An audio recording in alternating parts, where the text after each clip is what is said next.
Welcome to the 2022 PUBG Mobile Global Championship. This year, we'll witness the world's best teams fight for their share of the $4 million prize pool across the PMGC League and final stages. The league stage will be held in Kuala Lumpur, Malaysia, with an all-new format consisting of 3 parts: Groups, Survival, and Last Chance. The group stage will kick off on November 10th all the way to the 27th. And we'll split our 48 teams into 3 groups. The top 3 from each group will advance directly to the finals, and the bottom 5 will be eliminated. The survival stage will take place from November 30th to December 2nd. The remaining teams from the group stage will battle to stay out of the bottom 8 spots to advance to the last chance, held on December 3rd and 4th, where the remaining 16 survivors will compete for the last 4 spots in the finals.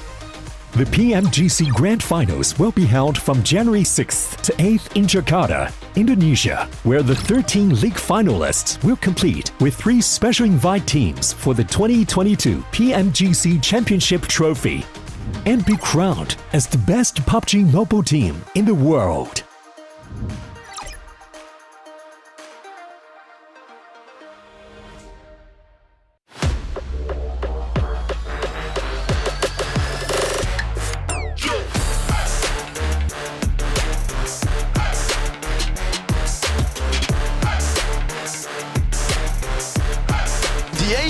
Able to get back up to full HP, fighting off against the final player just for fun here. Innate trying to make it happen, and Vivo Key. Oh, shots coming in from the other side. That's Sabat from Jaguar. Shots are coming in from Revo, though. He's going to take him down, and Aiton's out in 10th place. He tried to do a really good heal strategy, but it didn't end up working out for them. Also in a decent position, but Choco goes down. What a terrible turn of events here.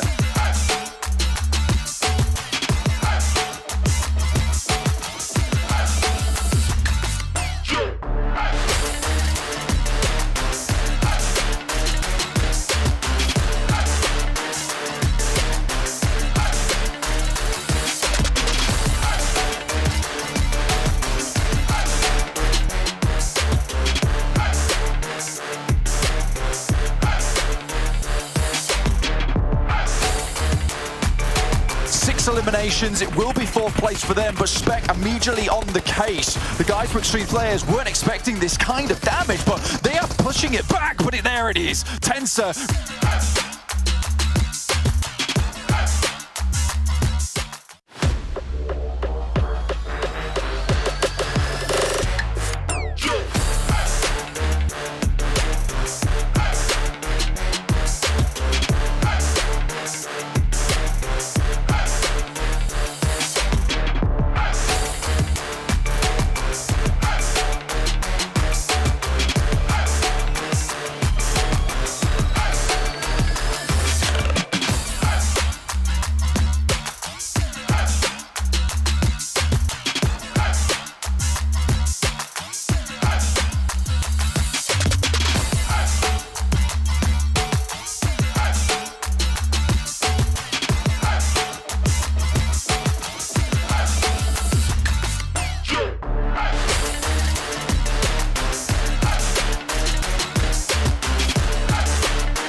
Welcome, ladies and gentlemen, from all around the world, as you are currently watching the 2022 PUBG Mobile Global Championship League.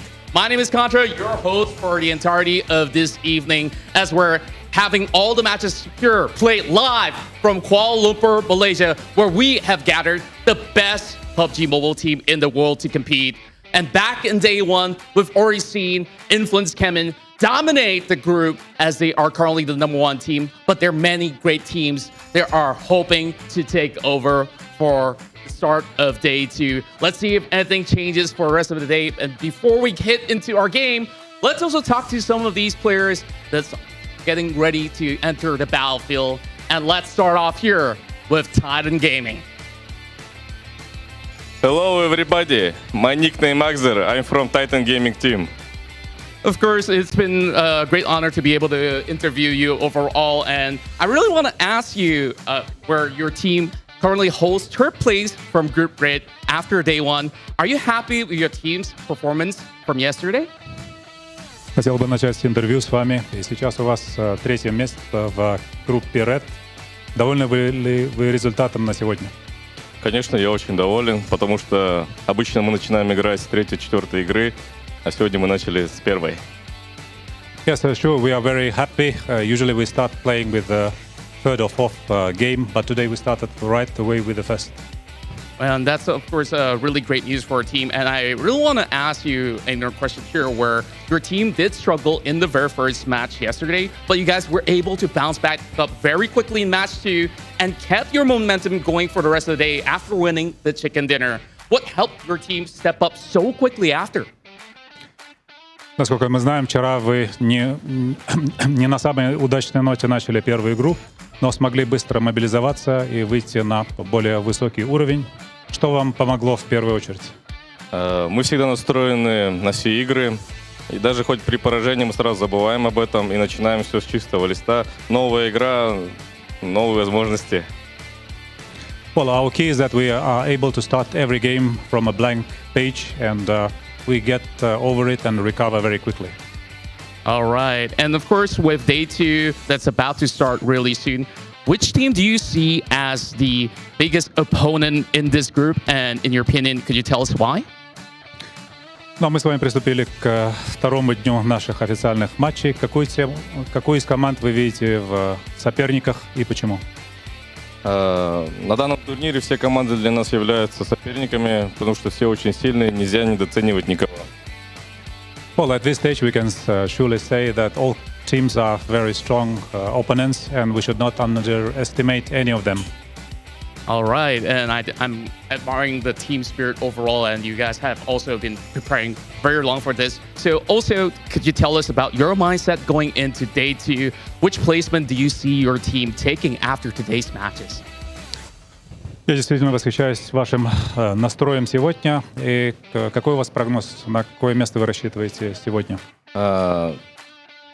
Наш прогноз на то, что мы будем также держаться в топ-3. Для нас самое главное пройти на гранд-финал.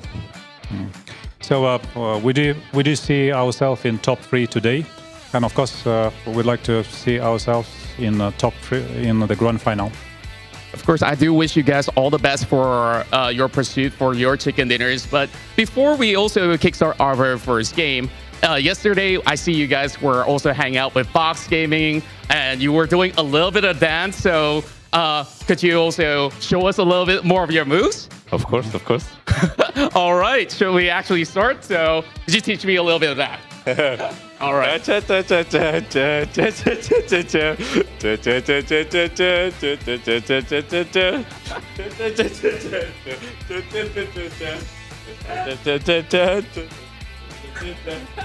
All right, that's a great chicken dinner dance overall. I hope to see you guys celebrate with more of that. So, of course, I hope for the best for the team, and I wish you guys all the best. Thank you.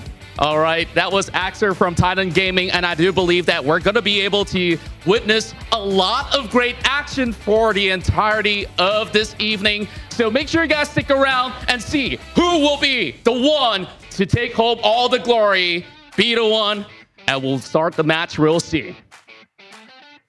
Goodbye.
If that man comes up to you at a club and starts dancing with your girl, what do? Probably just let him have her, because that was some sick moves coming from Axer and Contra as well. Welcome back here to the desk here of the PUBG Mobile Global Championship 2022 league stage as we're into Group Red. We've already had 1 day out of 4 play already conclude, which means day 2. It's time for teams to step up here. You cannot afford to be at the bottom of the rankings, and if you want to have a chance to make it directly into the finals, well, you know what you got to do. You got to be top 3. And to help you get top 3, we have our excellent analyst here who's been able to predict our teams to watch almost perfectly. Sandstorm and Maxman falling back into his normal Maxman ways of getting his predictions wrong. How you doing, Max? Yeah, on brand is what I can say right now with my wrong predictions, unfortunately. But I will not predict LGD today as my team to watch, so hopefully they can redeem themselves a little bit more. But as you said, it's the time for the teams at the bottom to finally have a good day, because if you want to be top 3, you can't have 2 bad days, so you need to be able to see teams at the bottom actually step up. Yeah, and Influence Chem and Sandstorm, you talked about him yesterday quite a bit. You were a big proponent of this team, and well, they lived up to the hype, man. Coming out in first place overall at the end of the day was a fantastic sight to see for Federal and his team. Yeah, definitely. I mean, the guys managed to secure top 4 in 5 out of the 6 games that they participated in. The one problem that they had was in that Sunhawk, just a little bit of a late rotation. They were caught off guard. They were too busy, I guess, third-partying outside of the zone, but I want to see them change that up, because if they can master Sandhawk as well, there's no stopping this team in the PMGC. Yep, and if you guys missed out on any of the action yesterday, make sure you guys are following all these social media channels here for PUBG Mobile Esports, because that's the easiest way to get your news and what's going on here within PMGC. Max, you follow them, right? Yes, and I saw actually a bunch of good memes, actually. A lot of memes making fun actually of Infinity, unfortunately not doing too well, struggling to start off on the good foot apparently, but it's day 2, okay? They're going to redeem themselves, it's fine, but yes. My team, man, why you gotta do me like that? I didn't make the meme. Wasn't me. You probably did make the meme because you liked it. Big shout out to Son of Xperia 1 for an Xperia stream here. Made a collaboration with professional esports player, and the Xperia stream can get you 90 Hz in PUBG Mobile with its total cooling system and multiple ports for intensive gameplay and streaming. So big shout out to them for all the players using that sweet device, making sure to get all the chicken dinners they possibly can. And luckily for the players, not only did they get that sweet device to play on, they also get to stay in the amazing hotel of the Pullman Kuala Lumpur Bangsar, where our world is your playground. And right now this playground, well, it's going to be PUBG Mobile, and it's going to be over on Erangel Sud as we'll eventually get into our first match of the day. But gentlemen, I mean, we've seen some teams have a solid performance besides Influence Chem, and as we take a look at our schedule for today, one team in particular, as we saw there with Axer, was Titan. I never would have expected them to actually come up and be this high on the rankings right off the bat with so many big names we have here currently within our lobbies. Yeah, I mean, we've got some teams at the bottom that we expected to be at the top, and some teams at the top that we did not expect to start off so well here in this first day of play for Group Red. And really, I mean, Sandstorm, I don't like it because your first time on the English side of PMGC and you're already doing better predictions than me. I don't appreciate that, but it has to be said, really, that also Nigma Galaxy has been just stepping up, and really because we saw the circles yesterday not been all over the place, we have some better circle shifts, teams can adapt a lot more, and it's a lot more rewarding of just overall good macro rotations. And Nigma, with their central play style position around every single one of these battlegrounds, have been just getting so many good points every single time. So, man, so far Nigma's playstyle has been working great in this tournament. Yeah, they've been managing to get themselves in the center of the circle time and time again. The only time that they've been having issues is when the zone actually closes in on them in Pochinki. In Erangel, that seems to be the time where they have a couple of problems. They take the compound west of Pochinki, and then they start having problems rotating into the next zones after that, but maybe they'll be able to change it up this time around. But you did mention Infinity, Maxman, and I do want to touch on something, and of course this is for you as well, Jason. When it comes to Infinity, looking at their performances this time around compared to last PMGC, just to give you an idea, 30 out of the 69 games that they played in last PMGC, in League Play and Super Weekend, 30 out of those 69 were a top 4 finish. That is 43% of their games in the top 3 throughout the entirety of the tournament. That is an insane stat to have for one team. That's why I said they were the kings of consistency, but we're just not seeing it this time around in this year's PMGC. I gotta get some new analysts here. We totally skipped over like a bajillion graphics as we saw the format the entire event. Remember, it's top 3 get out of the group into the main event. Bottom 4 are knocked out, and the rest of them are gonna be playing in a last chance survival stage. As you can see here, that's Group Red. That's gonna go today. You don't need to see too much on them since we'll obviously be talking about them a little bit later on today. Yes. Why don't you break this one down for us, Max, and exactly what's going on in this graphic? Well, Numbers! No, we can see, of course, the up and down tendency, but man, Buridam had a great step up, and that's the cool thing. I think it was mentioned was Asa during that interview, the capability of these teams to be able to catch himself back up after potentially a bad result is key, and you saw that from Titan yesterday after a relatively bad start in their first game, and you saw that afterwards happen 2 games in a row for Buridam, and I think that if a team can do that on the very first day of play, we can see what they can now pull off in these next 3 days to hopefully make it top 3. So yeah, Titan and Buridam has been able to really redeem himself after potentially a bad game or 2. Yeah, I mean, they managed to get themselves 2 top 2s with 10 eliminations in them. I think one was the Erangel. It was our 4th game and our 5th game as well. In Myanmar, they managed to get another 2nd place with 10 elims. So their consistency is there. They just need to kind of polish off, get those final touches and get that chicken dinner so they can start competing for those top 3 spots that will get them to the finals of the PMGC. Yeah, I mean, that's what it's all about, right? And obviously qualifying right now gives you a little bit of extra time to not have to worry about if we're going to qualify or not, right? If you qualify in week 1 here in Group Red, well, you have an extra 2-3 weeks of time. And you have obviously 2-3 weeks of less stress, or maybe more stress, depending, I guess, on how you look at it when it comes to the finals. But it gives you time to prepare, gives you time to sit back, watch the other groups, really hammer home what they're doing and try to learn off of that. I think that's one advantage here of starting off the day. Let's do a little quick recap, actually. If you missed on all the action yesterday, luckily we got you covered, but you better stop missing all the action. So I'm going to take a quick little recap of what all went down on day 1.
This just disappoints me. Influence Chemin just sitting there like, another win, not a big deal. But when you see, was it Titan win? They're just up out of their chairs and probably practicing their dance moves here. As we're taking a look at our overalls, and right now, again, as you mentioned before, if we ended off things right here, Titan, Nigma, and Influence would all be going to the PMGC Finals.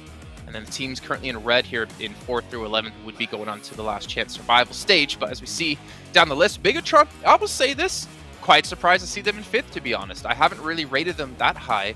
I want to say for the last like 1 or 2 years, unfortunately, and not that I hate them or anything, I love the team, but they haven't really replicated that performance, that like back-to-back World Championship caliber team that we saw them become a few years back. Yeah, but as we said, right, the position you want to be in is being in top 3. Right now, they're in 5th position without a chicken dinner. We still need to see a little bit more, because if they go through the survival stage, I have no idea how that's going to potentially go down, but we want to see a little bit more. But you're right, Jason. It is more than what I initially expected from PTR. A lot of the time. But it is more than what we expected, I would say, after what we saw in PMWI. And this is looking great. But right now, the 2 teams we have to talk about, and I know, Sandstorm, you're happy about these 2 teams being up here. It is Influence and also Nima Galaxy, and really these 2 teams. It hasn't even really looked forced yesterday. It just seemed like a normal playstyle that works well, especially with these new circle shift settings. And they're currently the 2 teams that got the most out of these circle changes. Yeah, they really did. And like we mentioned before, the only issue that Influence Chemin had was in Sandhawk. And the map that was the chicken dinner for Enigma Galaxy, was also the Sandhawk. So maybe that might give them a way into starting to take that #1 spot. But seeing the best two teams here, Federal and Lil Boy, Federal was just an absolute beast in yesterday's games. Look at that, 3.3 average eliminations, constantly getting points for his team, constantly just bombarding everyone that he sees. And this is what I want to see from Influence Chairman. Yeah, I mean, that's the stare down that Federal's giving, that you say to every team, like, you're not winning this chicken dinner. You're not getting into finals. This is going to be our win. And honestly, the pace they're going, it is amazing, but it's good to see. Again, one storyline we've been kind of following throughout the year is, well, you can't just have one star player. You have to have multiple star players in your team, at least two, that are typically like that duo to depend on that can carry you through these games. And we're starting to see teams to have those 3, even 4 actual star players on the roster once they nail down that synergy. But you can see matches coming up today exactly like yesterday. We're having triple Erangel, double Miramar, and 1 Sandhawk, which is Maxman's favorite map, if I'm not mistaken. But yeah, sure, close enough. If there's one map that's going to be changed in the rotation, well, Max, we have a surprise today. Guess what we're doing with Sandhawk? Oh, what are we doing? We're going to be playing it. Oh, okay. Nice. You thought there was a surprise, didn't you? Yeah, I was waiting for something. But hey, 3 Erangels. Just coping, a little bit of coping over here. But Erangel, I mean, we saw Influence on Erangel. They got himself a chicken dinner on the first game, then a 4th place with 7 elims, and then a 2nd place with 13 elims. It's the map we're going to be playing the most throughout the entirety of this tournament. So Influence, once again, they're looking like they're going to be good throughout the entirety of PMGC. So I'm not scared for them right now. Well, I'm not surprised right now to see yet again Influence Chairman, Enigma Galaxy. It's like a broken record here for Sandstorm. And then he chooses LGD. So now, Max, you didn't choose LGD. He did. If LGD win here, do exceptionally well, is he the blessing? Is he the new Kalaris blessing? You know what? Fair enough. He'll be the blessing if they do good, and I don't really care too much because I just want to see LGD do well. So please bless them as much as you can, Sandstorm. I'll appreciate it. I want to see them get a win. Listen, I thought you were going to say you don't care too much because you'll have to put up with Sandstorm for like a week or two and then never see him again. No, I mean, look, you got me for week 1, you got me for week 4, so you're stuck with me for a little for now. But yeah, for now. But look, for now, my predictions are on point. And the reason I chose Influence Chairman and Enigma Galaxy, I want to see if they're going to be able to keep it up in day 2, keep up that consistency, and still fight for that #1 spot. And the sole purpose of choosing LGD is to, you see, I want to wish them luck. I know, yes, to get back at you. If I'm being honest, it's just to get back at you. That is it. You picked my team, so I'm picking yours. That's how this works. Fair enough. Well, Max, you chose Infinity. Now, we know Infinity is a strong team when it came to last year's PMGC. I actually don't hate the pick because I feel like this is where we really get to see which teams are exceptional teams, like which ones were able to take the feedback from yesterday, from what they saw, what they experienced, and what they reviewed in VODs, and are now going to change up going into today. And we know Infinity could easily do something like that. Yeah, I mean, looking back on their plays of yesterday, especially their Erangel games, it wasn't bad by any stretch of the imagination. They would get themselves in good positions. The main issue is the speed at which they would execute these rotations. Sometimes they'd hold on to a 2-2 split a little bit too long, and when you do that in a rotation as good as PMGC, you lose players. So hopefully they can speed things up a bit. Well, we're going to speed things up as we're going to throw it on over to our casters to kick off the very first match here of day 2 of Group Red. That's right, we're getting into day number 2. It is all heating up, obviously, with some great performance coming through from teams like Influence coming yesterday. And we are getting into the thick of it to see if they can carry that momentum forwards to the rest of the day's proceedings. 100%, man. I mean, they've had a fantastic day yesterday. It was really cool to see them pop off the way that they did. Obviously, that last game could have gone a lot better, in my opinion, but I think that they were just ready to send it. I feel like they could take on the world at that point in time. And with the point scoring that they've currently managed to accrue over that first day, I think they're in a really good spot. I mean, PMGC, I did not expect to see a team this far ahead at this point in time, like the first day. I thought things would be a little bit more, say, equal. I think that's probably the better way to put it. But yeah, at this point in time, we do have some clear front runners. However, this is now day 2. Teams that are much more macro oriented, much more focused on in terms of that analysis and getting those rotations corrected. You know, day 2 is a good time to strut your stuff in that case. I mean, there are a fair few teams within this lobby that you can tell are much more on that macro base. I mean, BTR, for instance, had some really good rotates, but often got caught out by some of these other rotates who are coming through from other teams at the moment. So I think maybe they could improve on some stuff today. Similarly with Mad Bulls, obviously they've shown how good they can be with 2 players taking a win in Pochinki all on their lonesome, which was very, very cool. But this is a team that also works extremely well once they've been given time to analyze some of these games. And they have been studying hard. Look, the focus written across their faces, blank. It's great to see. I'm also inspecting those desk fan lineups as well. Some of them have 2 fans. I caught that there as well. 2 fans per player. Some of them different colours. We've had blue, we've had pink. It seems to be quite a little competition going on for the desk fans. Look at that. Sorry, what? I'm just looking at the desk fans. What are we talking about here? Players. Why are we talking about players? desk fans? Okay. Hey, it's important to keep you cool, and that's exactly what they're going to be trying to do with these fans, right? They're going to be trying to go into today, get a reset if you didn't do super well, try and use that mentality from yesterday if you were on fire a little bit to try and carry it in. Okay.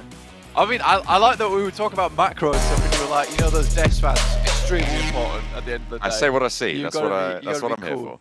Yeah, no, you're basically a 7-year-old. It's fine. Heading over to Erangel at the moment, we're going to go straight into this map. We're looking at a plane path coming over the top of Stalbert down towards Quarry here, towards Primos. So fairly decent plane path for a lot of these players. That eastern side of the map will be open, as so will down towards Gatka side. And a lot of teams do drop towards this central area of the map, including Mad Bulls, Box Game. You had a few scuffles in this area too, being able to hold on to Rozok for quite some time. DRS, a lot of fans for this team. I mean, it's a long-standing team. They've got some very cool players in there. We saw Delta able to do some cool stuff over on Sandhawk yesterday. Not quite able to bring up some massive games, but certainly still in with the running. Yeah, I mean, the DRS, they've had a 2nd place game with 3 eliminations, a 4th place game with 4 eliminations as well. In general, they haven't been loud, but they have been trying to eke their way through a couple of times. We've yet to see that real big performance from them. I think the highest elimination count they got was 4 in game number 2, where they finished 7th. So it really hasn't been a particularly loud game, as you say, but they are keeping themselves in that middle pack, in that survival stage bracket. Look at some other teams towards that bottom side, though, in the bottom 5 of the overalls, in which case you will be going home at the end of these 4 days in Group Red. We're looking at 4 rivals, I8, R8, the Infinity, and Team K. So I think the Infinity is certainly a team that should not be aiming to end here at all, and I think could bring up their score points today, considering how well this team has performed in the past. Similarly, I8 and R8 don't feel like they should be this far down, but the Infinity with 16 points, that really does need to be a number that is improved today. And if it doesn't get improved today, I'm not looking forward to the prospects of the future for the Infinity, honestly. We're looking at S2G as well on our screens, and whilst you highlighted the teams that currently are in the bracket, S2G only sit 2 points ahead of that, right? Then this is, again, a team that needed to prove that they deserve to be here after their performance in the European Championship. They qualified on PMGC points, and for the time being, I've still yet to see that spark that led them to the top of those point tables overall in the PMGC. Hopefully, they will start to turn that up today. We know they like to be aggressive early, and they do have some high elimination games. I mean, first 2 games put together, they got 14 eliminations over those 2 games. But for the rest of the day, they were just a lot more quiet. They didn't really have that same impact. So hopefully they can regain some of that strength. Yeah, the issue for a team like S2G at the moment is because these circles are getting larger towards the end game, there's much more space to be playing within. I think S2G likes to take up a lot of room within these circles when they were a lot smaller and be able to play out from there. But now, because there's so many teams backfilling them, they're taking shots at so many teams, it's a little bit harder for them to carve out their own little piece of land in these circles. So I think, it is that case of aggression is great when it brings you those elimination points, but also it's mainly used just to get you into a position that can be a winning formation, right? At the moment, it feels like they're aggressive for aggression's sake, which is leading to them being shot at by multiple separate teams towards that end game. And with these matches going on for 30 minutes now, it's not good enough to get towards that 22 minutes and lose 1 player and then start to get harassed by a lot of teams. You still have 8 minutes to go at that point in time. And with 5 teams alive, 8 minutes can be a long, long time to try and stay in that top 5 bracket. I mean, we're seeing 5 teams alive in the final circle, right? As you're talking about, which is kind of crazy in terms of that change. So you're right; those teams will need to figure it out, get on board. No super hot drops. We saw a little bit of a close call between R8 and S2G there early, but they were just grabbing those vehicles, investing that time to get that mobility. With the circle heading northwest, though, they're both in the next phase. I'm looking at Box right now on the south side. Blank, they're camping on the western bridge. Well, not camping, but they're currently situated around the western bridge, gathering that loot. With two teams on the military island, that could prove to be a little bit of a sticking point. Yeah, and I mean, it's difficult either way, IA or DRS go, right? I think for DRS, there may be a potential that they're able to pick up a vehicle in terms of a boat and head towards the mainland, maybe dropping towards the yellows on that western coast. But neither side is really open, and they'd have to wait for quite some time before they head up towards this initial circle. Titans over towards Milter and Farm. They'll be holding in the lighthouse. And you've also got Box towards the actual gas station itself, which gives you some great sight lines as teams trying to exit from that western bridge. So I think for DRS and I8, it might be a little while before they can start thinking about heading towards the circle, waiting for potentially Box or Titans themselves to move. The Infinity might backfill onto Titans, in which case, there's another team there now on the eastern bridge. Either way, it's a difficult decision for I8 as well as DRS going forward. Over to the Mad Bulls on their southwest side.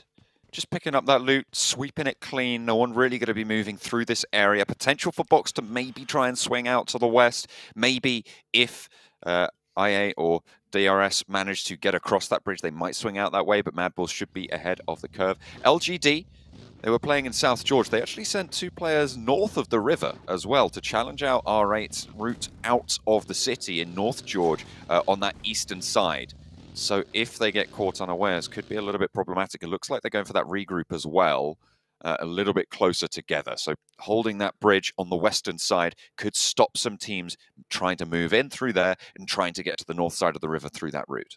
If you've been able to watch the maps from yesterday as these players, you will know that R8 is playing this position, in which case LGD can move north, hold out R8, and them knowing that, Zaki, as well as shooting range towards that northern side, is pretty much clear other than Team Queso and Severny. They can cut off that rotate from R8, clear out that team. They have a ton of space now to play with, and they can just ideally watch down towards Everest, watch down towards crates as teams come through, pick up a ton of information. That does rely off the back of being able to hold out R8, get a couple of knocks early on, because if they do get into an extended engagement on this side, a lot of their attention is now focused towards Zaki, which is unideal when most of the teams are going to be probably coming from that eastern side of the circle. On the other hand, Mad Bulls, down towards Primorsk, pretty much their typical drop spot throughout the entirety of the Western European Championships, as well as PMPL Western Europe. I think that you look at this and you're happy to see it. You wonder if it's the case because we did have the plane path heading from Stalba down to Primorsk, that they decided to head here instead of taking a weird split between school and apartments. Again, this is back to basics for Mad Bulls, and knowing there's not a lot of people taking space on this western side could be some easy rotates for them. Influence Kemen at the moment, just chilling out on the north side of the river with a split between half of the teams of Team Queso there.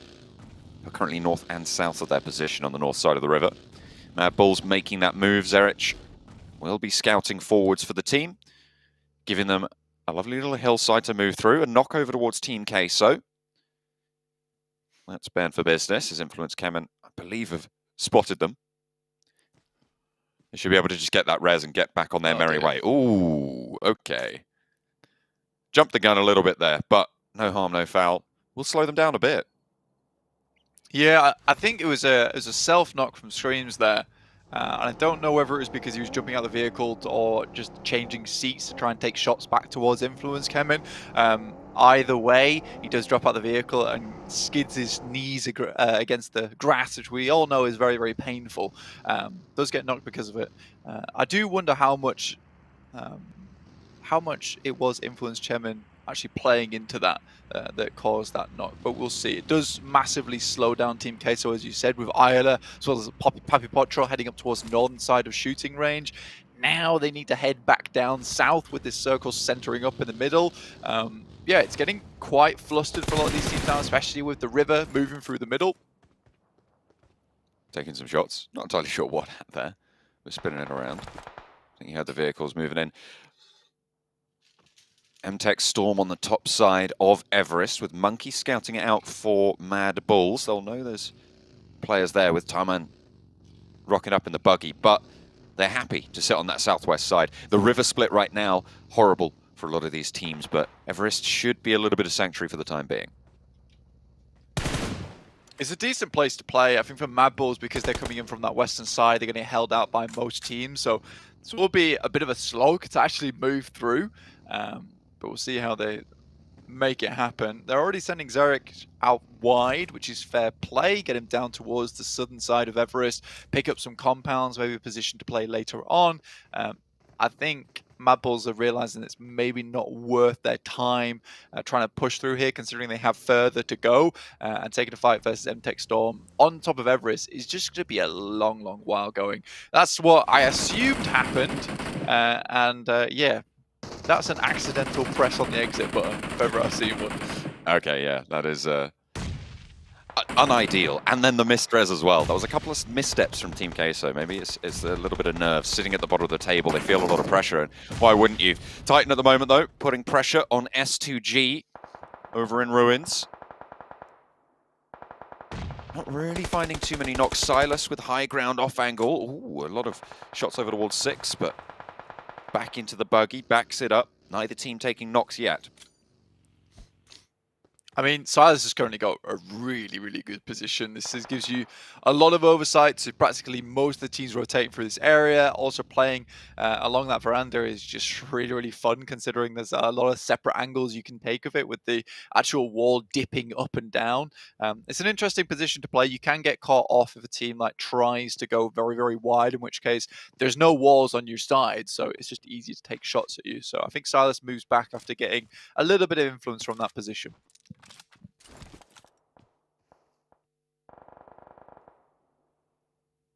Buradam moving in on the north side, to the north side of influence, Kemen. Just south of shooting range right now, moving around, gathering intel around these hills. They can chill out for the time being. They should be able to spot a couple of the vehicles that Influence Kemen have been using. As the next circle soon to pop. Team Queso moving in behind R8 on that northwestern side. There's a little bit of a scrap there. SK-Tone goes down to Papi Potro. Nice little spray and a flush as well. Prestige nowhere near, certainly not near enough to answer that call. The circle pops, and again, it keeps a lot of this river split in blank. People are going to have to make decisions that they're uncomfortable with at this stage. I think at this point in time, it's not so bad, to be quite honest with you, because this circle is going to continue to center up here, John. In which case, Ruins is becoming more and more of a hotspot. Bit of a close call here between Aegon XI8 and Titans. Actually, the first knocks go through to I8. We'll find 1 and 2. A really good start, but hang on a minute, someone's lighting them up. It's coming through from S2G, in fact, who are chiming in as a third party to this crash.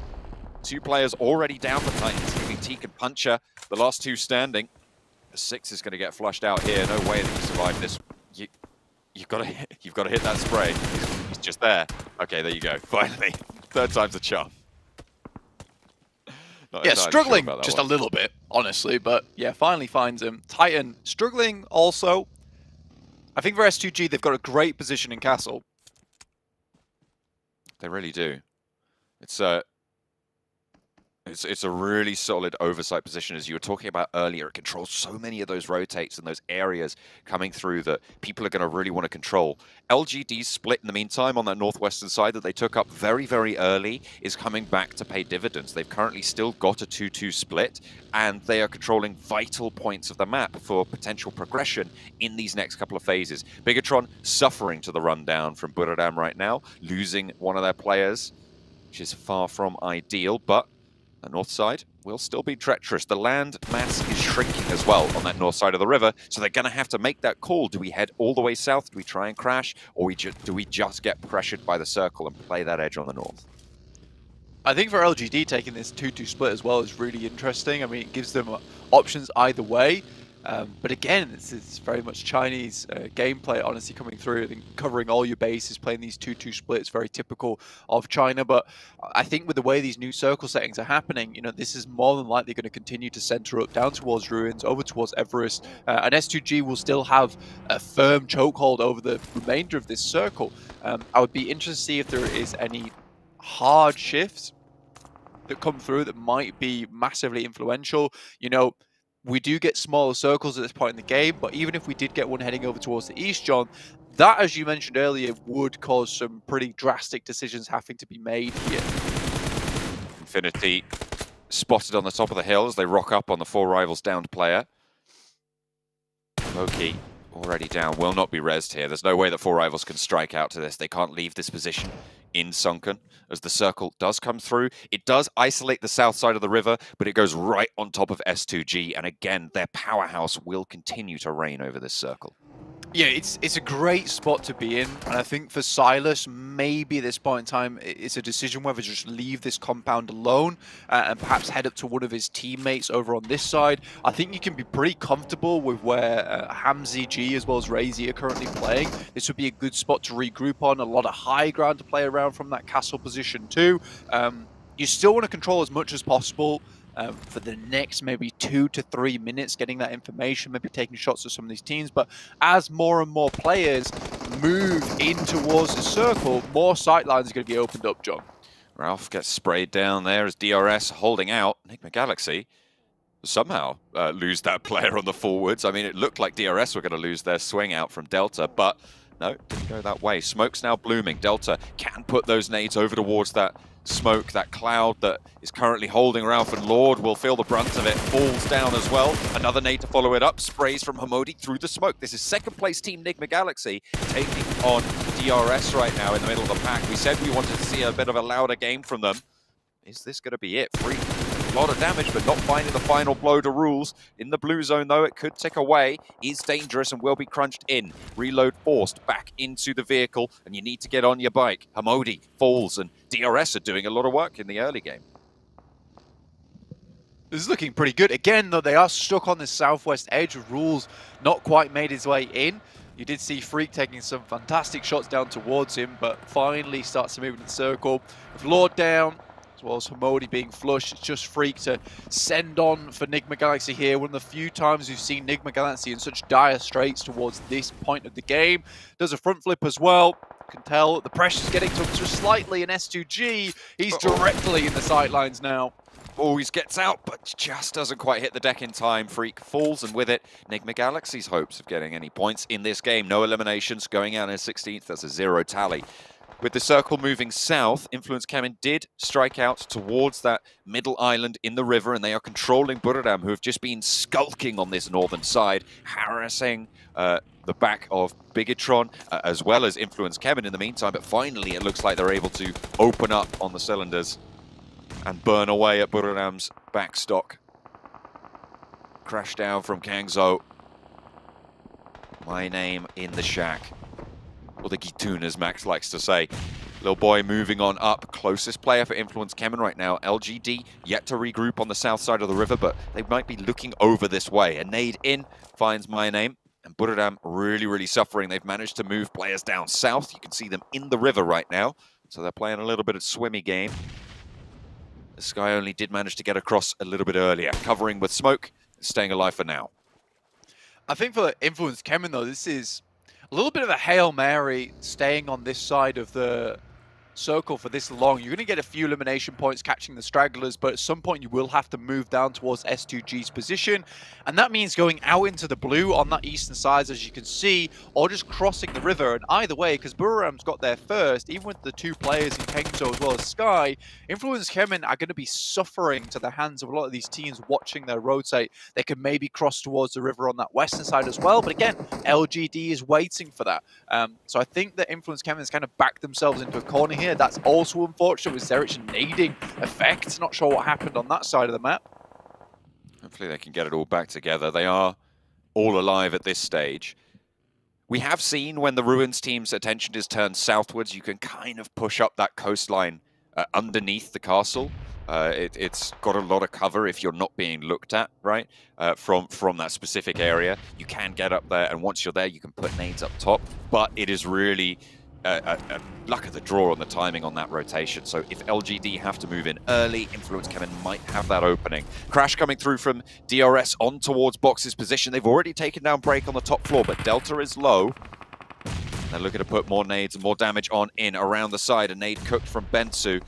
Wants to put another one in, but thinks better of it. Pulls the gun back out. There's players on that ridgeline as well from DRS. They're closing in towards Box. They're currently outside the circle as it moves on in. With Breakdown, they don't have that forward stop. Scry, low, burnt out by Rules' Molotov, and a nade to follow it up. Box down to 2 now on this Crash as DRS really starting to turn up the heat here. Black Killer swings in with a Crash on the buggy to move into the second building of the compound. Bensu out through the smoke. Plays Smoke Warrior. Ninja back into the smoke. And away he goes. Killer down first for DRS. Trisme and Bensu, the duo for Box, looking to hold it on out as Delta crashes on forwards now. Wants to put pressure on, will be able to flood in through the door, and will find the ankle. Sweep the leg, and with it, the second player falls. A nice 1-2 by DRS, white Box. A pretty damn good push as well. I think Bensu was really the only one from Box actually able to do anything in that situation. The rest of Box just kind of allowed DRS to get as far up as they did with some good grenades sent through the windows to delay any kind of rotates, any shots coming through from the windows themselves. Overall, a nice play from DRS. It did hamper them. They did suffer for it. But now, because they've got the majority of that space down towards the southwest side, it's happy days for them. Influence Kemen, on the other hand, actually made it across the water somehow, some way, and have eliminated at least one of the Buriram players. I think there might be one more left. No, there isn't. They're completely out. So this is an unbelievable, almost impossible push made happen by Influence Kemen. And they still have all 4 players alive. This should not be possible. With LGD moving away into this engagement, they were given that opening, right? Mad Bulls now, only with Zerich left as LGD are putting the pain down. Out in the open field, Zerich really not in a position to get a teammate back here, so it is going to be solo play. DRS might be looking to sweep. Look at that scout out from Rules, just isolating some of the ground. They know they're right on the edge and will have to move, so they're getting some of those springboard positions for themselves. Still, the raid boss of S2G sit atop the ruins. Is the next circle about to come through?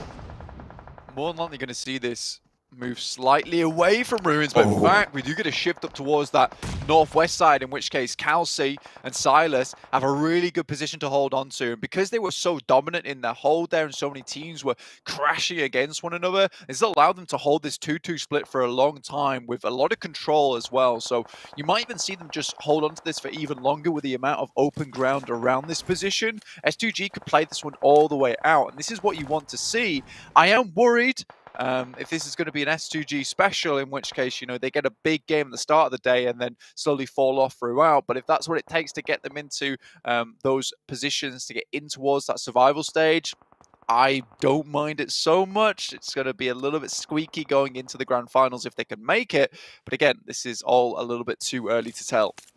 I mean, this is the rotation I was talking about earlier for Influence Kemen, where they come up underneath that castle. The sightlines were not being controlled by S2G. They should know there's players there now. They'll hear those footsteps, but they've allowed a massive threat to appear on their doorstep that they'll have to be constantly worried about. Look at the damage over to Razy and Hamzy already. A Molotov there goes a little bit too long, doesn't quite land on the inside. That one a little bit shorter. Don't think it quite landed, but S2G, they're just leaving. They're allowing Influence Kemen one of the strongest positions in the circle.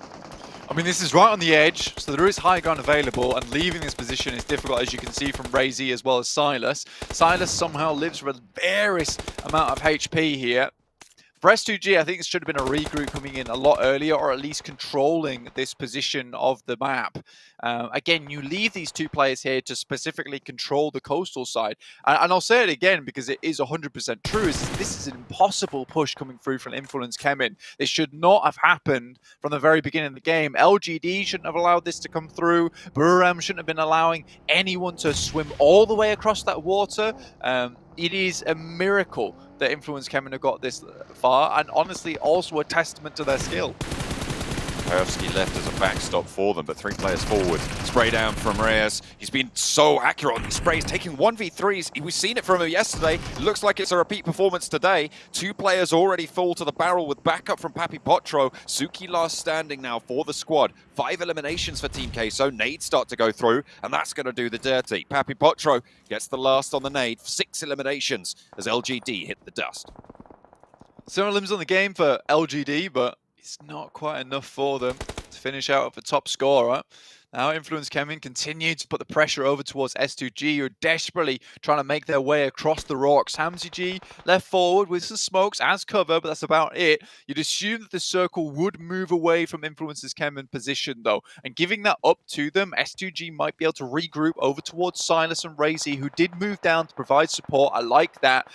Now it's a case of just making sure that Influence Kevin have a very tough time leaving this building, leaving this compound.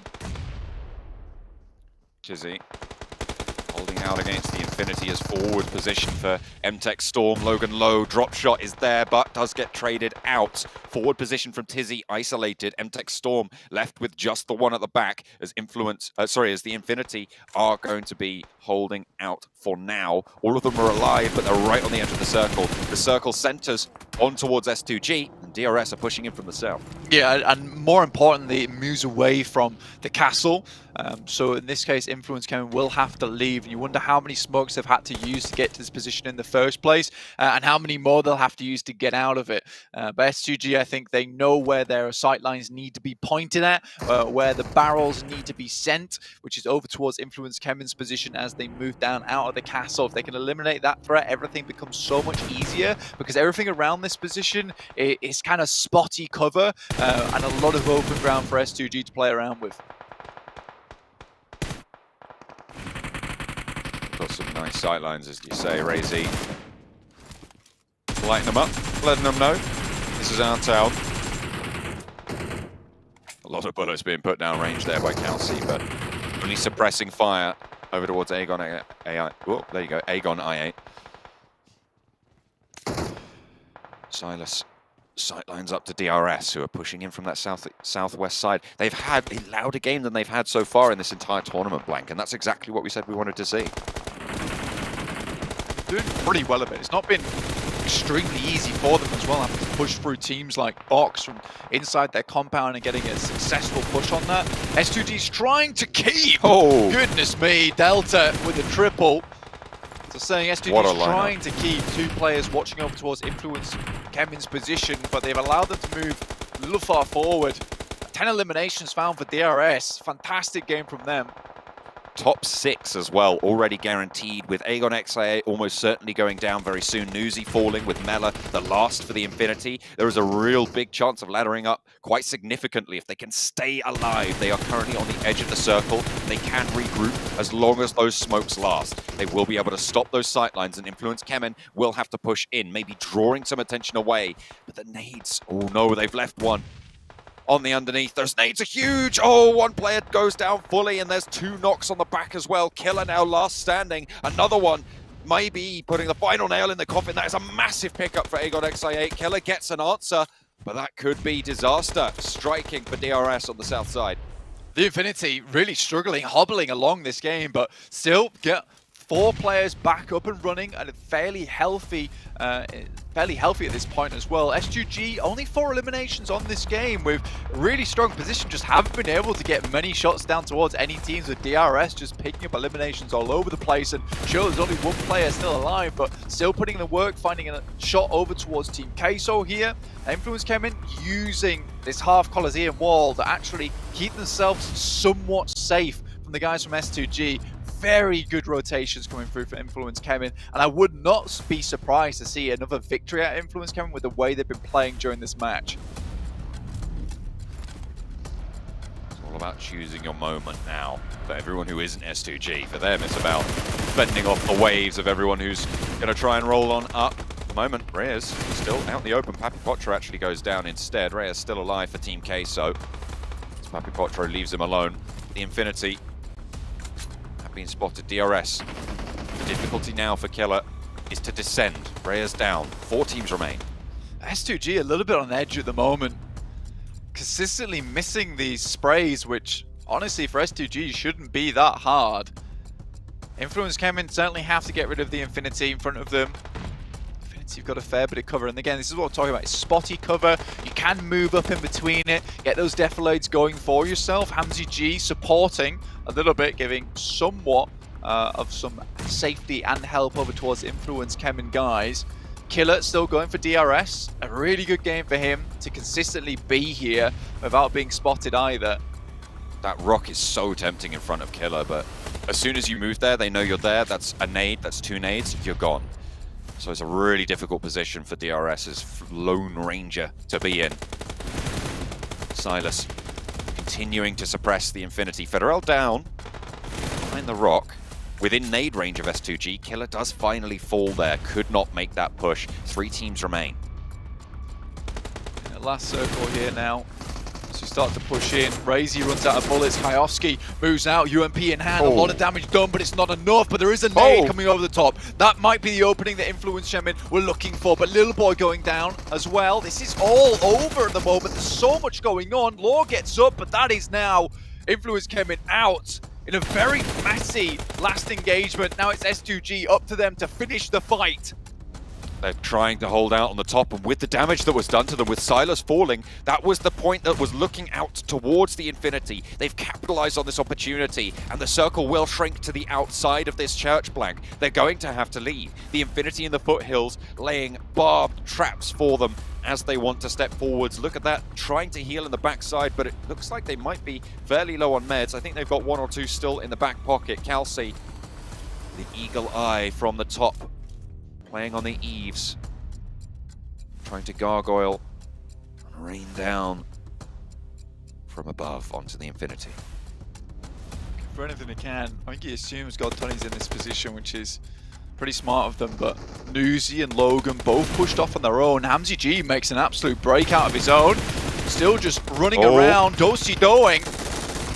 That was an open broadside, but Kelsey still from the top rope. 1 and 2 drops down, still alive. Lone Ranger, God Tiny now knocks that Hamzy. Will be able to find the knock onto Kelsey with just a tickle. Will lob the Molotov over, forces the fight close. Silas might feel the burn here, and underarm as well. Silas pushing forwards, wants to jump over, get that first knock. Kelsey low, but will find the knock, and the third goes through. S2G hold it out from the church. From the ruins, they dominated the battleground, and they will be able to find the chicken dinner. You can tell these lads are relieved as well at the end of that game. Not a huge celebration, but certainly all eyes are on Kelsey right now. What an unreal finish. And HamZG as well, I mean, at the end, that guy was insane. He had to go for that play where it was just so aggressive out in the open to actually make it happen so Kelsey could get that disgusting off angle over towards Newsy and Logan, who just left it too long to move out of the blue. Again, I said right at the beginning, this is sending up towards ruins, and S2G held 3 of the main compounds and slowly regrouped over time. I don't think Influence Kemin should have got where they did, but then again, they're just so good at the game that they're able to slip past undetected a lot of times. So very, very well done to them. Yeah, to get that laid into it, it's really good. I'm really happy with DRS's performance as well. You can see them on the teams to watch. It was, I think, a good game from teams that needed it all round to prove themselves. S2G, you're worried about them carrying that forwards, but it is a good start. Yeah, absolutely. I think for S2G themselves, it's that confidence boost that they need, but they also now need to not get too overconfident, which is what we saw yesterday after a pretty good start to their day 1. Influence Kemin, on the other hand, I think they're going to continue to put up points, and at this point in time, I feel like we can almost confidently say that we feel like they're going to end up in the top 3 and go straight through to the grand finals. They just seem to be head and shoulders above a lot of the players in this lobby. If they didn't at this stage, it would be a little bit of an upset. You do kind of expect it coming out from this Brazilian team. It is seemingly on fire. I'm really interested to track their performance over the rest of the tournament as well when they come up against teams from the other groups. I think the Infinity as well is a huge one to talk about this game, getting that far into it and picking up themselves a 2nd place. We said at the beginning that they need that big win.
A good day here for some of the teams that desperately need to start picking up points. S2G locking down 26 for themselves, Infinity locking down 22, and even DRS, who wasn't even looking terrible yesterday, get themselves 20. A fantastic match, actually, honestly, with the way things finished off. Max over towards Ruins, towards the cast position as well that S2G was holding.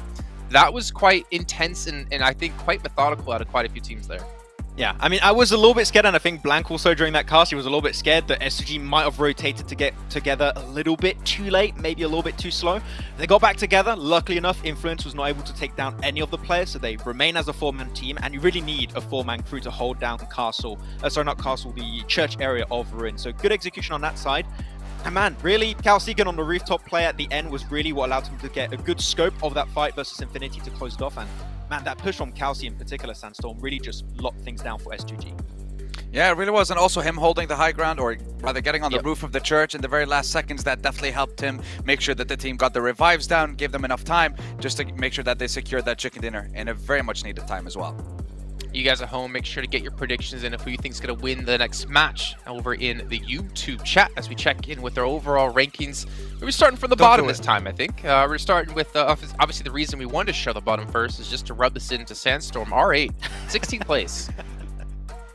I mean, they're 18 points behind your favorite team, Infinity, but Infinity actually did manage to do something this game, so it's nice to see them actually perform well and seeing consistency that we're missing. Well, that's the first game, but they continued that, so we can see the consistency, I guess.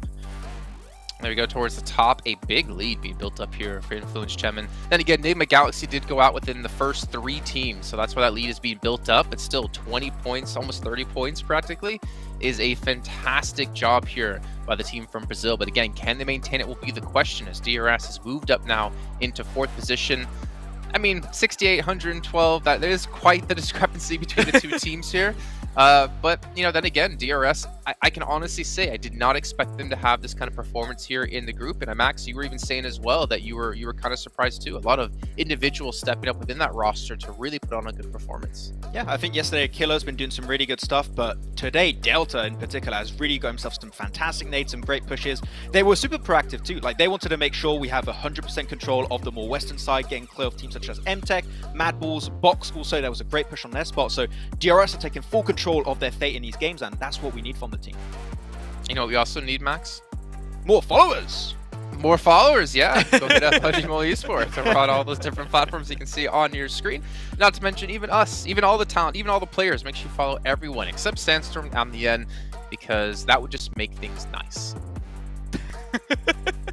You know what is nice though? That we are seeing a lot of the teams at the bottom of the table start to perform in these games. I like the fact that we saw a little bit of TQ as well, so I want to see them perform a little bit better though. Well, speaking of Delta, Max, you're going to see him in a head-to-head up against Calci. And Calci is one of your favorite players from Turkey, if I'm not mistaken. But look at this. I mean, the team contribution percentage, the damage as well. Obviously, you know, S2G in the position they were in are able to fire on quite a few different angles to maybe not necessarily able to lock down the limbs. But Delta, I mean, I think there was like a double nade. Was it him or someone else on DRS had up against Influence Chemin that like opened up the floodgates for them to hold that position? Yeah, that happened in the later stages. Also, they had an amazing push up against the compound of Box that I think was very important for them to get that kind of free real estate in the southern side of the circle. So really, as I said, they are willing to take control. I think that's something that was lacking with the previous DRS rosters in the past, in previous PMGCs. But man, they're willing to be aggressive, to go for pushes, to take control of these amazing spots in the circle. That is what we need to see from a team that's hoping to be in top 3 to go straight into the grand finals. But yeah, as you said, Calci, one of my favorite players from Turkey, and really here putting the numbers. 6 limbs, 1,127 damage. He really made sure that no one was going to get close to that church in the finishing moments, which with this circle, and you mentioned it during that game, Jason, the circle center up in the middle, we don't usually see in the past circles go to phase 9, but if you have a central position like that, it is your game to win. Well, looking at I8, we also had a discussion while watching the match saying that they're not really performing as well as when Crypto was on the team, but obviously we know how strong Crypto can be. We got to see UZM there, Sandstorm, able to step up and do some decent work, but my question to you and maybe to their team is, do they have what it takes without Crypto here to be able to like fight in the raw mechanical skill you need to be able to take these team fights? And I don't know who on the roster would be the one to step up, or who would be the 2 to step up within the team.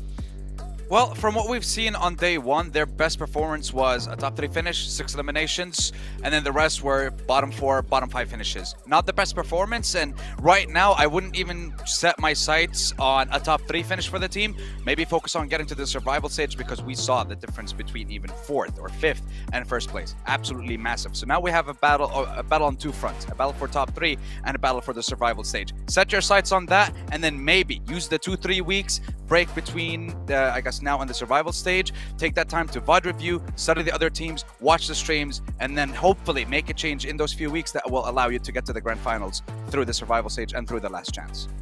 Okay, well, our teams to watch. Maxman, you did quite well, I have to say. Sandstorm, I think, definitely came out the worst between you two. And we're going to see our teams to watch here on Miramar coming up next. And, well, you both have finally changed things up a little bit. Well, Max, you've changed things up quite drastically. And Sandstorm, well, you still kept one team around with LGD. But let's kind of talk through these picks. I'll start off with you, Max. BTR, Miramar. There's no Ryzen, though. So why'd you go with BTR? BTR. We need more followers. That's all the reason I need, right? That's perfect. That's the perfect explanation.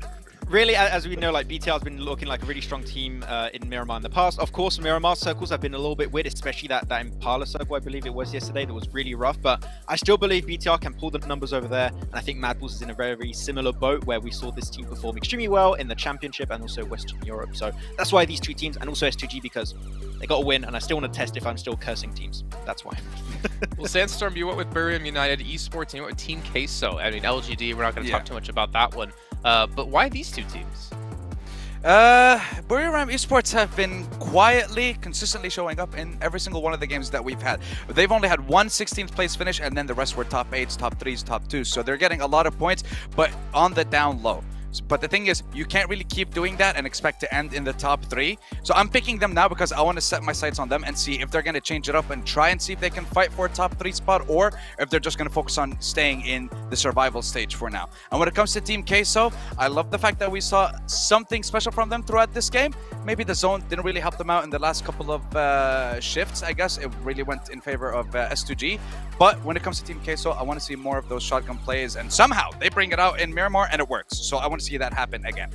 Well, with Team Queso, with Reyes in particular, I feel like he's proven yesterday and today you don't want to be in a vehicle coming towards him, because he will just wipe out your entire team, as LGD found out today. And I don't remember who the team was yesterday that found out over on Bridge on Erangel, because that's the one match I'm thinking of in particular.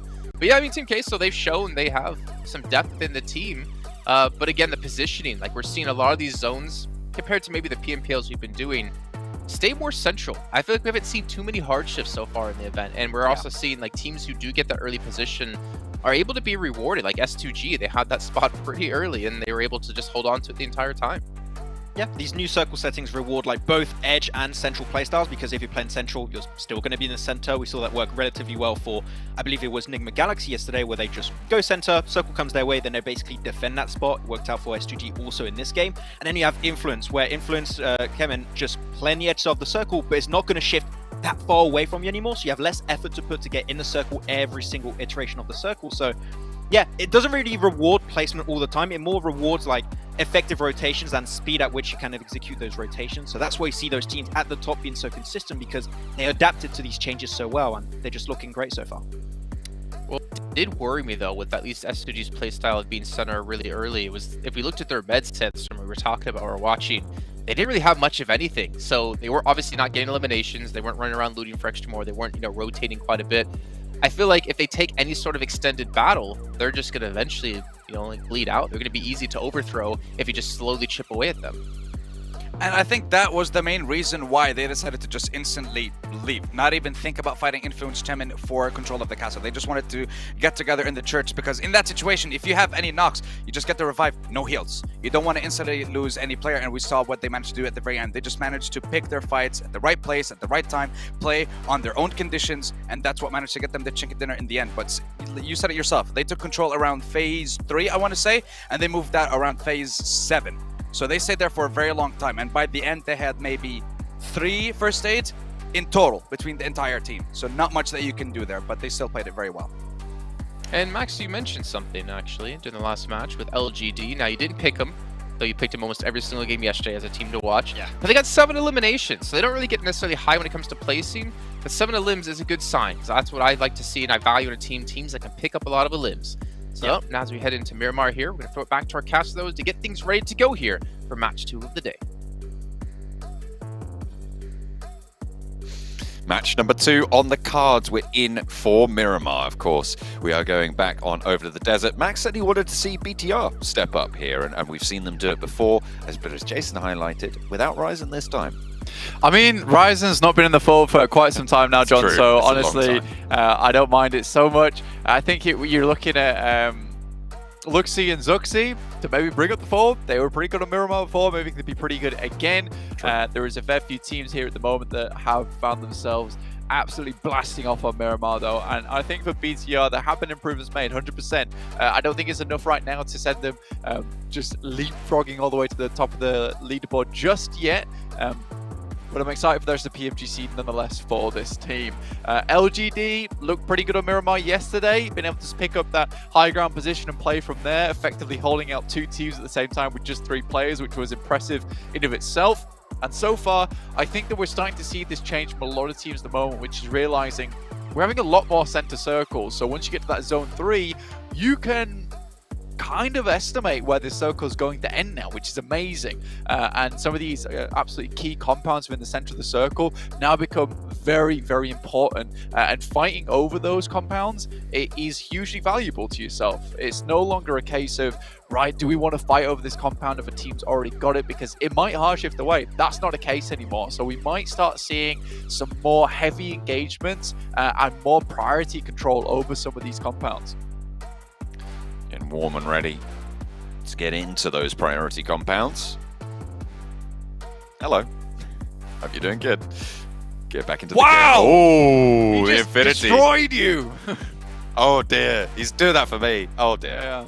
You were like, hi, how are you doing? He was like, you're done for, unfortunately. Whoa, I'm not even playing. Yeah, come on, man. You can't do that to Mr. John Allen. That's very unfair. But yeah, either way, looking at a lot of these teams at the moment getting ready to head in towards these matches. Team Case are having a bit of a better game last match as well, which was good for them.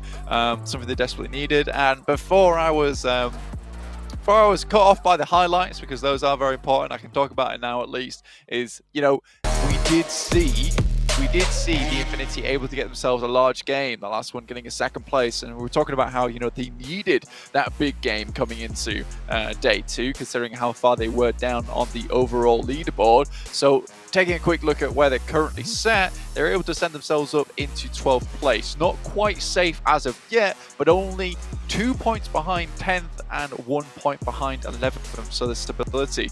Mad Bulls scarily now on the edge. Plane path for Miramar of our first dose. A little bit further south from that east coast, up to the middle on the west.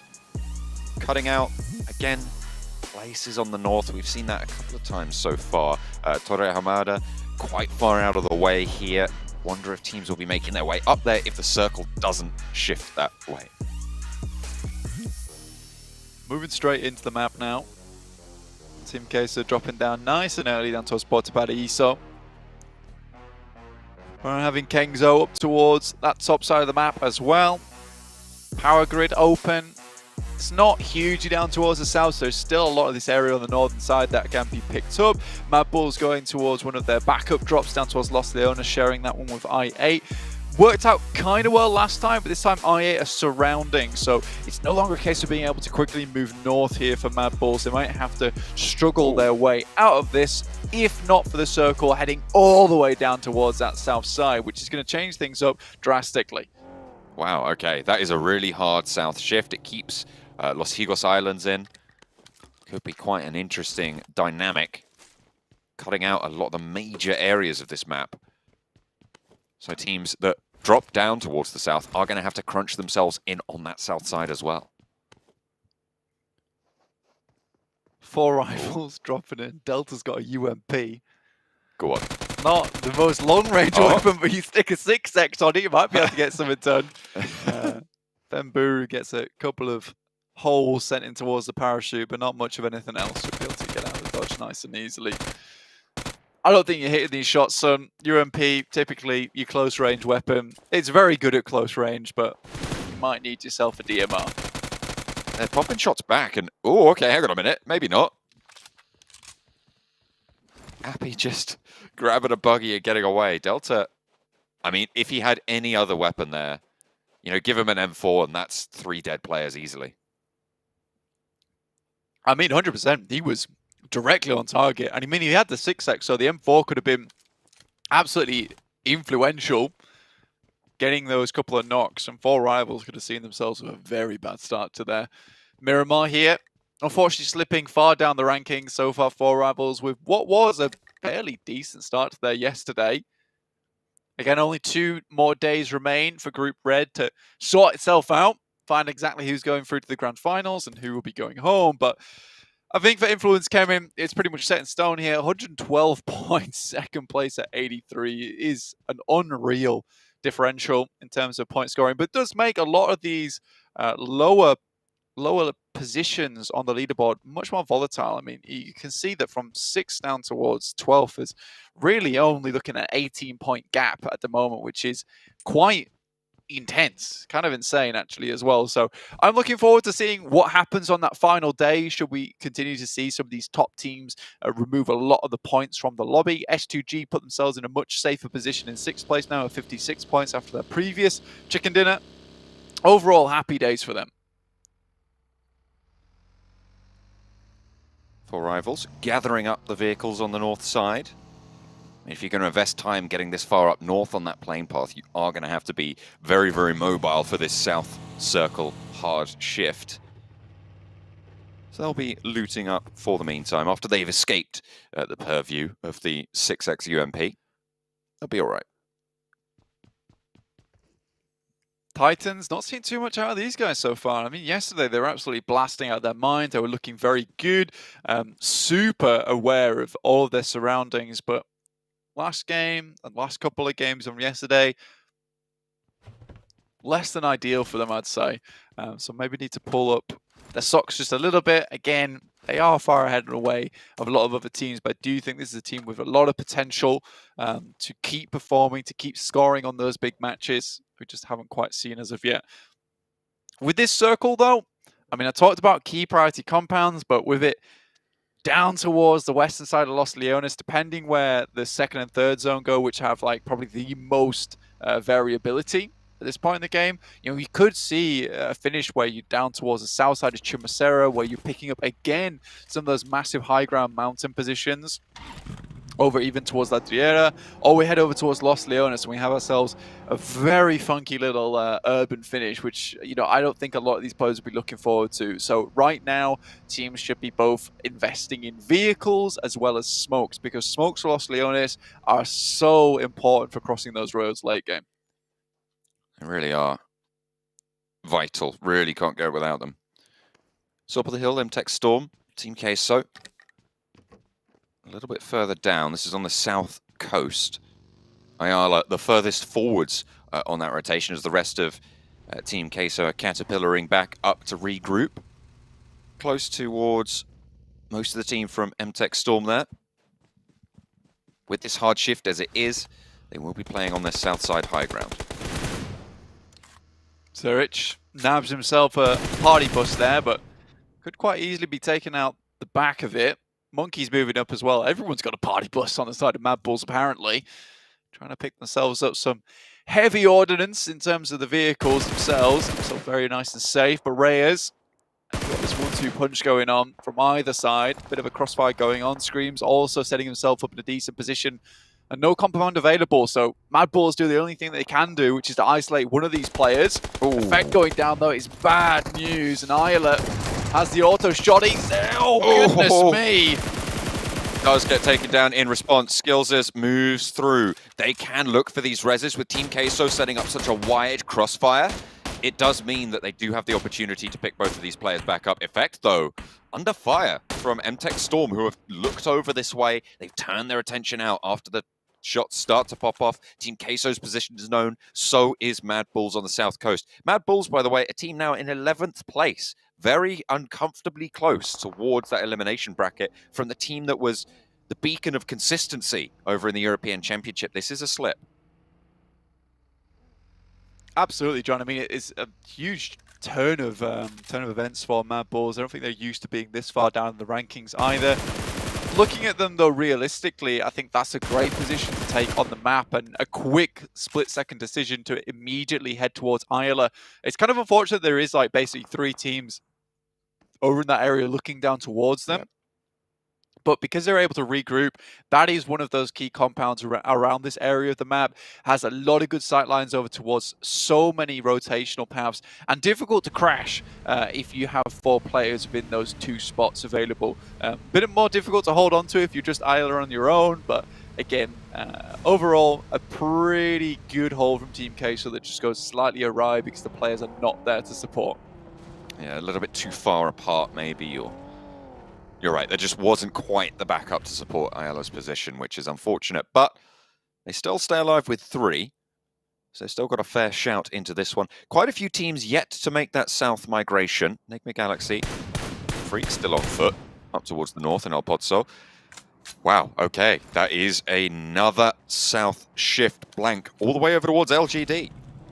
Yeah, I mean, this could even be heading down towards Los Higos, and realistically, with this one starting to now center up just a little bit, you're going to start to see a lot of these teams maybe thinking about heading down towards Los Higos, maybe holding out there for a long while to give yourself some extra support. Mad Bulls, don't think twice about this one and try and get ahead of the pack here, seeing Budoram also trying to rotate through. Obviously, Mad Bulls are able to pick themselves up a lot of vehicles early on, also loot the entirety of these compounds. Effect left slightly high and dry. I wonder if that buggy had one of the vehicle's wheels shot out, in which case it's kind of a null point for him. Okay, so spot Budoram, but it is traded off. Papi Potro, again, isolated from the rest of the team. Will be difficult to get him back up. They'll have to invest quite a lot of time and effort into getting that position back. But the saving grace is that they get that knock back over towards Budoram, who again are going to have to head out west. Do they commit the time to going for this flush? My Bulls moved only slightly forward, finding them a position inside this singular compound. Now versus DRS, who historically today had really good impact into this one. Zerich has a nade that he might be tossing up topward side, but there's too many players here, and it's very unlikely Mad Bulls will be able to bring Zerich back into the fold. Skills is trying to hold that position, but huge amount of impact this high ground is having for DRS at the moment. IA also looking down towards this spot. It's going to be difficult. Delta in such a pivotal position for the team as well. It looks a bit exposed, but the cover afforded by the bonnet of the pickup, really important.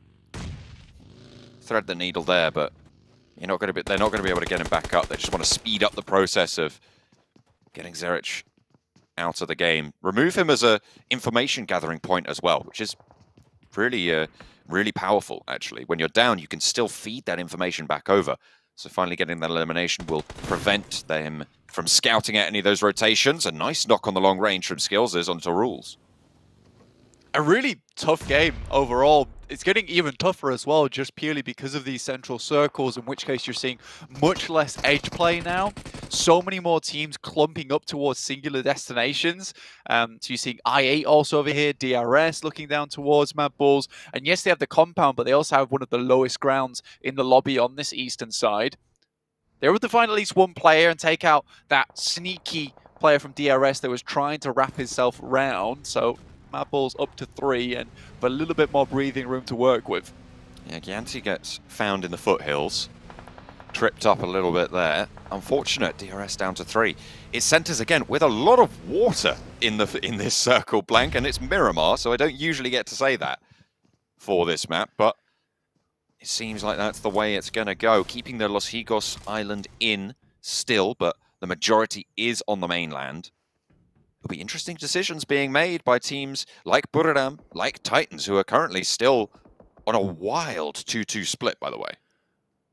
I mean, for Budoram, it has been just really difficult for them in the first place. Trying to move through Team Queso, getting knocked along the way, trying to send shots backwards towards them to keep them at bay. And now moving down towards Los Higos side, like you were saying, towards Titans. Who are, yeah, you're right. is pretty crazy. They've got 2 players down here, then also 2 guys up towards Via Demar. Like, I am slightly confused. Flabbergasted. I think the only explanation I can kind of think about is that if you play this area, you're so used to playing split for quite a while that you don't even really have that sort of instinct to regroup early on the south side. And maybe they just got caught with everybody else moving in. Absolutely. Influence Kevin here, going up against Enigma Galaxy. Second place team versus first place, so quite an interesting fight. And already 1 player down for Influence Kevin and another knocked. Kayovski playing around the wall. Back and forth for Influence Kemen. Freak holding strong for now, staying alive, but the blue zone envelops zone 3, That's so a great tricky. molly. Excellent Molotov, as you say, but Freak caught unawares. Kayovski knocked on the back, and Influence Kemen now. I think that's just down to Law. It will be. At the top, they will dispatch of Enigma Galaxy. The second place contender as well. Can they get these reses? They should be able to in this zone. But 3 of them alive, playing from that western side on the South Islands as well. Yeah, as it pushes more and more in as well, Titans have a really good sightline down towards this rotational path from Via Demar down towards Minas del Sur. So overall, Influence Kemen in a very, very bad spot now with only 1 player still alive. Freak could have definitely clutched that one out. I think it was just a case of pulling out the Molotov, putting it in the best position he could do, and then forgetting to pull the gun out, which is what realistically you need to do in those last moments. You see him like running out the side with just fisticuffs, in which case it quickly dispatched there. A lot of teams trying to get towards the highest position within the map. You see MTech, the Infinity, 4 Rivals trying to get this position for themselves. IA underneath. Maple's a little bit out of position, out of zone, but they will be able to hold out at least Team Queso as well as DRS, who troubled them for so long. On the north side, R8 claiming some high ground. Titan are working on a regroup here. With Law pretty close by, you can see them starting to swim. The longer Titan can hold out their area, the better. They will have to cross to the north side, so actually maybe this big 2-2 split might actually pay out if they can sneak their way on with the 2 they've had on that south. It would be ideal for them. Unfortunately, like you said, with so much water, they will have to cross back over on this side. And at this point in time, the circle is just dominated by this massive uphill slope towards the Infinity, who realistically have one of the strongest positions within the lobby. It will take a team basically crashing up onto that position to take them down, but at this point in time, we've got 15 teams alive.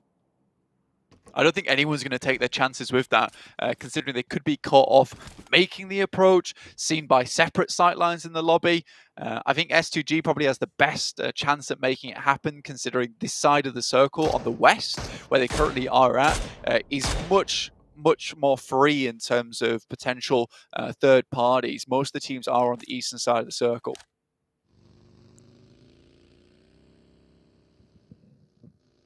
They'll have to contend with the holdout, but you're right, there's a little bit less around them to add to the melee.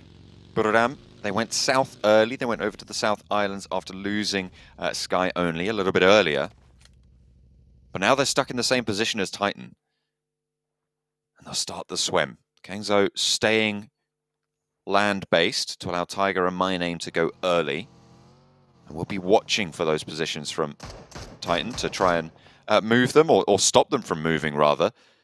But they've got that outpost, and they're playing 2 separate games right now still. Law eliminated. Does that self-knock? That is not good. Influence Kemen down and out early. It's uncharacteristic, but there you go. Still very clear ahead of everybody else on the tables. Yeah, I mean, to be honest with you, that was kind of the dream matchup for us as audience members, watching Enigma Galaxy go toe-to-toe with Influence Kemen on that side of the map. But both teams found themselves stuck between a rock and a hard place on that side of the map, with them struggling to get into the circle, it enveloping, being only 1 rotational path downwards, in which case they both got tangled up with one another. There's Silas, though, with a double spray. Beautiful stuff there. And that is the outpost from Titan, who are taking another fight over towards Bigatron. Those 2 players over on that side, they're gone. There's no way that they get the back up. Team falls as well, actually. And Titan might just be being pulled apart here. Put on the barbecue. Turn them into brisket. They're getting cooked right now. It's not great. And that 2-2 split really coming back to bite. Yeah, I think when you're playing this southern edge down towards Los Higos, I don't think it was very likely he was going to end up there in the first place.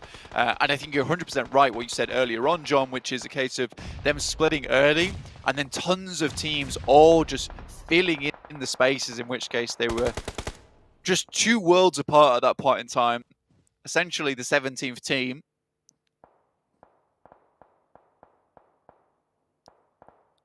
Four rivals trapped in a crater. The nades will funnel their way down. R8 taking shots their way as the roll starts to go, and it won't be gathering any moss. This hill, as you said, the main feature of this circle. Really, really important to maintain these high ground positions. Oh no. That's how he died. That is just a big miscalculation coming through from Law to leave Influence coming out of the game. He did die on top of the water, though.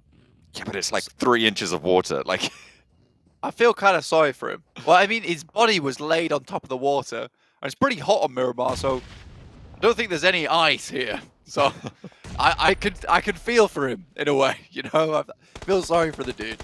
Circle again, a little bit further towards that center side. The Infinity still with a happy day ahead of them. And for Mad Bulls, Team Queso all have to move. 4 rivals also suffering to the hands of R8. R8 have got a solid position here. If they can sweep out 4 rivals, it will be really good news, but can Prestige hold it? First goes down. MTech Storm looking out this way as well, pinching away the elimination over onto Voki as R8 start to descend onto the smoke bunch. Pimbaru knocked. Pui knocked as well. Just happy on the side now for 4 rivals. MTech Storm with oversight, slowing R8's approach, but it is coming, and it is coming in quickly. 4 rivals eliminated. R8 have managed to isolate a bit of an area. Now they can start to move south, unless MTech Storm can stop that. But they're on the side swipe, and they won't be able to see them on this approach. My Bulls initiate the push in towards the circle. I8 might spot this one. Slowly circling around. They drop skills as off to scout out, to provide that anchor, and Monkey heads back for effect. But Team Queso extremely close towards them, while skills remains out towards the circle itself. Provide a little bit of zone for him. I think it's just one vehicle the Mad Bulls are working with at the moment. See if they can make their way all the way in. It looks like they just about have done.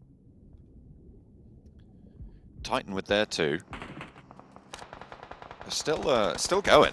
Still going on that South Island split.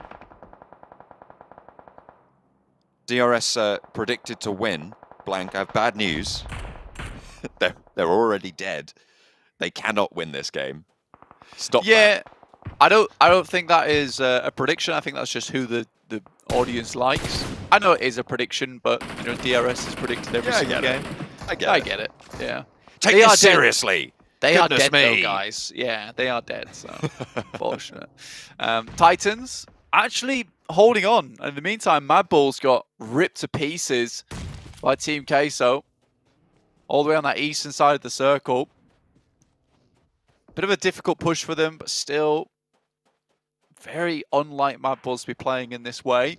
Box in a fairly okay spot. It is isolated from a lot of the Western teams. Team Queso now out as well. Buradam next to fall on the river crossing. 10th place eliminated, so we're now down to 9 teams. And Tech Storm and R8 have been sending bullets back and forth between each other on that northern side for quite a while. Titan with their duo have made landfall now, starting to spike out towards S2G. Circle, again, very, very central, keeps the Infinity compound in.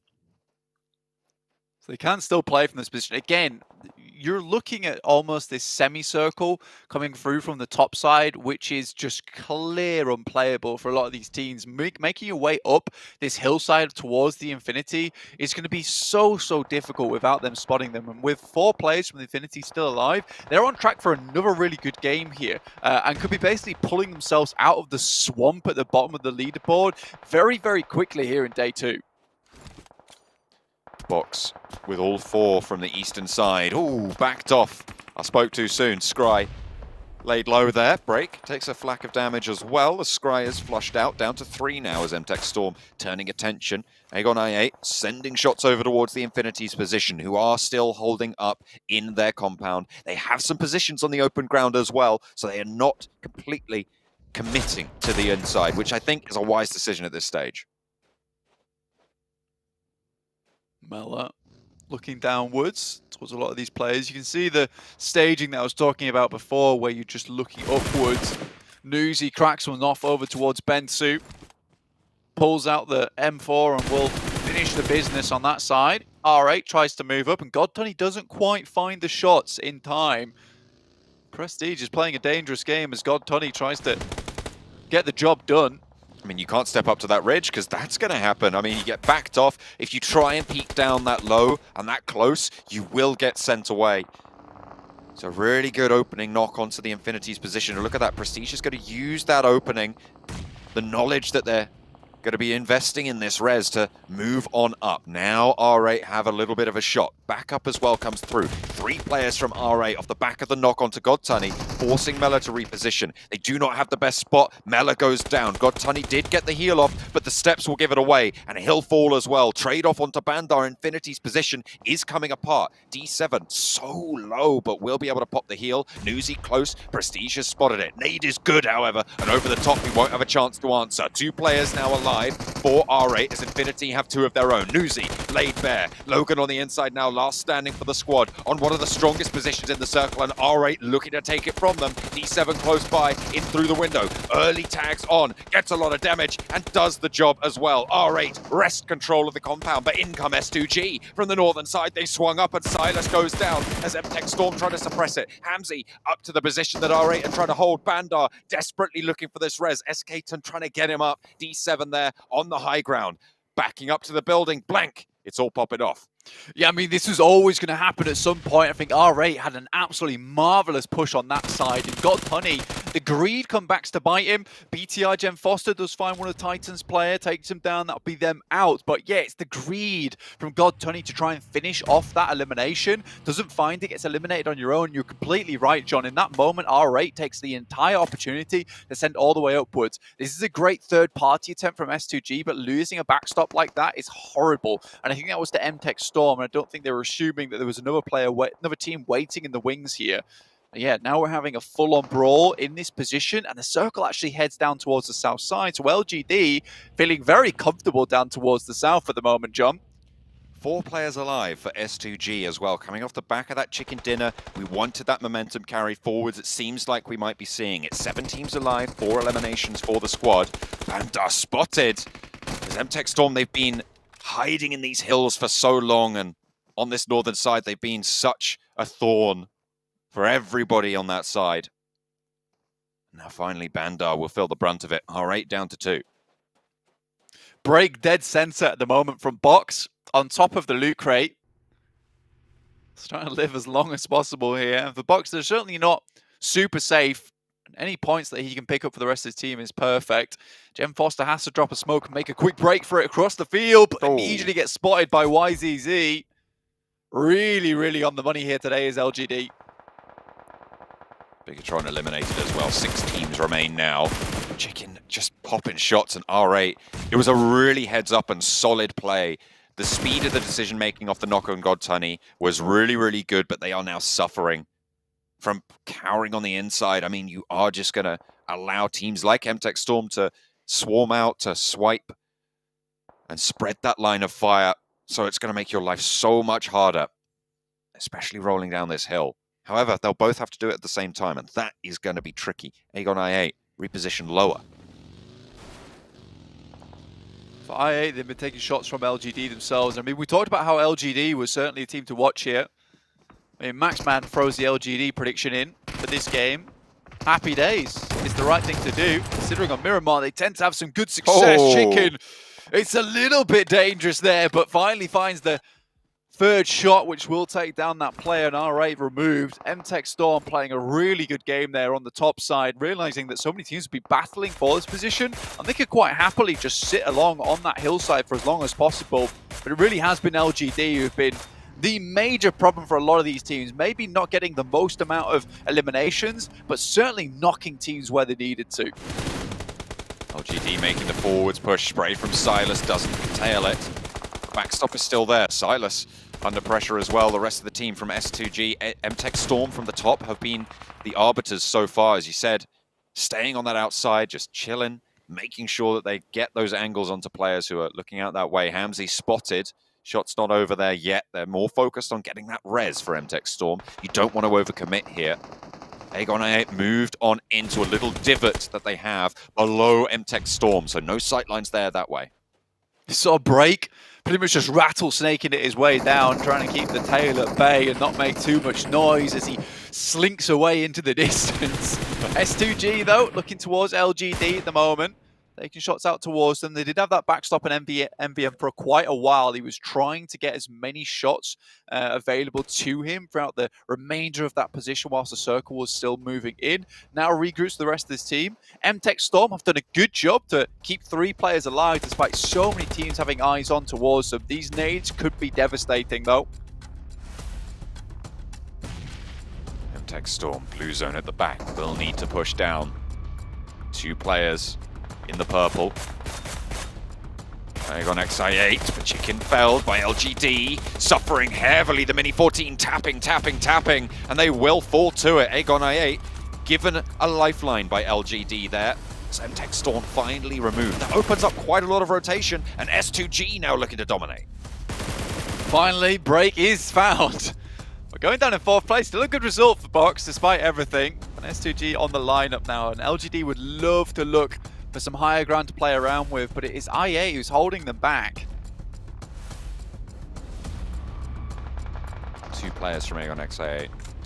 LGD, YZ takes a little bit of damage, but gets back to cover in time. Forwards push coming in from Kelsey. S2G coming off the chicken dinner, pops the, I think that was a flashbang high, a stun grenade coming through. Low swing from Hamzy, finds an opening knock. MPS though lines them up for 1 and 2. It's not good enough to take down the team, but it slows things down. And now I8 can move on through. 2 players versus the 2. Are they going to commit for these reses? I don't think they're in position just yet. Silas moves back. Kelsey on the forwards hold.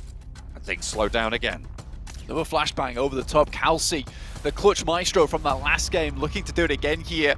It's on the line for him, and he took down the 2 players from LGD and now hopes to curtail the 2 players from IA who are trying to ruin the back-to-back here at PMGC.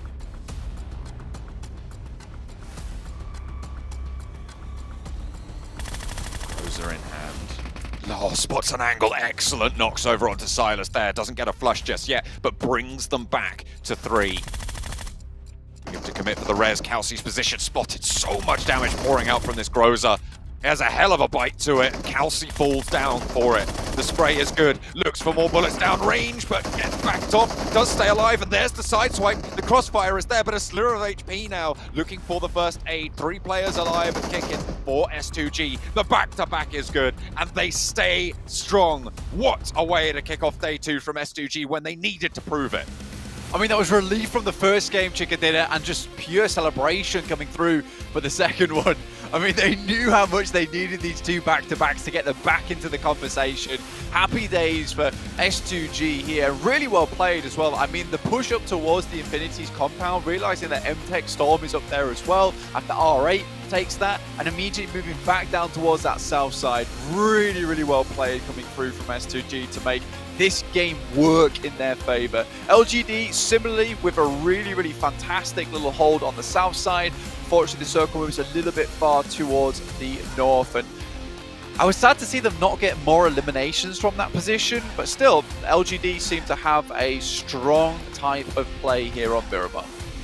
Really, really solid game. I think from a lot of teams, played that very, very well. I really admired the push from R8. Unfortunately, it was crunched in by MTech Storm and S2G as well, Black. Yeah, absolutely. It was great news to see a lot of these teams that we were seeing failing yesterday be able to bring up the pace, but S2G with the chicken dinner. With that, send it back to the desk.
You know, Maxman said something smart before we came back on air here, talking about how we mentioned that you have to go big here if you're one of the teams outside of, well, let's just say like 11th place if you wanted to either get into the next stage of the event or if you want to get into the finals. And S2G, with back-to-back wins, starting out the day in 11th place, have been able to do just that. 25 points coming in for this match is a fantastic showing here out of this team from Turkey that we get a little bit concerned for.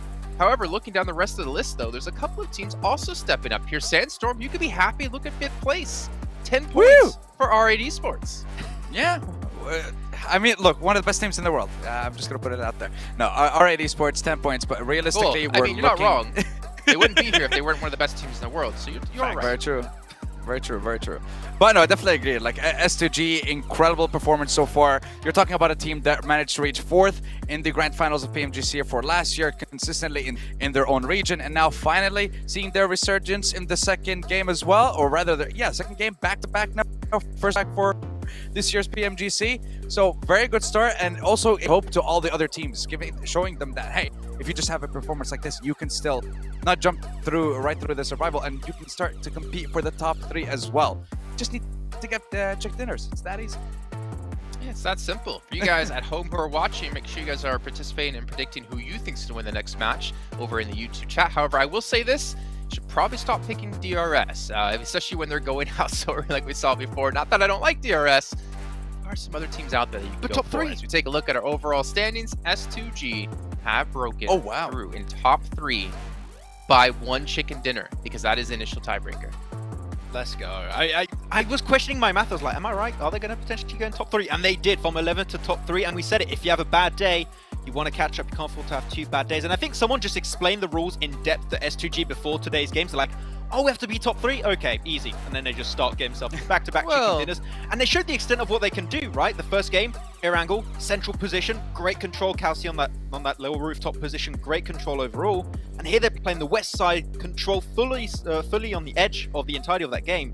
It just shows the extent of their gameplay, what they can achieve in every single map. And S2G so far looking insanely strong. And if they can just replicate this every game, I think they can go the entire way. All right, well, we're going to find out if they can continue to go the entire way, but we have to head to a short break first. And when we come back, we'll be kicking off our 3rd match of the day.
All right, the 3rd match is going to be coming up shortly here, which is going to be extremely exciting because if I'm not mistaken, Max, it's going to be on Sandhawk, your favorite map of all time. It doesn't even come close to Vikendi for you. Well, I don't like those words in that does not sound nice to me.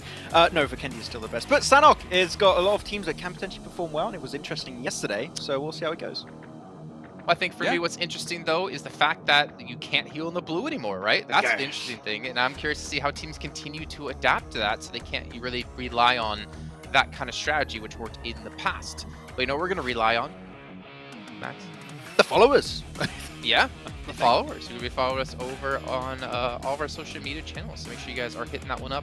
Make sure you guys are also following and subscribing here to the YouTube channel as well, or wherever you might be watching. But gentlemen, we're going to just not until I mention Sony again, one of our lovely sponsors here, the Sony Xperia 1.4 and the Xperia Stream, made in collaboration with professional esports players. You can play PUBG Mobile in 90 Hz with the Xperia Stream with its total cooling system and its multiple ports for some intensive gameplay, not to mention some streaming. But gentlemen, Sandhawk coming up soon. We're going to take a look at our top performers, though, on Sandhawk, I'm hearing. We'll see if that's actually true or not, because it will be interesting to see with only one match played who was able to excel in first time. And we see Enigma Galaxy, 15.7 limbs, 1300 damage, was pretty good, pretty decent. Yeah.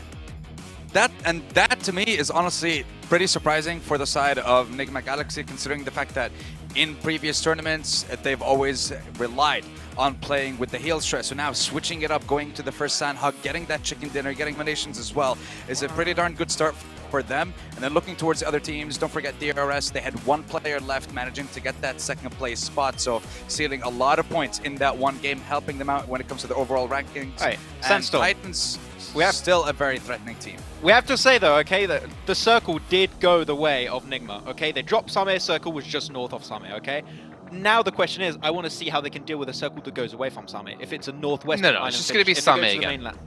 Is it? You read the script? Okay, Yeah, I read the script. I wrote the script, actually. Well, okay, your point makes sense. I like it. So that's why we've been having crazy zones. Like since game one in day one, we have been zones on the very edge of the map. It's ridiculous. Jason, why are you doing this to the players? I just like to, let me just make it as complicated as possible, and let me just mess with people as much as possible. Not nice. That's why. No, don't do that. But yes, hopefully they can adapt to circle that doesn't go their way. And BTR, I want to see BTR. I put BTR as one of my teams to watch this time around because they had actually a decent circle rotation, and they're one of the teams that dropped towards the trifecta of the rivers. And of course, that is one of the best positions you can drop in Sanhok every single game because you can go to every single island. And I want to see if they can make use of that spot like yesterday and hopefully get a little bit more than a 4th place and hopefully get their first chicken dinner. I still want to see a BTR win eventually. Did you predict BTR? Did you really? Yes, I did. Why would I lie? No, you didn't. No, you didn't. Oh, I didn't. But you put it. I read your prediction. I thought, okay, my bad. You put your predictions right below mine, okay? I mixed them up. But yes, you put BTR. If you were watching over on the stream. No, I did. I did. That's. No. Did you? Oh no, I didn't. That's. I'm on my Miramar predicts. Okay, I didn't you know, if you're out there watching, you feel like you could do a better job than Max Van Analyzing, just hit me up over on Twitter or Instagram, and maybe we can make this happen for week 4. Who knows? But you did a little bit of a cop out, both of you, actually, with your 2 predictions with Nigma and Influence Shaman. What about your 3rd picks? BTR, why BTR? He said it, so say it again. I want you to say it because you picked it. I mean, look, BTR, it's not the performance that we've seen. I've picked him because I would like to see something and I want to keep my eye on him for this game. And also for the reasons that Maxman mentioned. There's no need for me to say them. Okay, well, Max, MTech? Yeah, I mean, MTech got himself some decent points on it yesterday. And I said I wanted to pick every single team at least once so that they're all cursed equally to some extent. And yeah, MTech is a team that's been pretty silent. So I want to see if they can get himself a few points here. Yeah, I mean, when we think about teams like MTech, we have seen like some standout performances out of teams from this region. If you think about, was it Archer we've had before? They were able to do some serious work a couple years ago. I can't remember the team off the top of my head who represented Korea last year. Maybe you can help me out, Max, if your memory is good enough. Someone? Oh, was it Kia? Yeah, Damwon Kia. Yeah, thank you so much. And they won. Our hidden analyst. But, you know, we know Korea can put up some ridiculous skill when it comes to PUBG Mobile, and we've only seen them improve every single year. But we're not seeing it yet out of MTech, Max, and I'm kind of with you. I want to see them step up a bit more. Yeah, and I think that teams that are playing for their first time in PMGC, like MTech, making it in the top 3 potentially going to be a really hard kind of achievement for them to reach. But I think going into the survival stage and trying to just get as much experience as possible throughout this first week, and of course the survival stage, is the best way to go. So I'm expecting MTech to be one of those few teams that every day they're going to bring changes to the table, make adaptations to the lobby, to the circle settings, and hopefully improves on the long term. So MTech, sure, a bit silent at the start, but I think that long term, as you said, they are in a very strong region. They could potentially bring a lot of great stuff in the future. See, I'm going to poke a hole in that, actually, because I'm not necessarily a fan right now of us being in our 3rd year. I mean, I guess technically it's like 3rd, 4th year. Okay, well, you know what? We have to hold on to that for a little bit later on. But it involves an excuse of saying just get some experience. You should be getting experience anymore when it comes to PMGC. You should know how to play because these are the best teams in the world.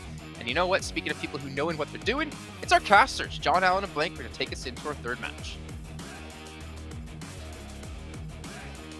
Match number 3, Sandhawk is on the cards. One of the very few games where Influence Kemen have had a bad performance blank. So, seeing if they can rectify that mistake.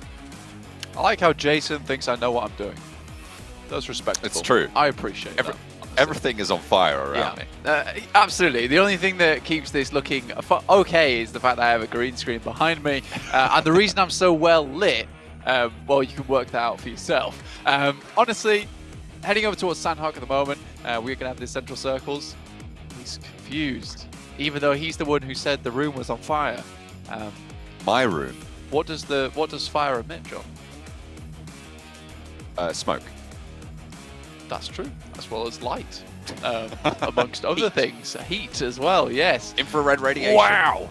100%, but yes, heading over towards Sandhawk is going to get hot over there as well, considering this is going to be a much faster match, less healing going on, and overall it's going to be interesting just because, you know, we might not see that Sami finish. As Max was saying, you know, I would say Nick McGalaxy got a little bit lucky there. You get a huge amount of loot down towards Sami anyway, so the fact that Nick McGalaxy were able to get that circle and it dropped so heavily on top of them, you do have a situation where they can just live out for a long, long while and be able to hold that position all down towards themselves. Plus, with that area being so very open towards that end game, if you have a strong compound, it's quite difficult to get teams away from you. So we'll see how this one does pan out, but I'm excited. I'd love to see a northwest shift, because if it is a northwest shift, we have seen so many times without these circle setting changes, where you get the mountain finish teased and then it'll shift hard over towards Paris Resort or Boot Camp. But for this time around, I think we get a northwest shift on the circle. We can be pretty confident this will be a mountain finish. Going into the second Sandhawk so far of Group Red. Let's kick it off with, where's the play path going to go? We'll have to wait and see. Ooh, okay. So it's going north to south, down the middle. Should be fairly fine. I mean, it is Sandhawk, as we always say. You can get anywhere on pretty much every plane path. Yeah, directly over the top of Boot Camp, so I wonder if we're going to see a little bit of hot drop there. R8 S2G, let's see how this does go for them over in Paradise Resort, or if one of the two teams will decide not to go for that. I mean, if I am R8, though, I'm like, the guys from S2G are a little bit of a hot streak right now. Do we challenge them in Paradise Resort? And it looks like they will be doing just that.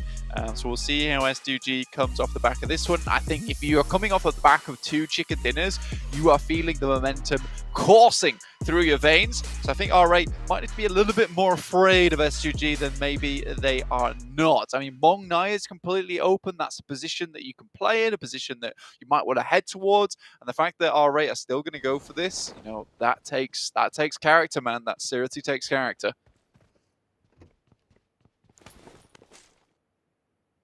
Really going to have to put up a fight in Paradise Resort. And it will be a scrap. I mean, they have taken a what? I'm laughing because look at where S2G is on the leaderboards. Their third place. Oh my goodness, they overtook. They jumped over Titan. Okay. That's with the chicken dinner tiebreak. That's that is an interesting jump up, right? We are 13th. No, we are third. We're third place now. I mean, it goes to show you how actually close these tables are and how fast it can change, right? From even, I think they started today on 11, if I'm not mistaken. They started just outside that bracket. Ooh, that's an early start to the fight against R8, and that's not even S2G doing it. It's the Infinity. I was going to kind of propose this as a possibility, but I thought, nah, never. But I was thinking, you know these two teams fight. Why not just sit around Paradise Resort and just kill them both? Yeah. You know? I mean, it was always R8 who was going to take that first knock as well, because S2G tends to play on these outskirts, these areas which are protected. So R8 was trying to get the jump on S2G, and the Infinity, like you say, have taken an interesting maneuver here. Pick up one of the eliminations, and now S2G can be happy that they have a little bit more of an advantage here in Paris Resort. Not that they know it, potentially. They should be keeping track of those team names as well as player numbers in the elimination feed, but we'll see what happens. They might just want to dip out nice and early if they can.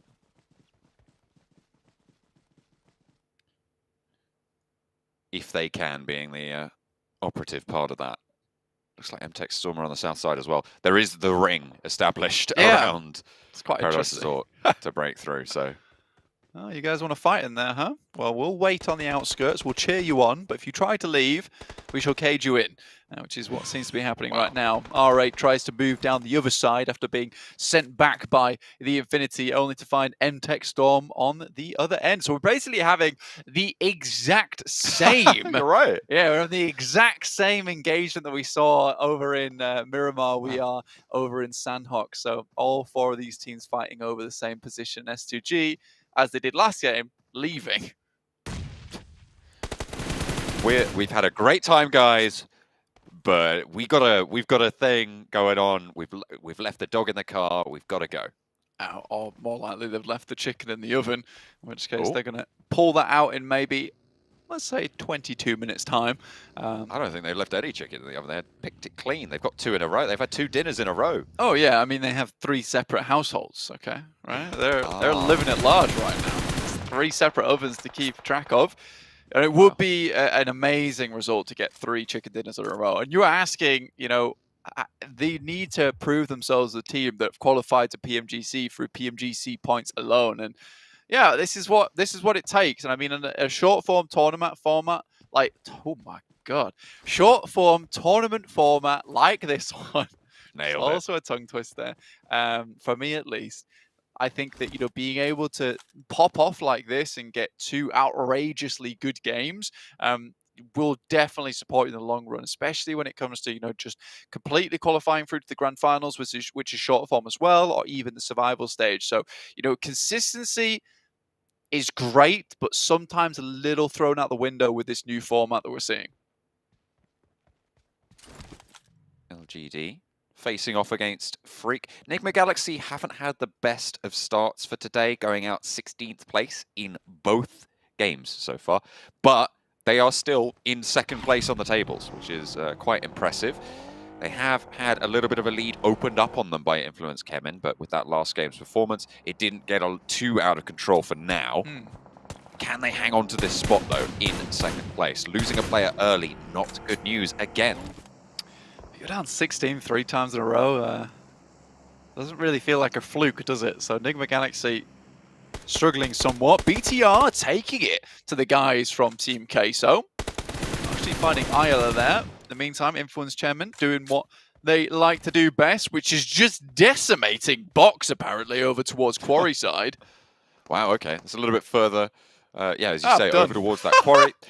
Box dispatch. It's no big deal, guys. Just one of the strongest compound hold teams. Although, to be fair, I might have to rethink that after the last couple of games. We've seen Box get rolled down quite a few times. It is what they're known for, but not necessarily what they are good at right now, which is fair enough. I think that, you know, since a load of changes, you know, Loki leaving the team, I think he joined the broadcast team actually, which is really cool. It has kind of changed drastically in terms of the playstyle from Box. I don't think they're the same Titans we saw before. Still a very competent team, but not necessarily one of the teams that we would see at the top of our radar anymore. And it honestly is, again, like I say, great to see, you know, a Turkish team. You got Enigma Galaxy as well as Influence Kemen at the top. Just not many SEA teams here that we're seeing come in. I'm having a massive performance right out the gate here in Group Red. So we are going to have to see now this case of, right, SEA teams have to now catch up to some of these Western European teams or other teams in particular. So it's great to see, honestly, John, and one thing that I'm hugely excited about going forward.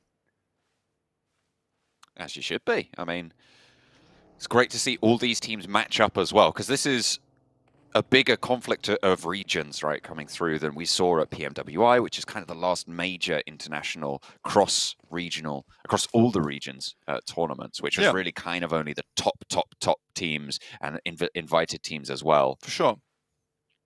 In that situation. It's great. I mean, I'll say this. I mean, Middle East used to be a Middle East had teams that we would just not even really have on our radar about 2 years ago. Enigma Galaxy is certainly one of the front runners from that region. Slowly but surely, just completely getting better and better every single tournament. The Iraqi team just honestly so strong at this point in time. Yes, out 16th place twice in a row the last 2 games, but you definitely can't discount their day one. Again, though, still remains to be seen. It would be lovely to see Enigma Galaxy go through straight to the grand finals, though, with all the effort that this team has put in through the multiple years during PUBG Mobile esports. And I think they're one of the teams that I would personally say deserves to be there. Team Queso wants some revenge on Bigatron for taking down Ayala earlier on the crossing from the northwestern island. They will try and control them. They'll have to move through. This is a bit of a replay. Okay, this is the crash. So just 2 knocks immediately lit up. That is... I mean, that is... I love that. That is beautiful. That what just happened there.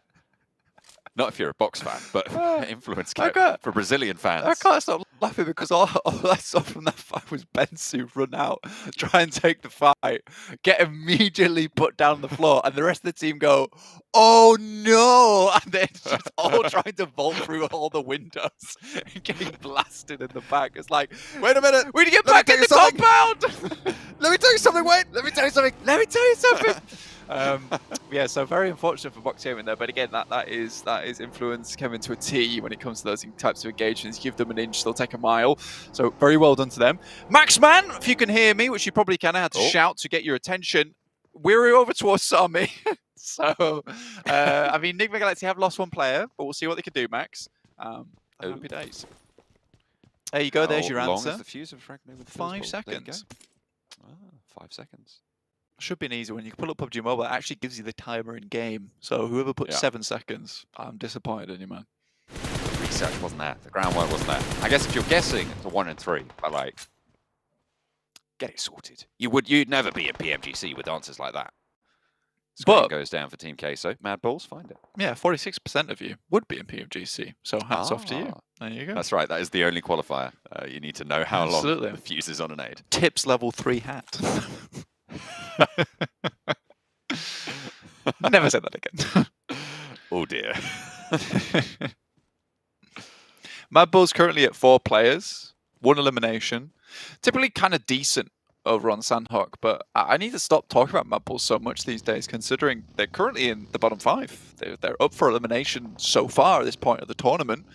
The Infinity, I think after that last game, holding on to that very good compound up towards that north side for so long, I think it gave them a lot of that false confidence, really, that no one was going to be able to challenge them. God Tony kind of runs out, doesn't expect there to be several teams looking his way, which really he should have done, considering it was one of the major compounds in the lobby there. It's a stealth move if I saw one. But yeah, the Infinity just get wiped off the board, and that could have been a game that would have sent them out of that horrible pit that is at the bottom of the leaderboard so far. But yeah, Team Queso, R8, Mad Bulls all need to climb their way out of this one. MTech holding on by a thread at the moment in 11th place. Again, not our loudest team in the lobby, but do consistently put up some points every game. Is it enough, though? Is some points enough points? I think that's the big question, especially when you've got teams with massive potential sat underneath you on those tables. I mean, specifically, I'm thinking about Mad Bulls as the region that we covered, but I mean, even teams like Team Queso, right? They have got that oomph there somewhere. It just hasn't been shown just yet. And speaking of, I guess that's going to take the oomph out of this game for them as LGD, who did in fact rise from one of those spots earlier on yesterday.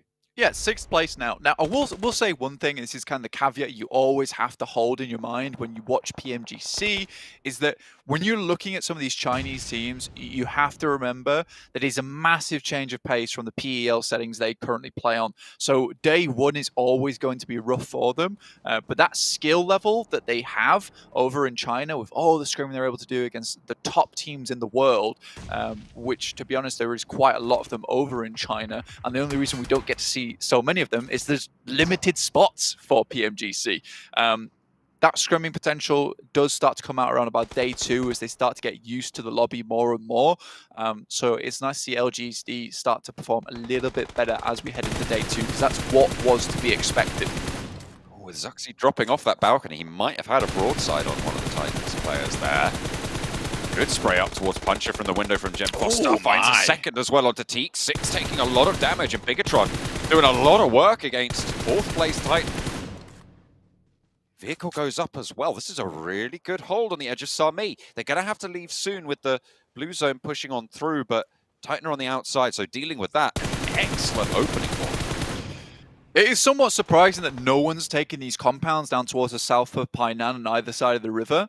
Mad Bull's currently holding a 4-man split right now to the north of Camp Charlie. But yeah, there is a fair few compounds that are just completely open. And you wonder, because of these circles, that teams are worried that there's already teams there that have moved in early. But because we're seeing this much more central type play, a lot of teams are scared to head off that edge side because they assume teams are already there who are here earlier on. So you will see some of these teams start to try and scout out, find these positions on the map that might be still open and available to them. We'll see what happens as we get further into this match. DRS right now looking to move through LGD, already finding one of their players in CC down towards that south side. MVM, YZZ and Suki looking to regroup, put a band-aid on this. As DRS are still out in the blue. M24 shot over towards Titan as well, and that's them out with a dirty little headshot coming through from Enigma. That is not ideal, bad for business. And Titan going down again. I mean, we have seen a little bit of a floundering coming through from both Enigma Galaxy and Titan today. We haven't really seen that punch that we come to expect from them. I mean, I said Enigma Galaxy out in 16th both games in a row. Titan out in 8th both games in a row as well so far. And this one is going to drop that down even further. So Enigma Galaxy going to be looking to try and catch up, put a dent in the lead that Influence Kemen have, but that's an S2G shift, Blank. It is. It's also I8 picking up this really good compound, and Mad Bulls have been scouting this out, and it's been open for so long, but I8 were able to find their way into this one right as this circle popped. So Mad Bulls are moving in with little to no information on the case, so you can see them getting torn apart on that side. Now only 2 players alive, looking to pick up the pieces. S2G getting involved as well, and Mad Bulls should be going down here. Only 2 players remaining. This is going to be a survival game if ever I saw one. DRS similarly really struggling after poking the hornet's nest that was LGD. Influence Kemen doing a lot of work on that northeastern side. They've yet to cross the river though, which is where the majority of those teams are going to be facing. Still locked in that fight with the remainder of 4 rivals, although they have been torn apart. Something awful. Egon XIA will be taking shots over this way.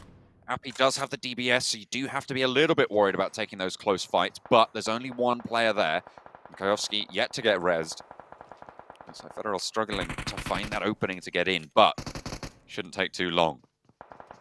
Yeah, it's somewhat of a late rotate coming through from Mad Bulls. Influence Kemen, you can see them here. Still dealing with the guys from 4 rivals, but S2G, I8, like you were saying, all having sight lines down towards them. That's Lord going down for Enigma Galaxy, and they're out in 11th place, which gives them little to no points on the game. They'll have to pick up 1 elimination at least. That's about it. Now Influence Kemen looking to finish off the final players. Happy has the DBS, but it's not enough. Wasn't even able to land a shot there, I don't think. Influence Kemen, Kajowski actually taken very low after the res again. Will be able to stay alive for now. And the circle is okay for them at this stage, but crossing will be brutal if they have to make that choice, if they have to make that rotation on the next circle. Infinity, good old position for themselves. Again, this is going to be a case of not being too greedy on some of these pushes, not being too greedy on some of these knocks, as that's what came back to bite them on that last game. This time around, though, with so much open area, Newsy holding this outpost, they will be gathering a lot of information, so should have a better idea of the lay of the land. We're still waiting for this next circle. S2G looking to take this very, very far today, and Influence Kemen almost a little bit afraid at this point in time as S2G continues to rocket up the leaderboard. If there's a team that can make a river crossing blank, we saw it in that first Erangel as well. It's Influence Kemen. They make those impossible plays somehow. See if they can do it again here if they have to. Circle shift comes through. Does give them a little bit of grace, but difficult certainly. LGD suffering. BTR currently 3 players. Happy days to BTR. I also got a follow from Luxy the other day. Oh, was happy. Very nice. Cheers, bro. I appreciate you, man. We had good times over in PMWI. Would you like to keep flexing it, or? I'll keep flexing it. I chat with Luxy. It's no big deal to me. Do you? Oh, okay, yeah. He's actually a cool guy. Anyway, BTR 3 players still going strong. I think Gen Foster, though, definitely the dude that I need to get next on the Instagram radar. This guy has been very impressive throughout the entirety of PMGC so far. And I mean, it's nice to see. I mean, Luxie and Zuxi, 2 very strong players.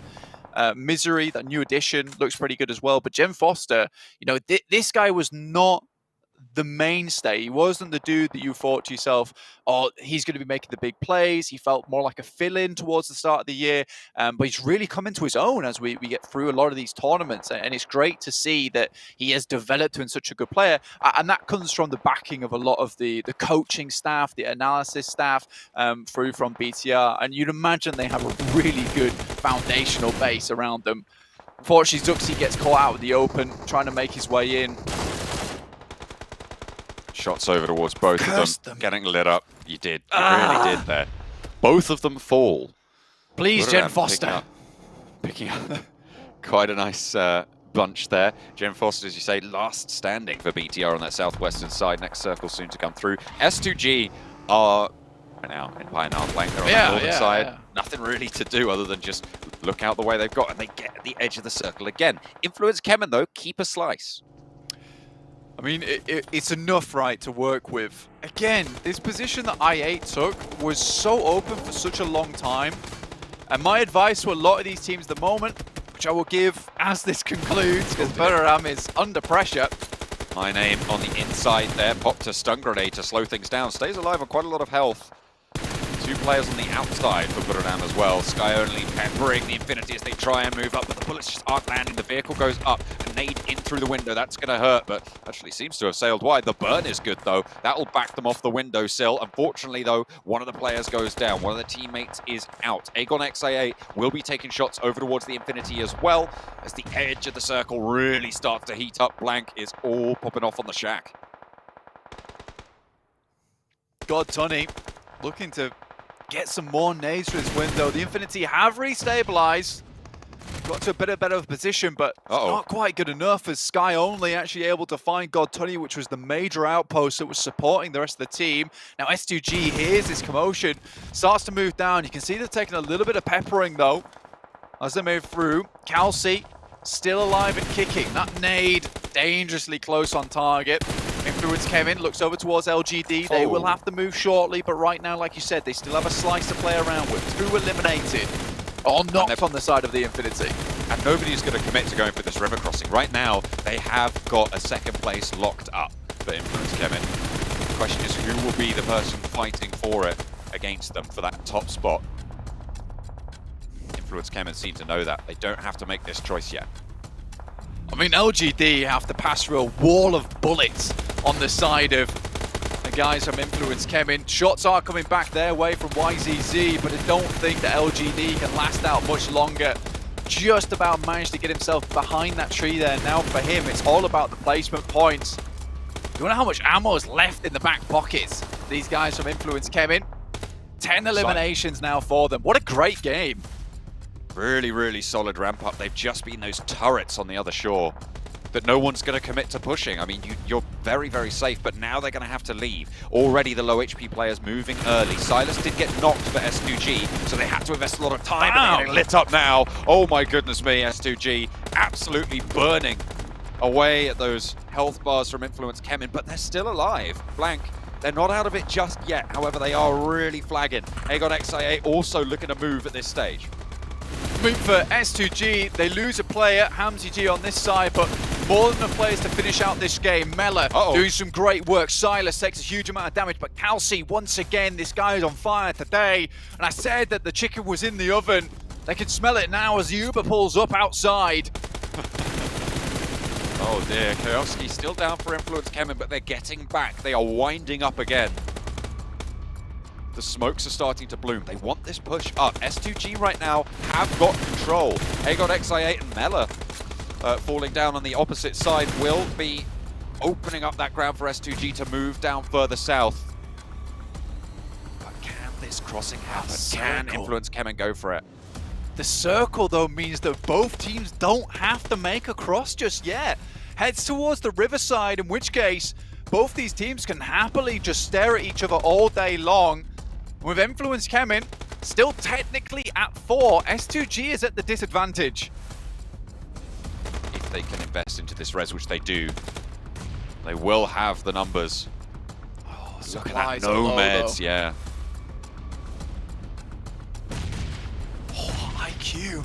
Oh, that's on target as well. That's huge. Silas opened up on towards a nade on the side. The bombardment is good. He wants to put one further in, and they're completely dumbfounded by this. Ray-Z falls, and now Influence Kemen can ruin S2G's dream of getting the triple. The back-to-back-to-back. Hey, IQ striking out towards Influence Kemen, though. He's not done. Finally put back in his place as they step up, and it's Influence Kemen to take it from the far shore. What a way to close it out. They're happy with that, and they should be. I mean, what an unbelievable finish. The only place you could cross in that circle was where it was finishing up. That small bit of sand crossing available to Influence Kevin, that's where it ended as the footfall pulls up the dust in their wake, and they'll send S2G back to the lobby without picking up that chicken dinner. That is so unfortunate. S2G were looking for another big game, and if it wasn't for IQ sending that 5-head grenade over the top, I don't think Influence Kevin would have got away with that, but they took their opportunity. You can see the timing was amazing. Very chuffed with that. I mean, smiles on faces. Influence Kemen put another chicken dinner up on the board. I mean, as well on Sandhawk after their performance in the first day, finishing out in 12th. It's great that they've been able to come back and show us that they can dominate. It was such a fortunate situation that they've managed to sweep their side of the river as well, Black. It's a really difficult crossing to make, John, but they make it regardless here and set themselves up on that northern side. It gives them so much space in the circle to work with. It really, really does. Excellent performance there. S2G just pipped to the post, but they have got a really good game again under the belt. S2G is roaring today. Influence Kemen, though, prove why they are the top of the tables. What a game from them.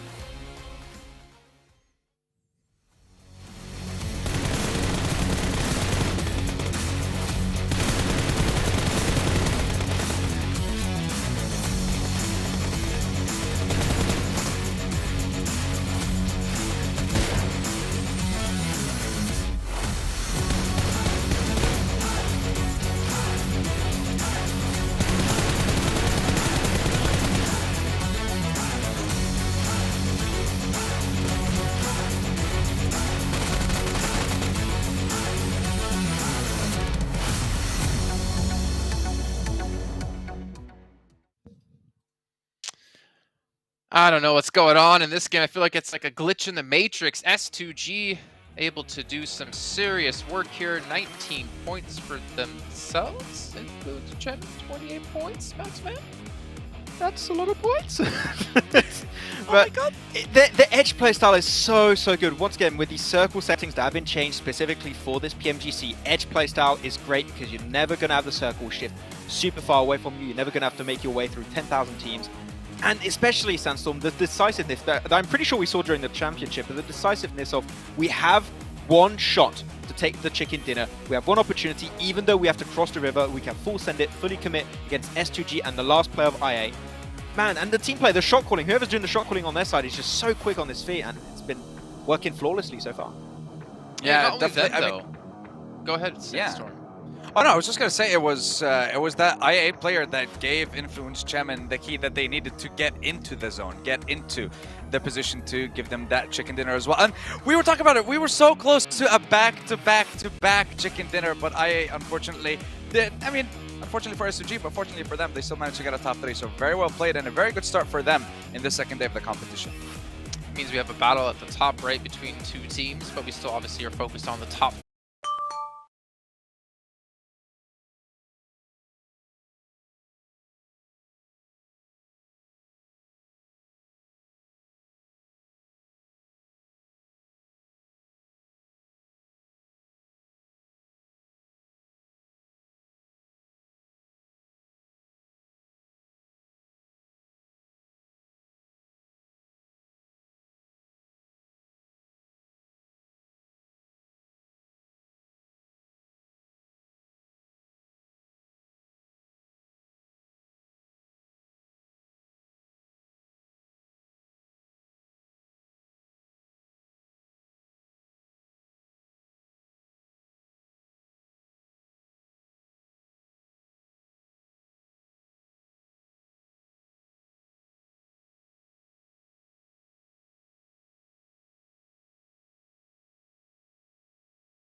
And Max, man, I don't know what to say to you anymore, to be honest. I feel like I've been so mean to you for so long, but you know what? I feel like because I've been so mean to you, I'm going to treat you.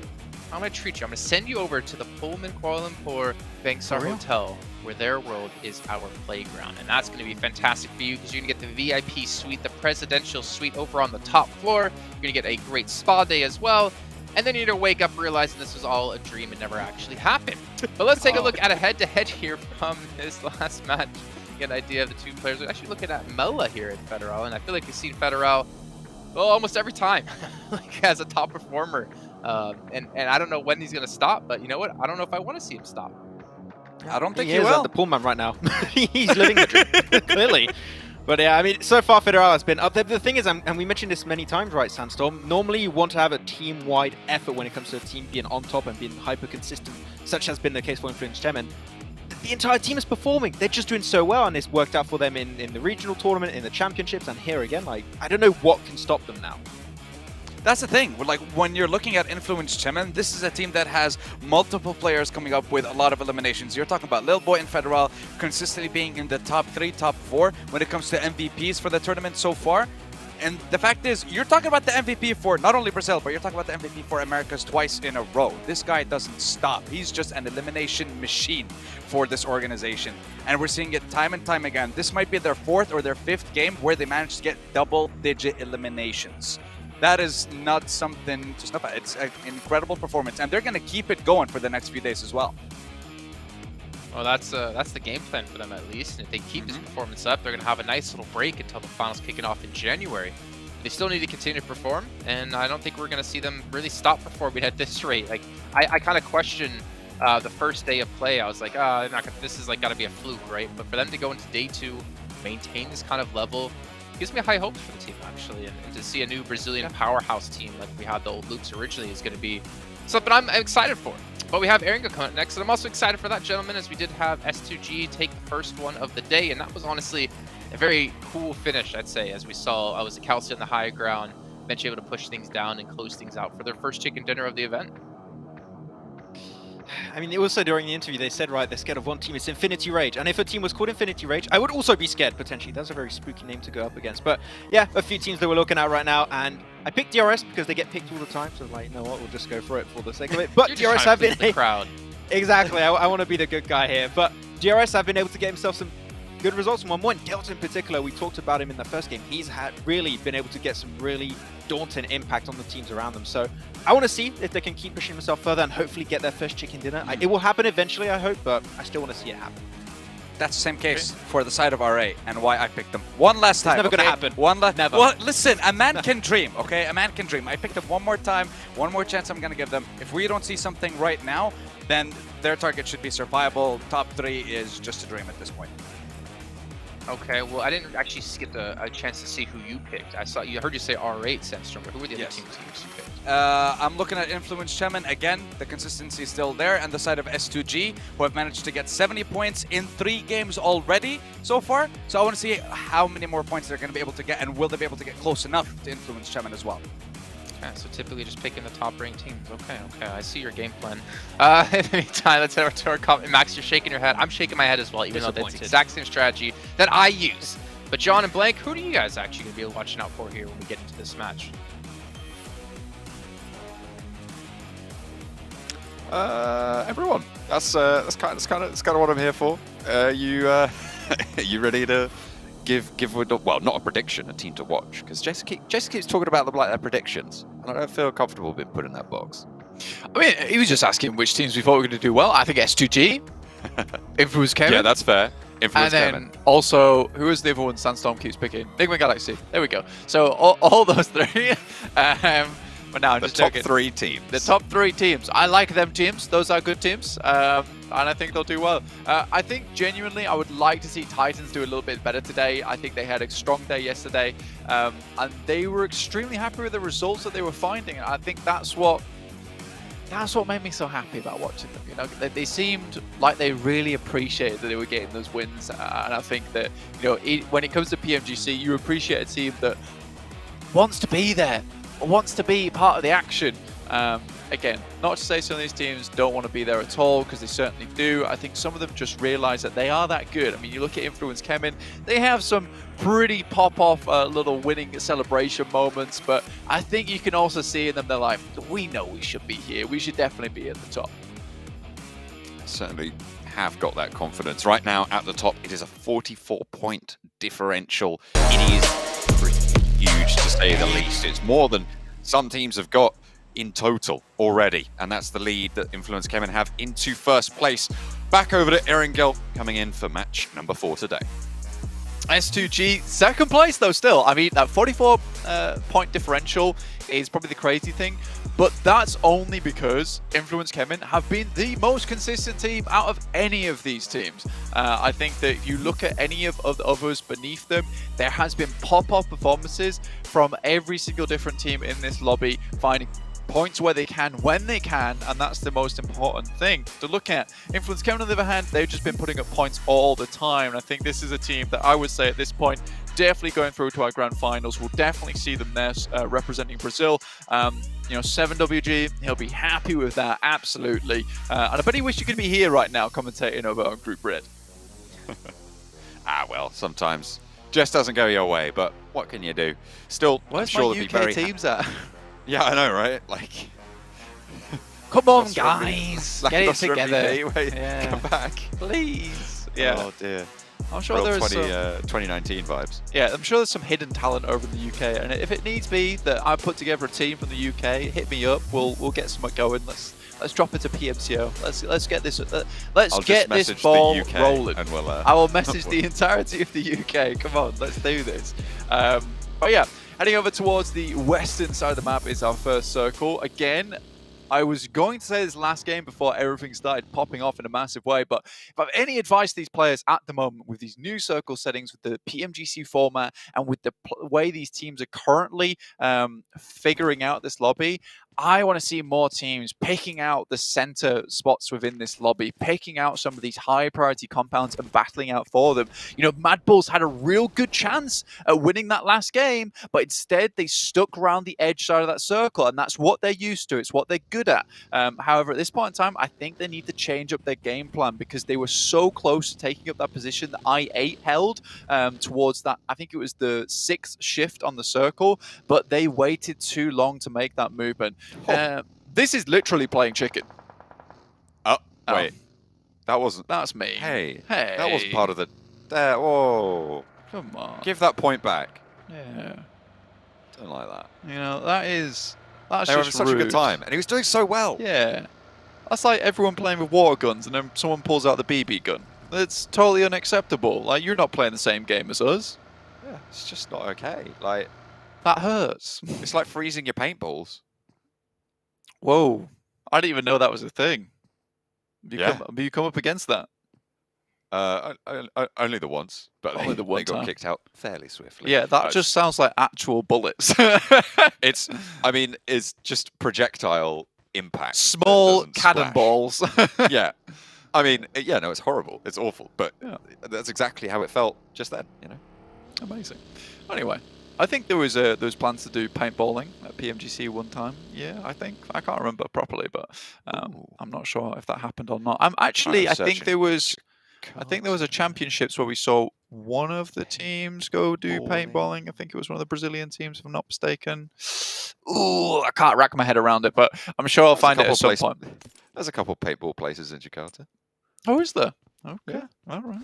Just searched it. So basically, it's just going to be me going, so, anyone want to go paintballing? Don't freeze your paintballs, though. Anyway, I think... I will be putting your paintballs in the microwave before we start. You will be basically playing with just paint shooting out the front of your gun. Just splattering. Yeah, pretty much. Anyway, looking at the map again, centering up probably over towards Gatka. I mean, main Gatka MTech is currently holding that, but losing a player early on does not support you very well, considering that the Gatka is an area where you need to hold more than just one area the majority of the time, which is where it gets a little bit more rough, right, John? So basically singling out one of these compounds and then holding that one down yourself. I mean, you don't have as much control, you don't have as much information gathering, but at least it will lead you to a late game performance. All right, in North George, we saw LGD try and move up and guard out that eastern side before over in Georgia Pole. Will they be looking to do that again with the circle as it is? They know that R8 most likely going to have to break out this way. It's a potential to try and guard that out, or they could head further south themselves for LGD.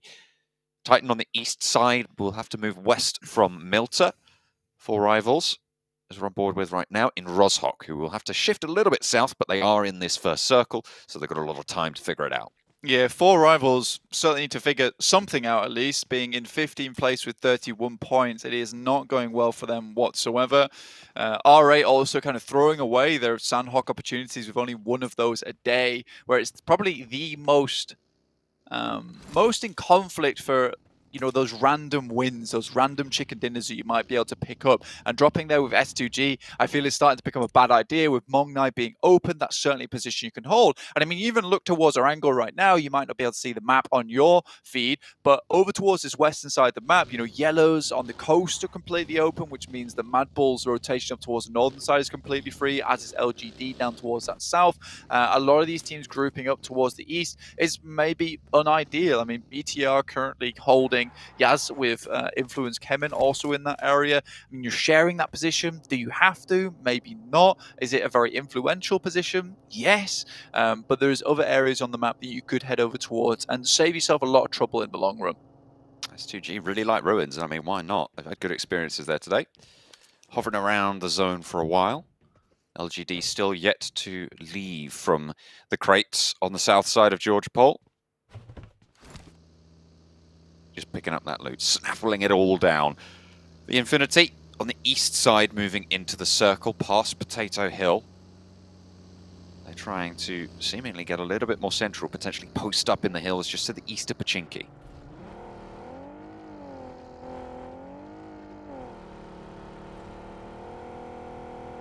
In case you're on that south side as well of Pachinki. I mean, this has become quite the hot spot whenever we do see these circles on this side.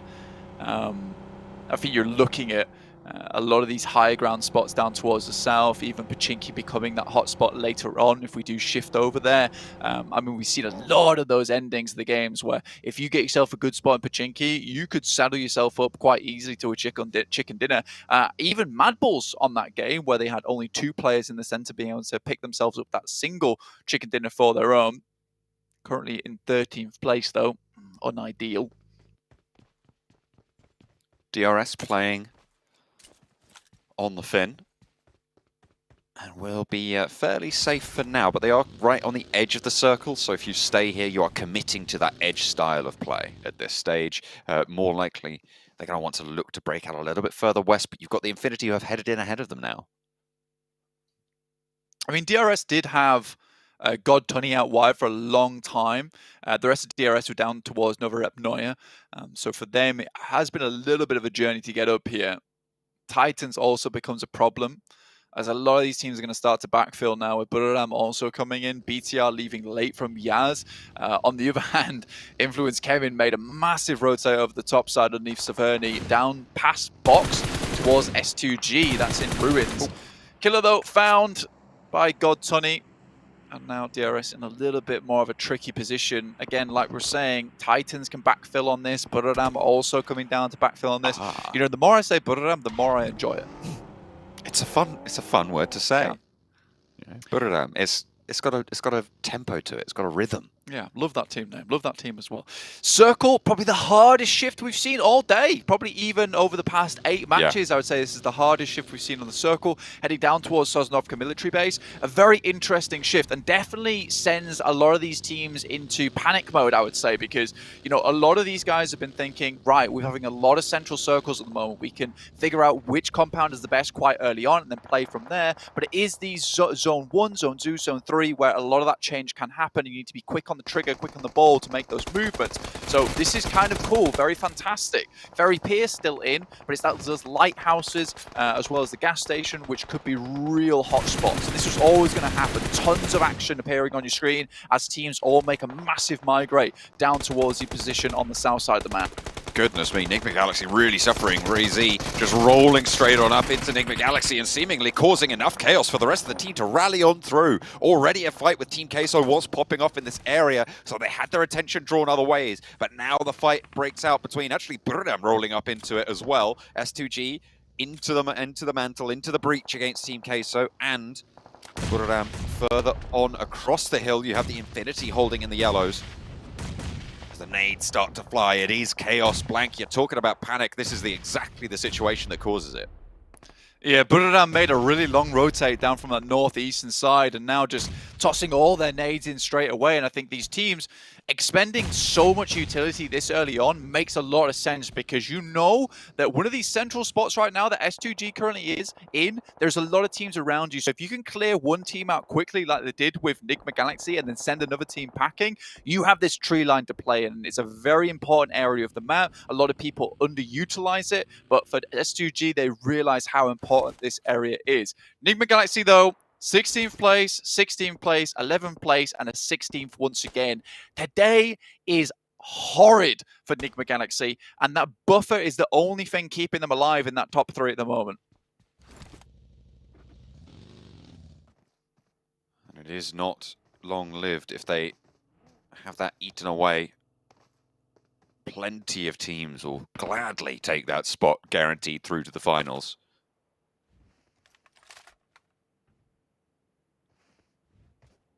But it is a matter of achieving that. Enigma Galaxy still with a lot of leeway to go. But another 16th place finish, you're right. It's not the standard that they need to be at right now.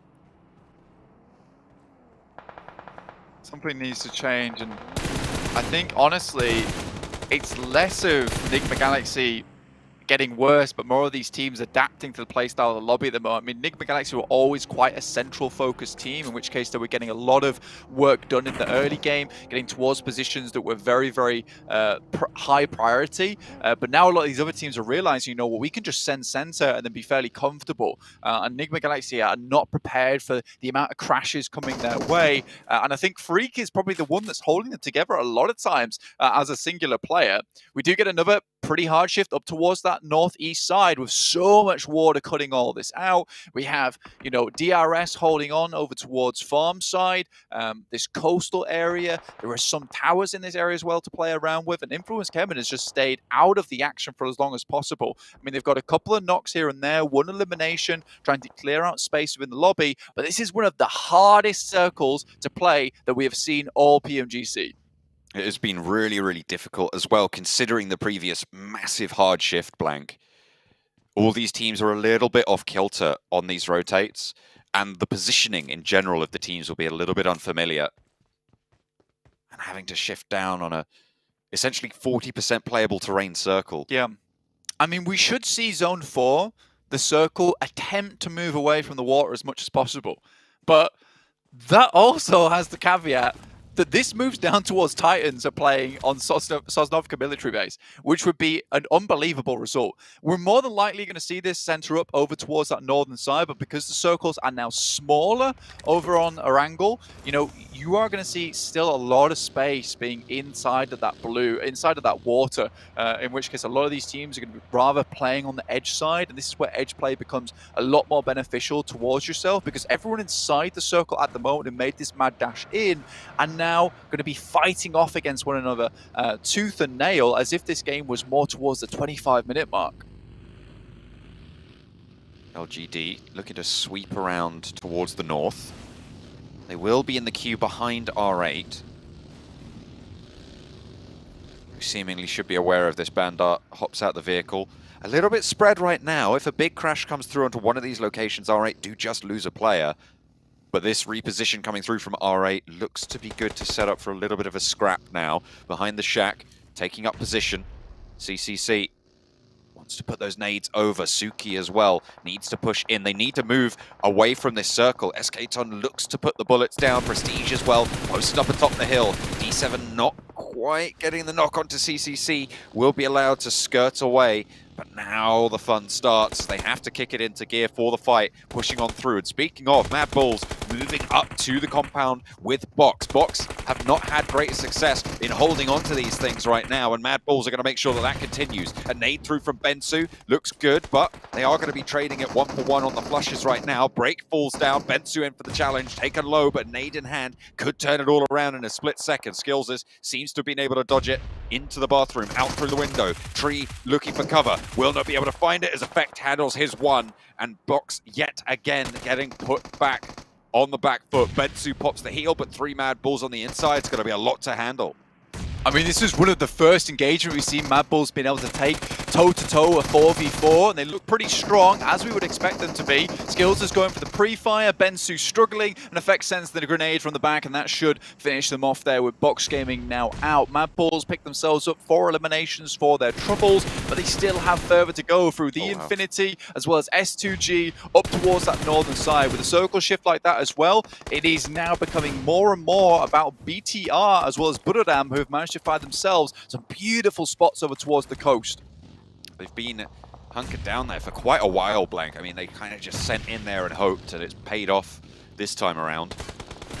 The Infinity, I think the bottom of the cliffs are safer, and they might just be right about that. S2G on the western side will have a coastline. S2G played a beautiful game today, honestly. It has been crazy, the performance they've been able to put up. And again, a lot of that comes down towards patience, picking up big zones, and then not taking too many fights. We see more of it being now that they pick up those big kill counters towards the end of the game, massive eliminations coming through at those last 5 minutes. So not trying to anger the bear that is the rest of the lobby as much anymore, taking a much more tactical approach to it, and using that pinpoint accuracy that they're so well known for as a team, with the team firing as well, to their advantage. It's really nice to see a team adapt like this from day 1 to day 2. Also, with them being so down bad yesterday as well. Yeah. I mean, they came into today in 11th place, and right now they're ahead of everybody else except for Influence Kemen. 44 points between them and the top spot, sure, but 22 points between second and third place. S2G have streaked a lead that you would not have called with that first day's performance. Buradam still holding a decent spot here. Again, if there's anything to go by that Miramar match we watched yesterday, where they're on the high ground, they did struggle slightly holding 2 separate zones of locations. Skillses, unfortunately, gets knocked down on his approach. And I think for Mad Bulls now down on the south coast, things are getting rough for them. Silas even finding another on their side. Should be Mad Bulls in a really horrible spot now. 2 players up, 1 player knocked, and you see Skills is there right next to the players. So very unlikely that he'll get back up on his feet, leaving Mad Bulls at just the 1. I think this could have been a case of a decision to move towards that northern side and try and stay out the action as long as possible, because it was most likely you're going to see all the players on the coast. I mean, if we pulled up the map feed right now, you would see basically a caterpillar of color across the rock faces. Oh my goodness me, Razy. The happiest of feet right now did get spotted across the way. I think that might have been from Entex Storm. It might have been from Skillses. We're finally looking for the shots. Zagon XIA actually managed to make landfall and take shots over their way. Ooh, that's bad news for Entex Storm.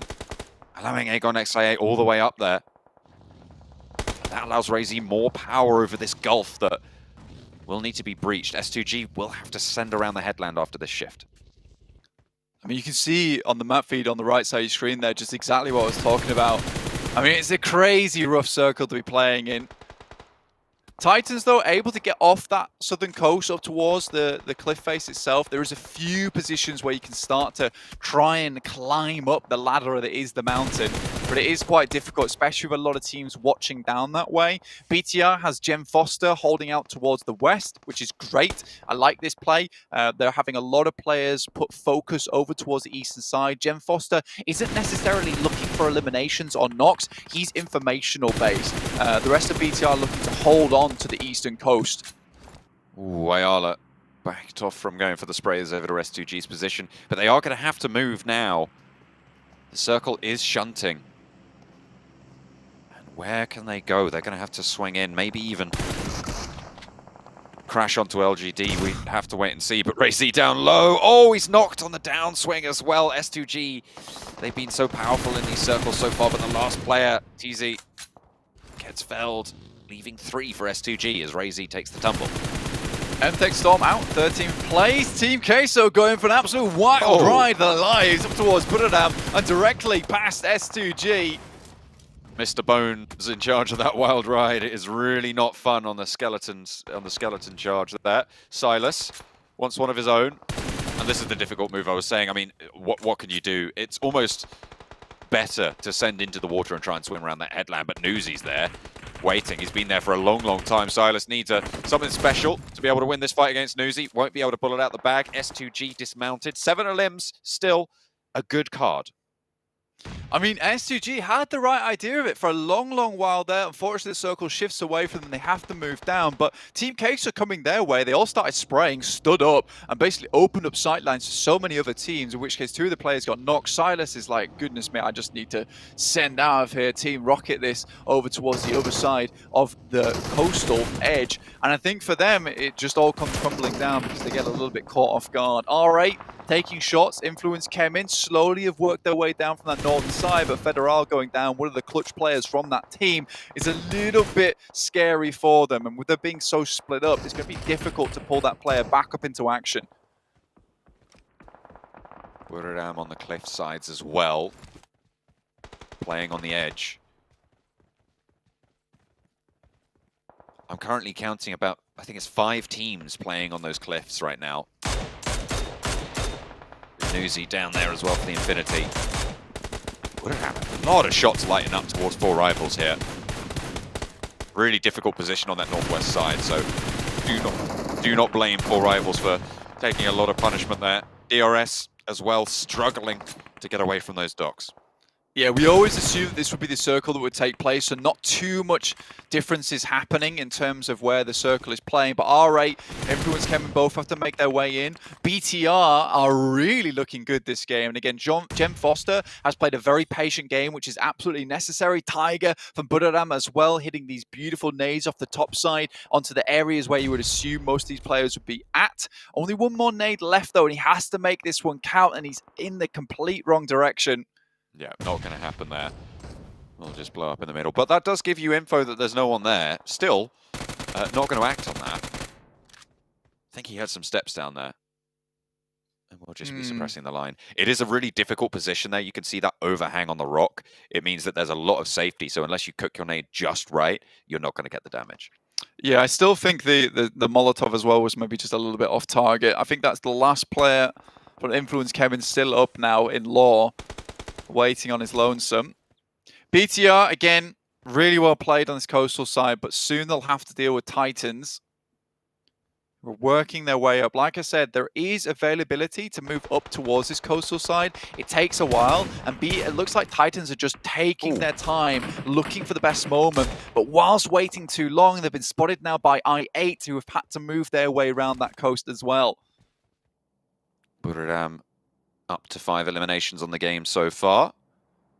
Probably one of the most mobile teams right now in terms of their positions. They're all on these plateaus with some of the ridgelines to play around. Aegon XA8 really not in that same sort of position, and we saw Titan as well playing up the vertical sheer cliff face that exists there. Bigatron potentially one of the few teams that can contest, but LGD out in the open, if they can stay alive, they're going to have a massive advantage moving into the later circles. Newsy finally dispatched.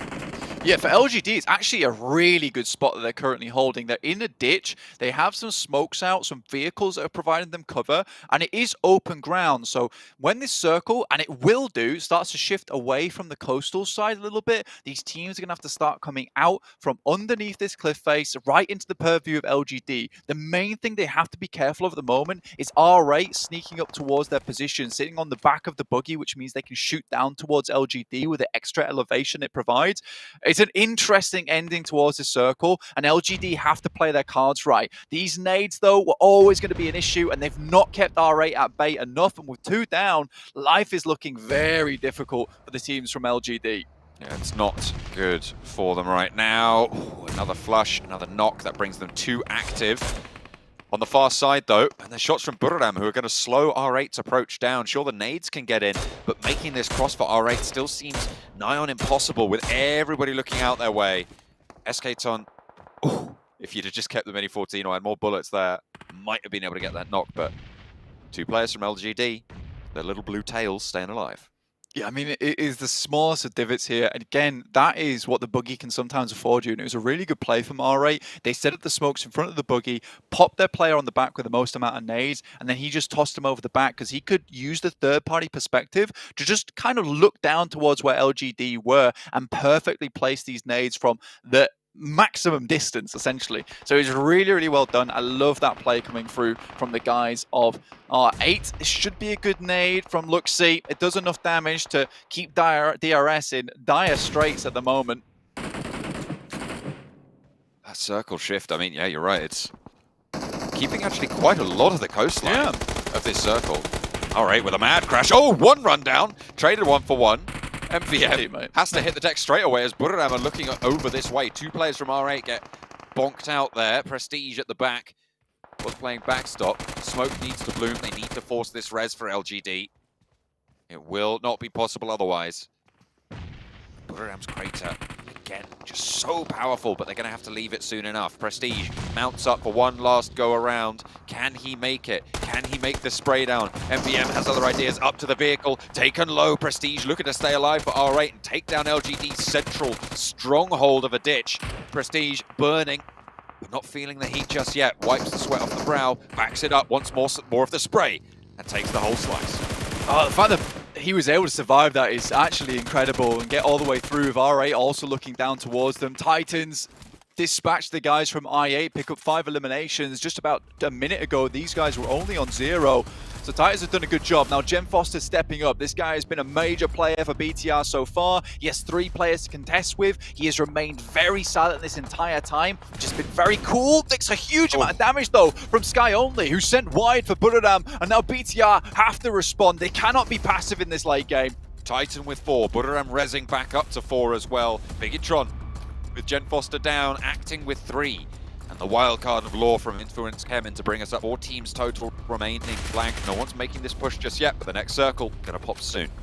Jem Foster did a fantastic job to stay alive this long and also unknown to the guys from Buradam. Steps up a little bit too early though, in which case the player from Buradam already sent wide, had spots on towards him. And now Buradam looking for a really big game here, finding at least 1 from Titans in Teak, now looking to take out the rest. 3 players for BTR, slowly sidling their way up towards this eastern side of the map. Influence came in still with 1 player in the circle, staring out into the blue to make sure as little of him is visible as possible.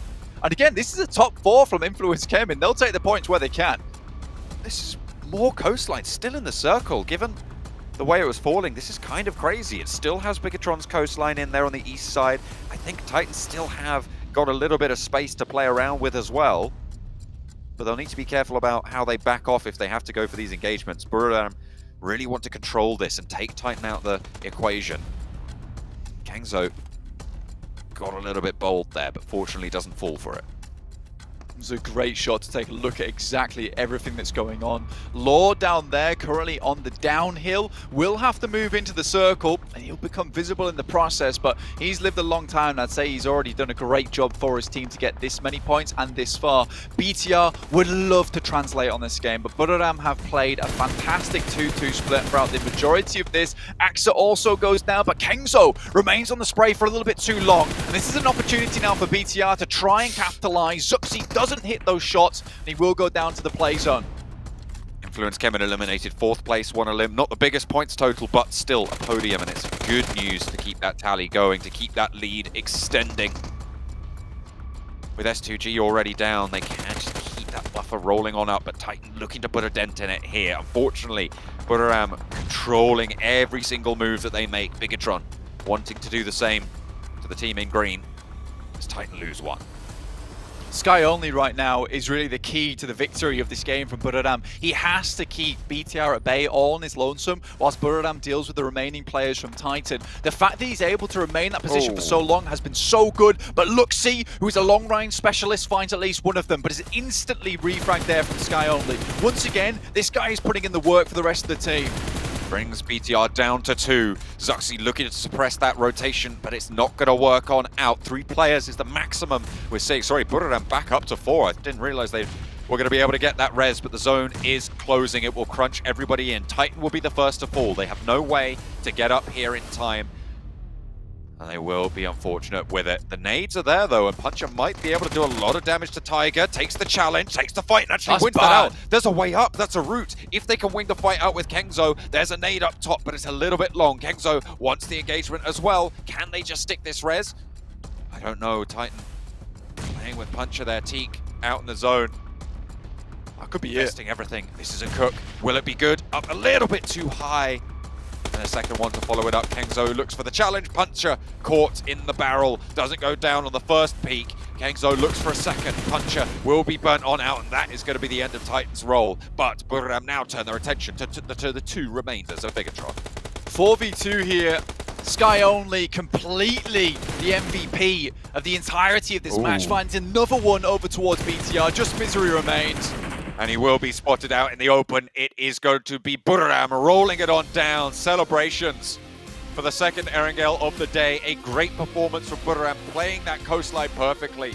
They controlled LGD on the north. R8 caught in the mincer. And Bigatron, the final victims.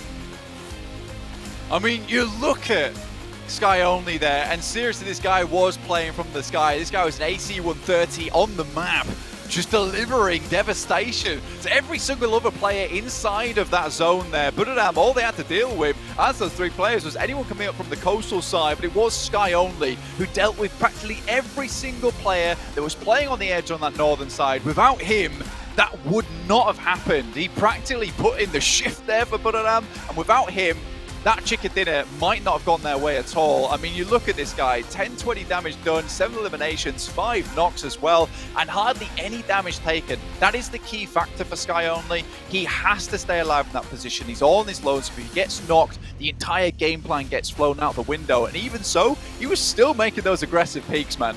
Absolutely great stuff there. Excellent damage numbers coming out from Buradam.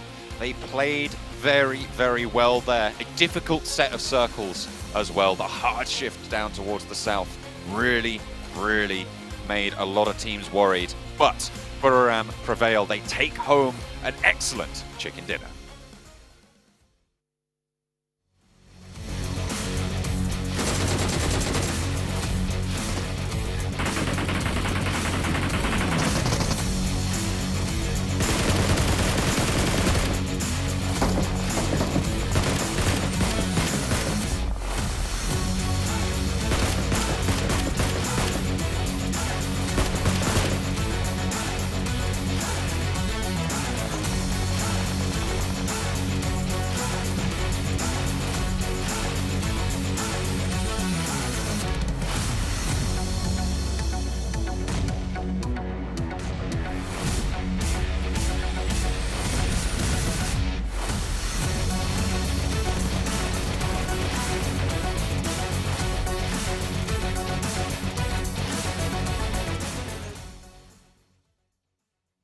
I know all the focus was on Buradam United Esports on their victory. However, our focus was on that desk. Kengzo, please, man. Those desks, they have their own emotions. You know, we need to use those. I think that was the last desk we have left for all the players.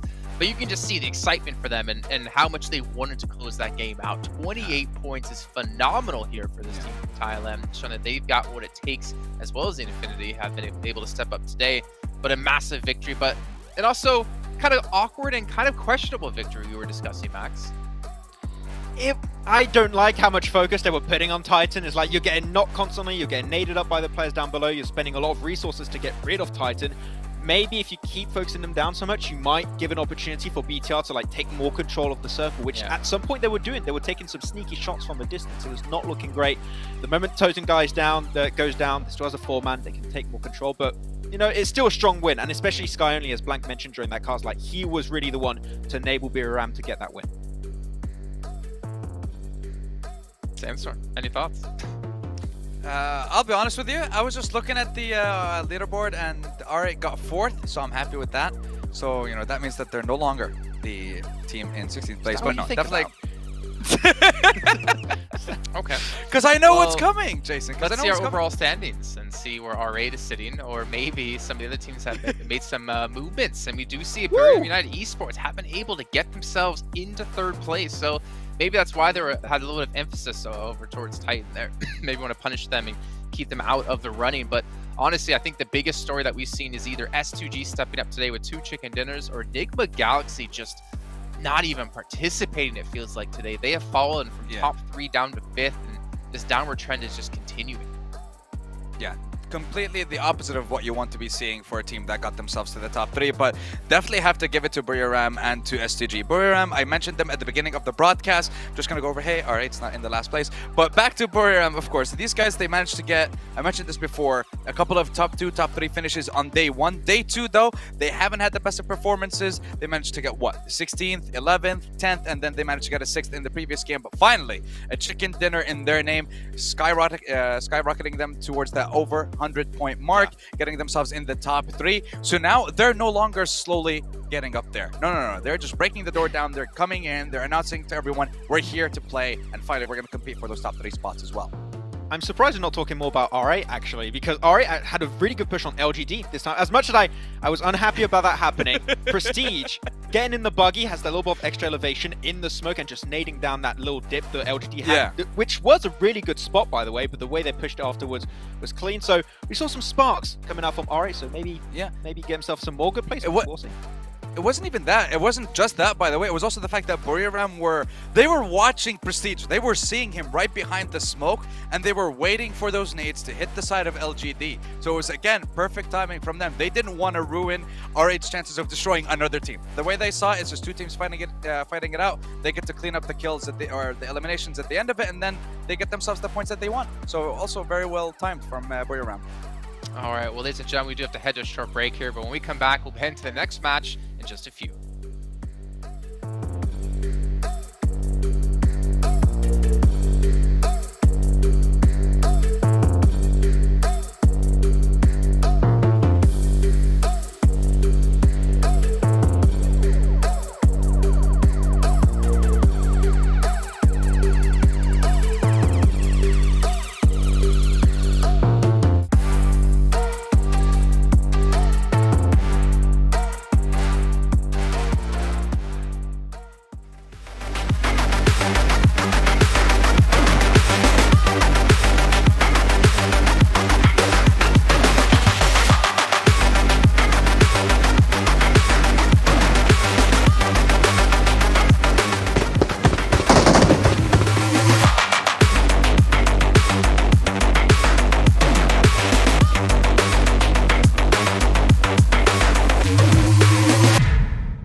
And we're back. A very quick break indeed as we're getting things underway for our 5th match of the day, which to me is quite a surprise. I feel like we've just gone through these matches extremely quickly. We've had no delays. We had everything ready to go, and we've had teams adapting their strategies. But what's the biggest surprise for you two today? I'm going to throw you like this very general, very big question, because we have seen some new teams step up, some other teams fall, but what's the biggest surprise, either positive or negative? I would say the positive is the fact that Influence Chairman has been able to remain consistent after their incredible performances of yesterday. That was the big question mark we had after yesterday's games. Like, okay, that's a great way to kick off your PMGC adventure. Can you follow that up with even better results? And they've been consistent, got himself another chicken dinner today. That's the surprise that came out of this event so far, and I'm hyped to see if it can continue for the next 2 days. What about you, Sandstorm? Personally, like I'm still going to to talk socials. about. Yeah, I mean, look, well, not you. I'm just going to follow it with Jason, of course. And also I want to find out what the script is for the next couple of games. But I'm going to stick to the negative side, and I'm still going to talk about R8 and the fact that I'm not sure what is going on with the team, what issues are they going through, but this is not the performance whatsoever that we're used to. We saw what they were able to do a couple times before in tournaments like the PMPLME and SA, and of course PMGC even getting top 9, top 10 in the league stage. Now they're still stuck in the bottom side. We're not seeing them anywhere close to where they were, and I don't know. I need to see something. I need to see it now from them. Otherwise, bye. You seem quite tilted about R8. Maybe it's just, well, maybe it's just because you care about them so much. Obviously, like if we cover regions in particular, like for instance, Max and I think we're really pulling for Mad Bulls, but we haven't seen them be able to really rise to the occasion. Kind of get attached to some teams, and it's unfortunate when they can't step up here when we get into the big event of the year. But we did see Bigatron step up at least with a great finish in second place, but it's still not enough for them to breach top 3. We have to do a quick little head-to-head here between the top 2 players. And honestly, as you mentioned before, Sky only 36% team contribution, but the elims, the damage, the control, the throwables, use Max. He's definitely the MVP here in this last one. I want to rename him from Sky only to off angles only, because yesterday and today, that all this guy has been doing is getting the off angles, setting up his team for success, and then you just send Kengzo and he's going to eliminate teams and destroy desks apparently. So he's just going to do the entirety of that work. But yeah, Buridam, as I said, Destroyer. Actually, that's a cool title. You should definitely try and like patent that one. But but you know what? I want to see if they can continue this kind of launch forward. First day was kind of like a feeler day. It worked out great, and here they can actually close off wins. And a team that we did not know, right, Sandstorm, able to actually perform. So I'm impressed. Yeah. And looking at this map, seeing how many times we're looking at Titans dropping towards Latigo, dropping towards Valle del Mar. We've seen one zone. Thanks, Jason. Listen, tell us. What is the script for the last game? We need to know. We've seen so many zones with so much water in them. It's not fair for the players. It's good for us, but it's not good for the players. Please. Well, like the zones, you need to stop being so thirsty, okay, Sandstorm? Okay. I'm not going to spoil any script whatsoever. You're just going to have to wait and see what's going to happen. But one thing I will tell you is, I know who's going to win the next match. Oh! Mm. We have a Jason prediction in this game. Oh, it's Infinity. I mean, according to the audience, and now me, which obviously means they're going to do it, it's DRS. Team from Nepal. When are they Shout not out to all my predicted? Nepal viewers here. I love it. Instagram DRS is Jay Kaplan, by the way, or in his Twitter as well. Okay. DRS eliminated and No. 46%. No. They're going to win. They're going to win, and then I'm going to have like 10,000 people follow me on Instagram, and I'm going to become a DRS fanboy account. That's what's going to happen. I kind of want to jump in on the hype train because this is not fair. I want to go into DRS as well. They're definitely gonna be one of my teams for this game, even though the predictions might not show it. They're my heart. I mean, I have been honestly quite happy and surprised at how well they've been doing so far in this event. But again, they still need to do a little bit more here to continue to progress. But as a quick little recap of this last match, oh, this is interesting. Timing blue. Okay, we haven't had that before as a stat when we've been doing some of the PMPL shows. We see R8 2 minutes and 14 seconds and it's using 62 throwables, but 70 Barbarian United Esports. That's a lot to throw out. Yeah. If I have one recommendation right out if I can see on this is it would be cool to see R8 have a secondary drop location because they always want to go for Northern George Bolt. Even in this case, when the plane path really didn't make sense for them to go in that spot, that could potentially help them. But hey, we've seen it for S2G so far. Playing Central works great, and Buridam and BTR did it instantly, right, Sandstorm? So yeah, can't go against a playstyle that works. And then Titan are like, please let us in, and they would not let it in. You can't climb up that quick. Yeah, and you kind of called it when you said that they're gonna shift right to BTR, right to Brew, and that's exactly what it did. And again, like I'm gonna agree with you with the fact that Brew were still fighting for too long with Titans, but also the fact that Titans fought the other team that did, I guess, swim over from the military island. They managed to take out I8. Yeah, they just managed to get 4 of the freest eliminations that we have seen in the tournament so far without anyone fighting them. And here, again, you saw BTR had so much control over the zone, and Brew were able to walk what in about and their just take spread? that chicken dinner away. I mean, they were quite spread, right? They had like one person towards the southwest, they had 2 grouped up towards the cliffside, they had 1 towards the southeast. Like, do you think that was a spread that was acceptable to have right now, or is that just kind of a misplay out of BTR side? I think it was great because Buridam was so focused on Titan in particular that just offers you to have a lot of scope of information on what Buridam were doing at the time. But that's the thing, that's why Sky Only's position was so important. He was keeping that split in check. If he was not there, I think that Buridam just like, unfortunately, get absolutely destroyed, get wrecked in that spot. But the fact that he was also having that off angle was making sure that BTR could not take full control. And that was the key part of that game that made it that Buriram could get the win. Yeah, and I think you also had two players of the BTR lineup. They were also focusing on the last player from Influence Chemin, Law, towards the northern side. So they didn't have their full focus on Buriram while they were fighting Titan as well. So they were trying to take care of their flank, make sure that they're safe, and then focus on the end game. But Buriram, in that meantime, wiped out Titan, got the eliminations, and then one by one just knocked out the BTR players. Well, I mean, in the end, the victory obviously go the way of their United Esports. What about Titan? I mean, at least for them, they get a decent. They've been extremely quiet today as well. And taking a look at watch, none of you having Titan, but both of you having R8. That's okay. I lied. Last time I said I'll pick them one more time, so I'm gonna pick them 2 more times. One for this game and one for the 6th game, and then day 3, day 4, I'm not picking R8 because at that point it's just out of my hands and it might be out of their hands as well. okay. Max, Team Queso, Box, R8. Do you want answers? I don't know why. I was like, okay, I'm picking you this time. But no, I want to see RA, and I was like, no, maybe if I pick them, maybe you'll anti-curse. I don't know. I'm trying things out right now. We'll see. Double negative is a positive, maybe. That is technically how it works. I don't know if it works in PUBG Mobile. That's how it works in real life. So let's get into our 5th match to see if it's going to work out for R8 here, as we're heading over to Miramar with John, Allen, and Blake.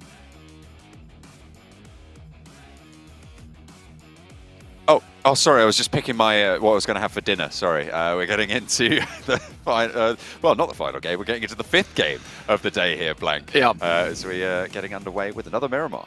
Right. So you know what I would like after this game is for both Max and Sandstorm, as analysts, right, to tell me if R8 don't do well, why they didn't do well, rather than just saying, well, R8 did this. Because honestly, guys, why are you picking R8 every time? I don't understand. Stop that. Stop it.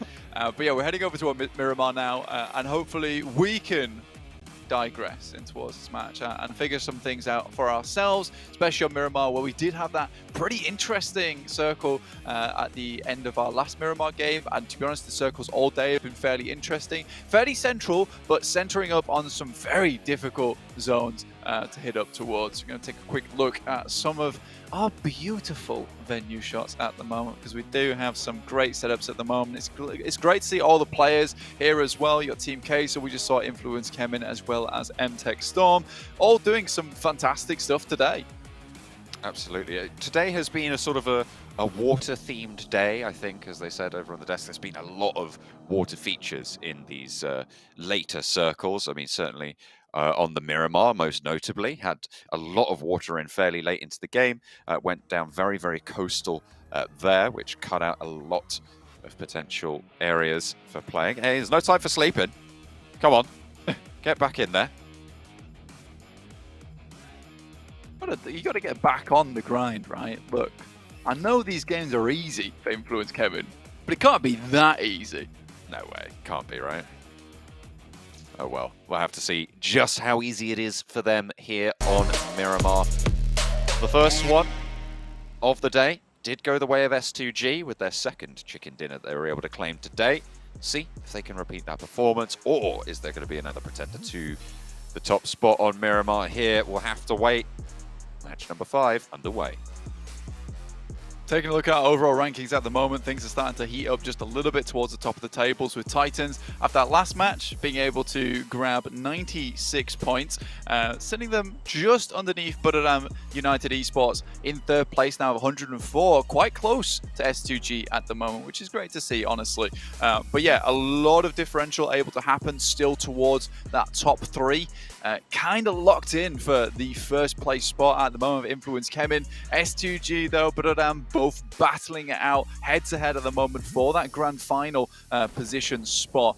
Everyone underneath them quite close. One chicken dinner would do it to take them there, but again, looking down towards our bottom 5, Mad Bulls, MTech, R8, Team Queso, as well as 4 rivals, all really struggling, and Mad Bulls, that gap is getting ever further away from them. 11 points now to 11th place with the Infinity in front.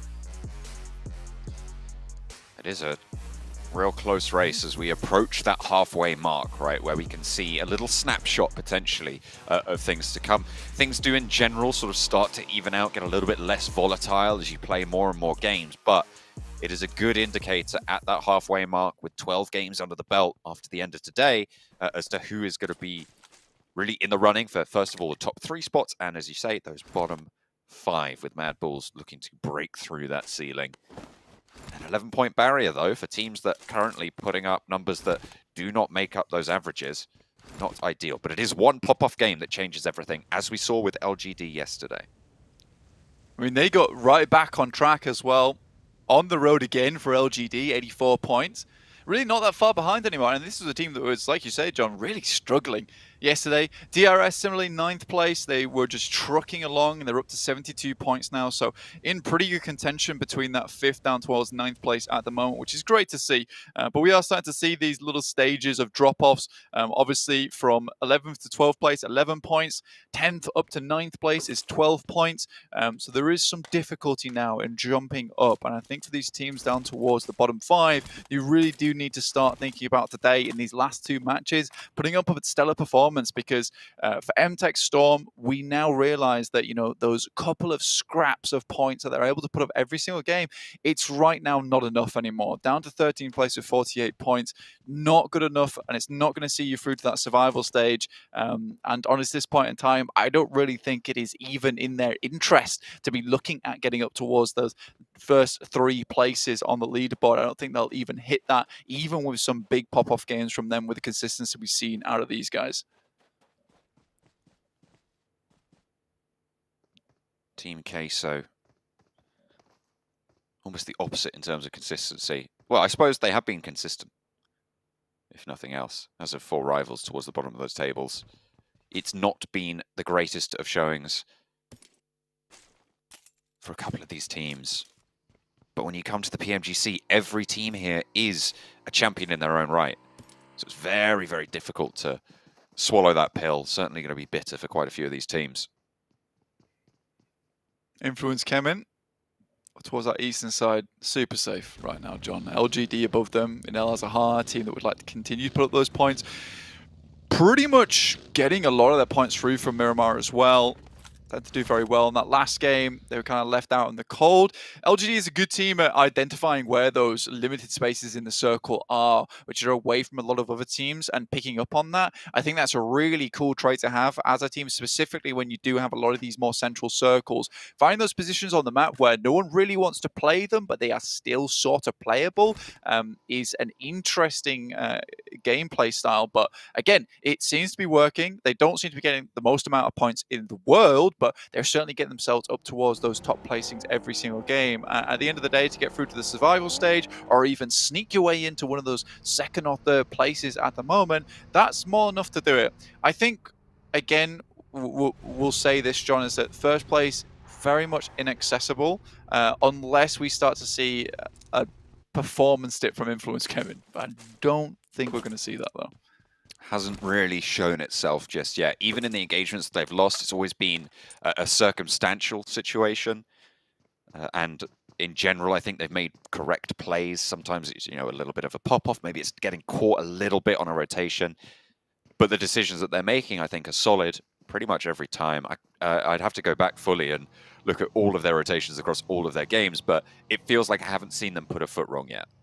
Yeah, I mean, they're another team that kind of plays similarly to LGD, which is identifying where those rotations are free and then trying to work their way down that way.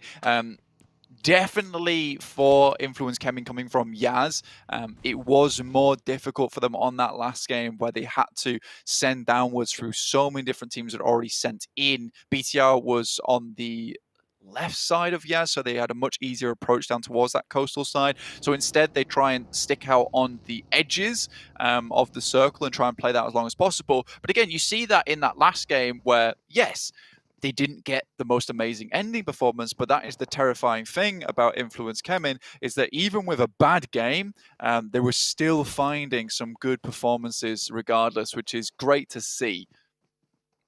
I think they went down in I think it was 5th place with an elimination, or 4th place even potentially in that last game. I have to double check, but they really it was 4th place in fact in that last game. So you're right, it's just keeping those numbers up. That's 9 points just for surviving as long as they did. S2G, a team that has been on fire today. The other story that we've been looking at, taking on Box, who have been faltering just a little bit. 60 points on the total so far, 10th place and at risk, so they do need to keep it up. Break. Looking up towards that position, you're right, John. You know, it's a little bit difficult for them, especially with them tied now with the Infinity, who maybe not have had the most crazy days today, but have uplifted themselves from that bottom 5 at least, and that is a start. With 2 extra days remaining, you know, that is certainly a working position to start pumping your way up the leaderboard just a little bit. DRS still going strong for themselves, 9th place, 72 points. I don't think this is a team that has wowed us or hit us with wonders we've never seen before, but they're still making their way through a lot of these matches and getting some decent points on board to perform well. Very much an edge-centric team, and that really is, I think, the biggest thing that's holding them back at the moment, is that I think they're more focused on just getting these consistent points and getting in towards that survival stage, which is fair enough. If you don't think you can take it toe-to-toe with some of the bigger teams without a little bit more time to work them out, that is absolutely fair play, to play the edge and then just play, you know, the points game of getting, you know, 8 to 6 points per match, and that will keep you safe towards that survival stage and make a big push on that last day. Surprise, surprise. DRS at the top of the votes there. Jason shilling out for the audience. You know, why not? DRS, they're obviously very popular. They're performing. They had a bit of a better performance today, certainly in the early stages of the day, with a 1st place in the first game, a 4th place in the 3rd game. They haven't really shown up since then, so maybe they can have a return to form here. Of course, taking, I believe, in the have I got the? No, I got the. Oh, no, I got the row wrong. That was Box I was talking about potentially. No, hang on a minute. I've completely got this wrong. Is 4th this place in the first game of the day. 12 eliminations in the first game of the day. That's the one I was talking about. But since then, they haven't really had as much of an impact. This might be a circle, though, that they could find that success in. Absolutely, it might be a position where some of these teams might be able to find themselves a better spot within the circle. BTR specifically dropping down towards Picardo as well can pick themselves up maybe a more dominant position. They're already extremely central in this spot. San Martin, a little bit of high ground for these teams to play around with. La Bandita, inaccessible area around the map. You don't really want to generally find yourself in La Bandita.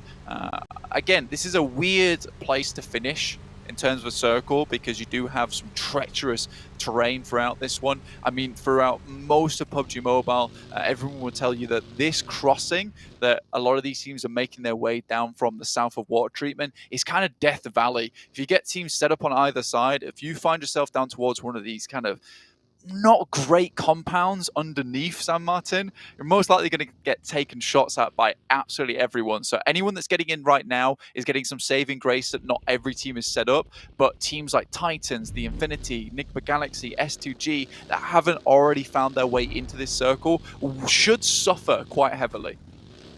Hopefully they'll be able to weather that storm, certainly for Titan to get back into that top 3 spot, because that is where they have been bumped from with Buriram's performance in the last game, taking home that chicken dinner, of course, knocking them out of that guaranteed qualification spot. So they'll definitely be hungry to get back up there. They have got a little bit of a lead against Nigma Galaxy, who were, remember, ahead of them at the start of the day in 2nd place. But they've slipped down all the way to 5th place for now. S2G and Buriram, the new top 3 additions alongside Influence Kemen. Yeah, I mean, you really would not expect LGD to be so close to Nigma Galaxy at this stage in the tournament, especially how they played yesterday. I mean, this is what you would 100% call a disastrous day, a catastrophic day for Nigma Galaxy with Absolutely. the early finishes that they've had throughout the majority of these matches. You know, it is not really what you want to see. And how consistently they've gone down in 16th place is very, very worrying. And this is not a case of, you know, they're having an unlucky day. This is just some bad gameplay overall. And I don't know what has changed from yesterday to today, other than the fact that some of these other teams in the lobby have started to figure out how they want to play macro-wise. 3 16th places and 1 11th place in 4 games. That is not a second place team's performance, and slipping down is justified. Absolutely, they shouldn't be in the top 3 if this is how they can bring about a day. But as you say, these lobby changes are coming through thick and fast. People are investing a lot of time and analysis into this, so perhaps they've been solved, downloaded, and tomorrow might be a new day for them. This is yet again another bad spot. Ralph gets lined up on and sprayed away. Maybe Galaxy suffering under the purview of S2G, who have been roaring out today. Split a little bit. There is an answer. Lord whips one back up. Silas bent down, but should be picked back up by Hamzy. And the res can come through on the side of Nigma Galaxy also. Titans out in the blue at the moment. A little bit of a tough rotate for them going forward. And I mean, we talked about this earlier where, you know, they would struggle to get through considering they're one of the later teams to enter through into the lobby. But with the Infinity on the south side of Picardo, that might have caused some problems if it wasn't for that, the fact that they are now already moving in towards that circle itself. LGD, again, looking for those zones, those bits of ingress where a lot of teams are already hiding out, so they're coming back from the behind of La Bandita, skirting around on the edges there to give themselves a little bit of cover to play around with. But yes, 16 teams, 64 players at 12 minutes into the game, sort of unheard of. And a lot of this is due with so many ditches, so many compounds, so many defilés to play around with in these areas that teams are struggling to find areas where they're not getting shut out. But this is an engagement and a half. Box Gaming getting redemption against Mad Balls after their previous defeat to them. Can they hold a building this time around? Blank Box Gaming sat up inside. All 4 of them are alive, and the first push completely dismantled in the face of Mad Bulls. And a very split remainder of the team means that it's likely Mad Bulls will be playing on with 2. Effect still up close on the hillside. You can see the other player's skills is for Mad Bulls on the south side of the road. As an engagement pops up as well between LGD and MTech Storm. Effect is knocked, and that came through from 4 rivals. Nades back on over to the LGD ridgeline as we hop over to the southeast side of the circle. Suki will be lining up for it. Tizzy, oh, I thought the car was going to save him from the nade from his teammate. But no, does get flushed away. MTech Storm bumped to 3. MTech Storm, able to weather that just a little bit from LGD, which is great news for them. But again, LGD, this is always what they're going to try and do, try and push through a team like MTech Storm on the other side of La Bandita, whilst under the cover of those ridge sides. Looks like they're going to set up at long distance. Got an SLR over on Suki. Going to try and send some shots through those windows over towards MTech. I mean, if they can find themselves a position up towards that north side with YZZ, that would be excellent news for them. At the meantime, Suki, CCC just holding down MTech, relaying that information back to the guys from MVM. Next circle, very central. DRS happy with this one. They do have some ridge sides to play around with outside the junkyard. Yes, it's a bit of a ditch towards the middle there, but again, DRS can play with this, and anyone that wants to get a little bit too close, they can take shots towards. Buradam also on for another good game with this strong position towards the center. If they can carry that momentum forwards, maybe open a lead against Titan, who have had a tough time of it today, dropping out of that top 3. 96 points total. Playing on the south side, they are a little bit out on the cold for this next one as well. Box rolling up to skills as the last player from Mad Bulls. Looks for a knock, but won't even find that. Box stay on 4. North side controlled, but right next door to them, they've got 4 rivals. There are currently all 4 players alive. However, they have not been performing super strong, and that is actually a pick over towards Buradam as well, coming through from, I think, one of the DRS players. Yeah, DRS currently a very, very strong spot at the moment over towards Junkyard. I mean, Graveyard, sorry. It's going to be very hard to get people into position to go up against the guys from DRS. They have so much high ground to mess around with. LGD, though, looking to take it over towards the guys from Influence came in, and YZZ, that final player, will be removed as he moves into the building. MVM steps up, but takes a huge amount of damage. The crashes just aren't coming in fast enough here, John. If they continually go for 1v1s, maybe they'll win one eventually. Federal does go down as Suki has a little bit of high ground. Law on the outskirts, Influence Kemen. 4 players alive with Federal knocked. Nade over the back, and that's good and long. Law right in the middle of it. And Suki's doing a little bit of damage over here. Might be able to get a flush as well.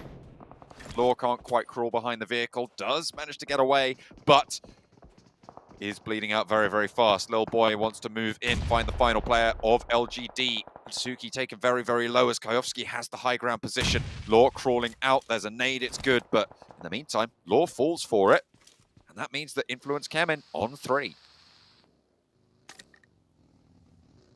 I mean, Lil Boy just about brings them back into the fold there, which is great news. Federal back up on his feet. 3 players, it's not the worst thing in the world to happen to Influence Kemen. I think the worst thing in the world to happen for them right now is the fact that they're right on the edge of this circle, and MTech Storm actually moved up and might have had a little bit of information passed back to them about this fight if they heard these shots on that side. Teams looking to get closer and closer towards Graveyard, but unwilling to cross a lot of this open ground that heads up towards that way. But DRS should be on target for a good game here. The only worry I have is that holding this position towards the center requires that you have several outposts because it's very difficult to see out all on a 360 from one singular position. So you got Delta, Gyante, as well as Killer, all the way around this side of the ridge sides themselves. So difficult position to play from, but they're making it happen so far. A north sweep for R8 as they move in towards Box's position that they took away from Skillses from Mad Bulls. 4 rivals do have oversight, but Scry goes down first. That's actually 2 4 rivals as well. A third party coming into play here. Scry laid on the broadside, unfortunately, gets pinged away. R8 backed off just a little bit. They're taking both teams to task here for 4 rivals on the northern side. Have a good angle on it, but the circle will move away from them next. DRS still on it, S2G on the north side. Bigatron, central. Yeah, this is great news, Bigatron. Again, we said earlier, dropping in Picaro gives them ample time to head up this way and find themselves a central spot. This becomes a little bit more difficult for DRS now because they need to start thinking about the eastern side and clearing that out. 4 rivals looking to step to the guys from Box Gaming. Nays coming over the top will be devastating for them, but R8 already getting in there to try and pick up as many eliminations as possible. Trismay tries to send them back, but Bensu is bleeding out as we speak. He's not going to be able to get back up there. Trismay is down as well. Break, the last to fall, and the box crumples. Eliminated, 14th place, 3 elims. That's not the best. If you're in 10th place, you want to be opening a little bit more of a lead here. MTech Storm with a chance to try and leapfrog out. Mad Bulls down early, so they certainly will be able to bump up to 12th if they stay alive for a little bit longer. And with Box on 63 points at the end of the game, they will have that chance to strike out with a strong game, but that's MTech Storm, who have not had a massive game so far. They came 4th place in the 3rd game of the tournament so far with 4 elims, but that's not a massive game. That's not the sort of points difference that they'll need to make up that entire gap. S2G currently set with 3 players, but fairly decent spot. R8 will have to move down again. A lot of open ground in this circle. Difficult to get your way across. The Infinity on that south side, again, looking for a bit of a better game here, but with 0 eliminations so far from quite a strong spot, it's quite worrisome for them. But again, this is more about getting up towards that top 5, getting those podium finishes. That'll do the trick. ID7 actually sends a shot back over towards S2G. I mean, for R8, it is a difficult road ahead of them regardless, so STG should be able to restabilize on that. Oh, a quick roll-up for MTech Storm with the DBS in close range. Get them into the firepower range of it. It's going to be brutal, but unfortunately it's dispatched on the entrance, and MTech Storm crumble in the face of Buradam's hold on the south side. I think there were some third parties coming on in there. They chose to roll up on a very, very watched side, and it went very poorly for the Crash. Out, and they will stay 13th. I mean, for Buradam, 2 players, but yeah, able to pick up maybe a couple of eliminations there, which was nice on their side of the game. And be able to hold out for a little bit longer. Not ideal for them. They would have rather have kept that 3rd player open alive right for the end game. Still waiting for this next circle now, which should be hitting very, very soon as teams try and strike out, get a little bit more territory controlled for themselves. It's hard to say who has the best position in this circle as well, because just look at it. It is just palm trees and little bushes and maybe a couple of rocks here to play around with. Nuzi popping up, popping down. Keeping it calm. Not going for anything super flashy just yet. The Infinity on the south side, waiting for this next circle to pop, as I think we all are. I mean, that's very central. BTR still capable from this position to take a win home for themselves, and they've been putting up some good points throughout the majority of the day today, and with the Church all to themselves and high ground to play around with, looking over a lot of open ground, that's great news. And I think the one biggest problem that a lot of these teams will run into when you have high ground is that a lot of teams will be consistently watching towards your way. So BTR has to pick their fights carefully, but the Infinity might just take the fight straight to them. Influence Kevin actually taken down on the eastern side, struggling to punch through. Yeah. That's going to be difficult. DRS handling business. And we'll have quite a lot of cover to move forwards through into this next circle as well. They'll probably be mostly worried about 4 rivals on the north side, but I'm on the south of them. It was always going to be difficult for Influence Kevin anyway, just because they were delayed so long by that LD push, weren't able to find the rotation they would have liked, maybe down towards that south side, even trying to fight out against Buriram, which they may have won. Instead, they find themselves directly in the face of DRS, who made the right play, getting everyone over on that eastern side to clear out as much of space possible on that side of the map so they could play out from there. So DRS make a really informed decision for themselves and now can start to play into the zone itself. They have some height advantage over Buriram as well. So hopefully they can try and leverage that into their favor. Bigatron currently still exerting a lot of pressure, a lot of power over their area around the graveyard buildings. IQ wants to put a nade over towards the Infinity. We've seen the nades from IQ be pretty devastating over on Sandhawk, if you remember.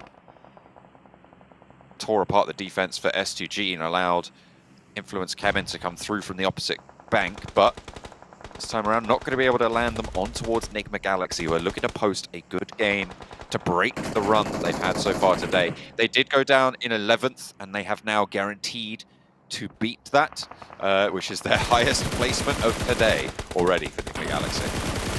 Which is happy days, right? I mean, 4 players still alive as well, kicking. Looking to move through into the circle. A lot of these other teams taking heavy damage. You know, you've got 4 rivals, DRS, BTR, and Enigma Galaxy. Out of the 10 teams, they're the only 4 with 4 still alive for themselves. Jem Foster still circling on the outer edges. Just looking to see if he can gather any more information, playing a very good scouting role for BTR. I mean, there have been a few times where he's maybe popped up a little bit too early, but at times where it's had to be done, where realistically it's either he fights or he's spotted himself. So good stuff to Jem Foster to keep BTR with a lot of that information in the back pocket, assume where teams are going to be coming from, and they can play from there. And that high ground position that BTR have, they have to really now capitalize on top of it. One elimination at this point in the game, not amazing, but as long as they can keep getting knocks over to players as they move further, closer towards them, that's going to afford them that space, that comfortability that they need going into the late game. Spray down over towards Enigma Galaxy, losing Hamodi early. Ralph as well, laid apart there, blown up out in the open. Enigma Galaxy's run drawing short.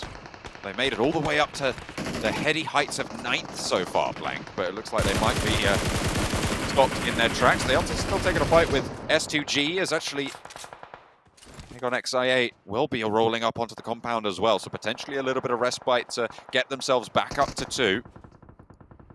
It's the full force they'll be able to exert here. Bigatron, with all 4 of them running through, dealing with the crash on one side, but they've got so many other teams moving in.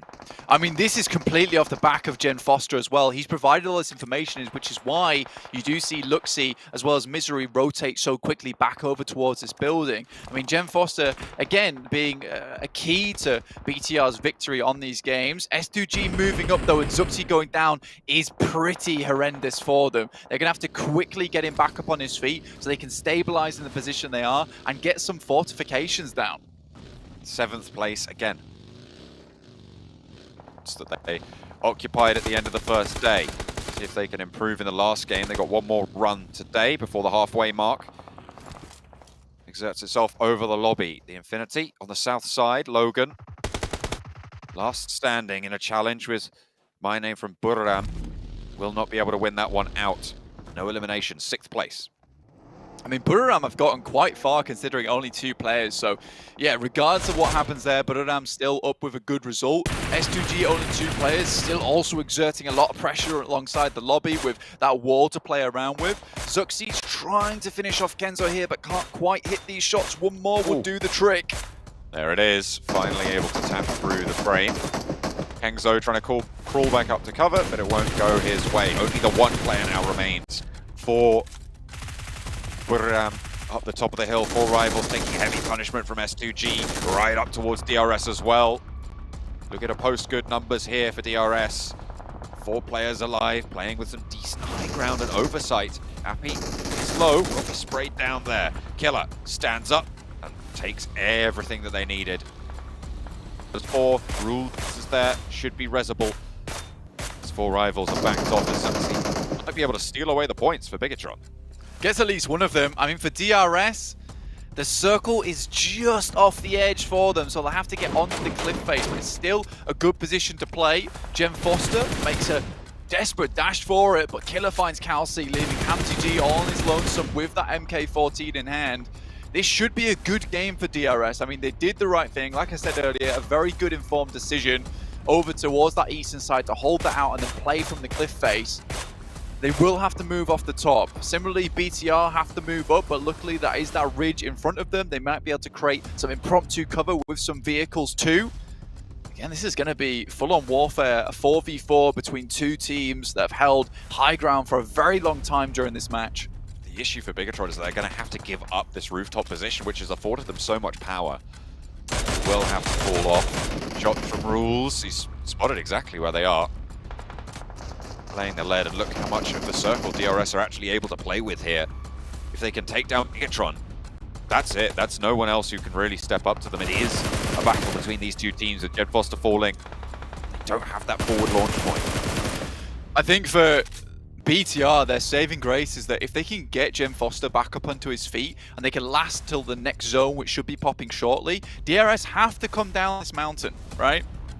They'll have to leap off, and it's always difficult leaving these types of positions, which is why you're seeing DRS start to break out towards that south side, which is very, very smart. BTR can play the long game now, though. I think they have a better position with the amount of smokes and the spotty amount of cover and the amount of positions that they could play that DRS might be caught unawares. There's only one direction that DRS can go, but BTR have to be quick on the trigger to pick up that BTR win. 4v4 with the wildcard of Hamzy in the mix. We've seen those wildcards be impactful in late games over on the Sandhawk. Can there be an impact found here? No big crashes, only knocks potentially coming through in the next couple seconds, but wide swing from Delta. Not going to find the bullets yet. Trying to remain on here as long as possible, but for BTR, Circle is crushing them in just as much. Rules is managed to get down, which is a really big piece of information gathering potential for them. The rest of the players also starting to make their jumps. Meantime, Luxy moves up. This is a critical position to take, but already Jem Foster down. That's terrible news. Luckily, Misery gets one back. Traded off over towards Delta. They're looking for a little bit more as well, as Gianti is low. Hamzy's still in the mix of this, by the way. If both of these teams keep going at it and ignore Hamzy's position, there's potential that he could really strike out, especially if they're dwindling each other's numbers. At the moment, DRS's elimination did stick, but Bigatron managed to get the res. So another spray goes over onto Gianti. Can they have an impact back over towards Bigatron? Misery lined up just a little bit, but Killer cannot get the shot just there. Jem Foster stays alive as well, trying to trade it away. Hamzy steps up into the fight as he wants to try and third-party this and prove to be a problem. Bigatron slowed down just a little bit. Hamzy has an impact, finds one, a flush, and a knock over towards Jem Foster, and things are even yet again. Hamzy really being important here. BTR with 2, 1 knocked, finally eliminated, and now Rules has to go for the big game, the big play. Zuxi and Luxy, the twins, step up.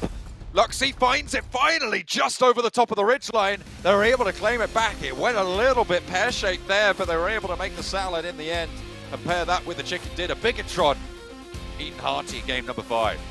I mean, that was essential towards them. I mean, BTR have been looking for a chicken dinner in one of these high-ground tournaments for a very, very long time and put up a dominant win. And I would absolutely say that was that. Inside the tower, having a load of high ground for themselves to play around with, a beautiful win coming out from BTR. And I mean, Zuxi and Luxie playing fantastically. No one weak member in this either. The chain is very, very strong between all these players on the team, and they play together very, very well. I think when you look BTR as well, Jem Foster has really brought something special to the table. Yes, he might not be getting the most amount of damage, but as a guardsman at the gate, he plays very, very well for the team, actually being able to provide a lot of information back towards them, allowing to make some informed and smart rotates. And again, it was that last bit, John, that last bit of the game where they understood that DRS have to come off this mountain. If we can play this patiently, set up the smokes, we have the better chance at finding some of those initial knocks and playing off the back of it. Really, really well done. Jen Foster is just that threatening presence, right? In the Yeah. line that everybody else is just kind of terrified to step around in this sort of situation for Bigatron. 100%. And I mean, this feels like a winning combo to me. I mean, Misery plays as a very good backstop to the team. And again, it's setting up Zuxi and Luxie to be those big members of the team before, where they've kind of taken a little bit of a back step, right? It's playing in the shadows. Now they're back at the forefront, in the light, and that's what it means. And that's what it's great. And again, BTR win, it's what we were looking for. Absolutely. Can Bigatron perform on this redemption arc? Can they keep going? What a chicken dinner to be able to take here. We're looking for more. We'll see it in the next game.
Big step up here out of Bigatron and Maxman, as you were saying here in the break watching. What is it we can finally say now?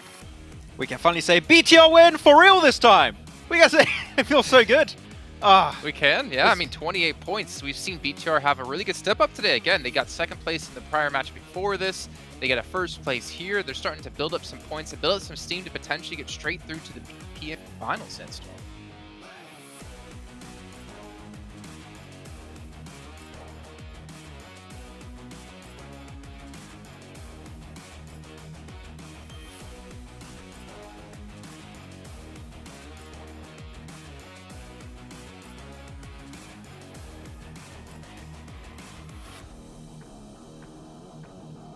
Yeah, very close. And Max, there was something you actually brought up during that match about the using smokes on high ground or using smokes on top of roofs. I know you wanted to kind of illustrate it, but can you kind of walk us through what you meant and how we saw, I think it was BTR use it? Yeah, it was BTR actually. I think it was Zuxi, if I'm not mistaken. Zuxi or Luxie, they're very similar in many ways. But one of them was playing on the rooftop position, and yeah, DRS for rivals on that cliffside. What you want to use the rooftop for is to make sure you can apply pressure on one team but not take two fights at the same time. So they just popped one smoke on the side of the roof and they could just avoid being detected and shot at by DRS while putting 100% of their focus on 4Rivals. And that actually became the undoing of 4Rivals in that position. So yeah, it's a small detail like that, but the execution on that smoke in particular was just on point for BTR. You can see here overall 3 has not moved. However, Bigatron have made some big plays. 106 points at the moment. They're 13 points behind qualifying for PMGC Finals. At least if we were to end off, well, I guess after the next match. But you can see Burium United Esports still able to hold on for now. But Enigma Galaxy continue this downward trend, Sandstorm. 6th place now. And the upside for them is they're not really too far behind getting top 3. But we were saying before, if you want to be top 3, you can't really afford to have a bad day. And this is their bad day. Yeah, I mean, we said that you can have maybe a couple of bad games, but a whole day where you don't even get close to the podium, where you're just getting maybe a total of 10, 15 points in the entire day, that's definitely not something that you want to look at. I don't even want to look at the second page right now. I don't even want to look at what's happening in 15th. Can we not look at 11th? No, look at 11th. Ignore that. We had Box Gaming there. They're currently the bubble for getting through into the survival stage, and then the other teams obviously being knocked out. So we have to maybe give some more focus towards that as well. Well, it's important. You don't want to be going home. You want to at least have that second chance at a mid. There's still a lot of teams trying to fight for that, and honestly, the survival stage is going to be ridiculous with the amount of teams that we're going to have in there. But gentlemen, it is time to head down stage with Contra for an interview.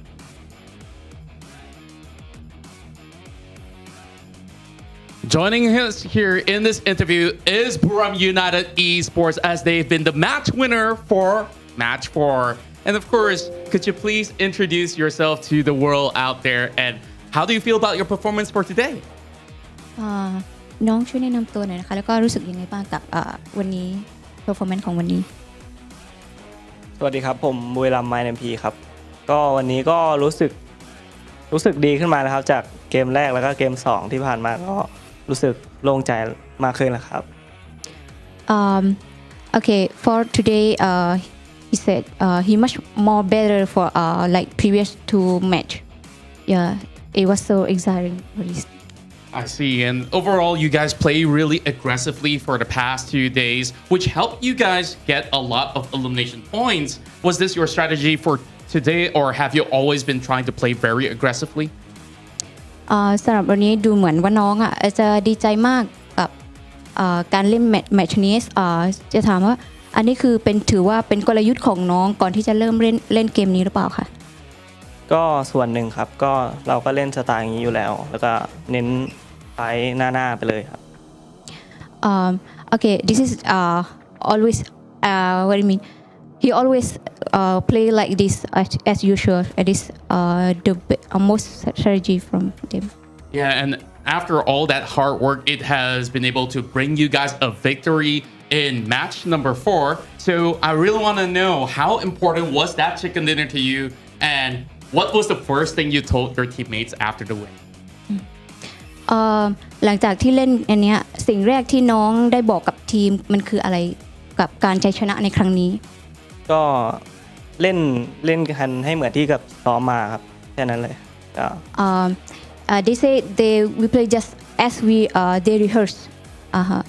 I see. And of course, with all those practice, it has finally come into fruition. Yeah. So I'm really glad to see that working out for BRU Esports overall. Now, one last question before, of course, we continue on for our final game of the day. Which team do you consider as the strongest one in this group right now, other than BRU, of course? And why do you think that they are so strong? สำหรับในเกมของวันนี้น้องคิดว่าทีมไหนที่แบบแข็งแรงที่สุดหมายถึงว่าstrong ที่สุดในบรรดานอกเหนือจากทีมของน้องเองแล้วเหตุผลทำไมน้องถึงเลือกทีมนี้ก็ทีมที่น่าจับตามองก็น่าจะเป็น INF นะครับ Influence นะครับ it can't be it would be INF for sure because the score is leading now as you can see. Yeah, we hope to definitely see you guys be able to catch up, because we still have 2 more days of play and 1 more game for today. So I really don't want to take too much of your time. Thank you very much, my name P, and of course, Kapunta. All right, thank you guys. And of course, we're going to be going to our very final game. So make sure you guys stick around, as we still have 1 more chicken dinner to go. 1 more chicken dinner to go, but we got to see my name P, or I call him P, you know, because we're cool like that. He's actually my boy P.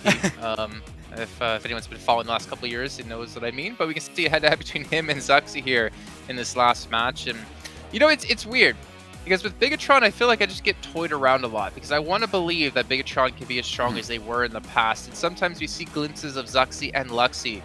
But the hard question I have to ask here is, Is Zuxi or Luxi the problem within the team? Because they've swapped around different players, and yet they've not found a team that can compete at the highest level. Well, I mean, technically they compete at the highest level, but not winning at the highest level. No, I think that we've seen Luxi and Zuxi being able to step up, at least today, because I have the impression Misery and Gemfos have been able to set them up in really big ways, especially these last 2 games. But no, I feel like the team is just seeming a lot more comfortable now. And imagine, man, we can have a Grand Finals potentially with BTR, though, I believe 4th place right now, go into a Grand Finals in Indonesia. They're going to be a local team there, potentially with an audience. That would be mental. So we need to see them push even harder here and make it up there. But I feel like things are coming into place slowly for the team. I'm hearing from production right now. Yeah, there's some miscalculation in points, and Bigatron are actually 1st place. That's weird. Wow, it's a joke, obviously, on because you want to see them there at the finals. I mean, anyways, okay. Well, my humor, it just doesn't work today. Ergo, last match of the day, and we also obviously got to see S2G take a victory on it at the start of the day, and they were able to get a win as well in our first back-to-back. Question is, can they do it yet again? Can DRS maybe get themselves a chicken dinner? Honestly, with the way the overalls have been shaping up, there's still quite a few teams in that reach for top 3. Yeah, and not only that, but the competition is getting spicier and spicier on both sides of the leaderboard when it comes to the teams competing for the top 3 spot, and also when it comes to the teams just competing to stay alive and survive in this tournament so far. And now with 1 game left to go, we're going to be finishing the first half of the week. It's going to give us an idea of what to kind of expect over the next 2 days as well, Jason. Yeah, and there's still a lot of work to be done, but I think as we kind of led off at the end of yesterday, or finished off at the end of yesterday, was how much work are the teams going to put in, how much more an improvement are we going to see going into the next day of play, and I think we have seen that out of quite a few different teams. I mean, we have had, you know, obviously Influence Chemin be able to stick around here as a relative, as a team that's just kind of on the tip of your tongue, and a team that's always been around there in these later zones. However, we've seen, I think, besides that, a big change. And speaking of big changes, not too much of a change for Sandstorm. You can do that. Just really do that. That's not. Listen, if I'm picking them one last time, I'm picking them like everywhere. They're the only team that I'm going to be focusing on, the only team that I want to watch. So after Game 6, I'll be answering Blank's question, not before. Okay. I was going to answer the question for Blank, actually. I was going to say, there's a lack of scouting right now, the impression for R8. They're playing edge, and they're a little bit too slow, and the scouting is lacking a bit. Sometimes they get caught off guard pretty easily, so I want to see them maybe just scouting a little bit more, get more information for their rotations. It will make things a little bit easier. And also BTR win, maybe, again. Trying to play it to the audience. That's exactly what I did last game, and I was rewarded with it with a 2nd place finish out of DRS. But see, again, I think that's going to be a major talking point for us tomorrow, of the rise and fall of some teams. They need to figure out something different, and maybe this is going to be the final game for them to show us what they can do to have some sort of a good finish to their 2nd day of play with only 2 days left to go. We only have 1 match left to go, so let's bring it on over to Perk to get straight into it with John and Blank once again. I appreciate it, Max, for clearing that up. I was wondering what that whole board was doing, but he gave some clear, concise points. I like that. We'll be looking out for R8 scouting if they can make that adaptation. Yeah, honestly, that was a classic Max roundup. That's what I like to see. That's what I like to hear. The man's got the brains on him, and you know, sometimes he pretends like he doesn't, but really, he does. So honestly, 5-head Max on the desk for a couple of seconds, which is great. I like to see it. And now we're heading over to our angle now. So we're going to chill out, find out exactly what happens over here. Obviously, our circles have been pretty wild today on our angle. Maybe something you can see a little bit more chilled out this time around. Maybe, who knows? It might just be another annoying day for some of these teams. But yeah, overall rankings-wise, again, Influence Kemin right at the top 158. But S2G surprisingly catching up somehow.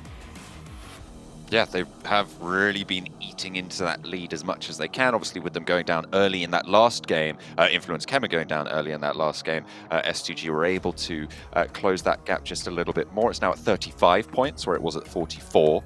So they've managed to close 9 points on them.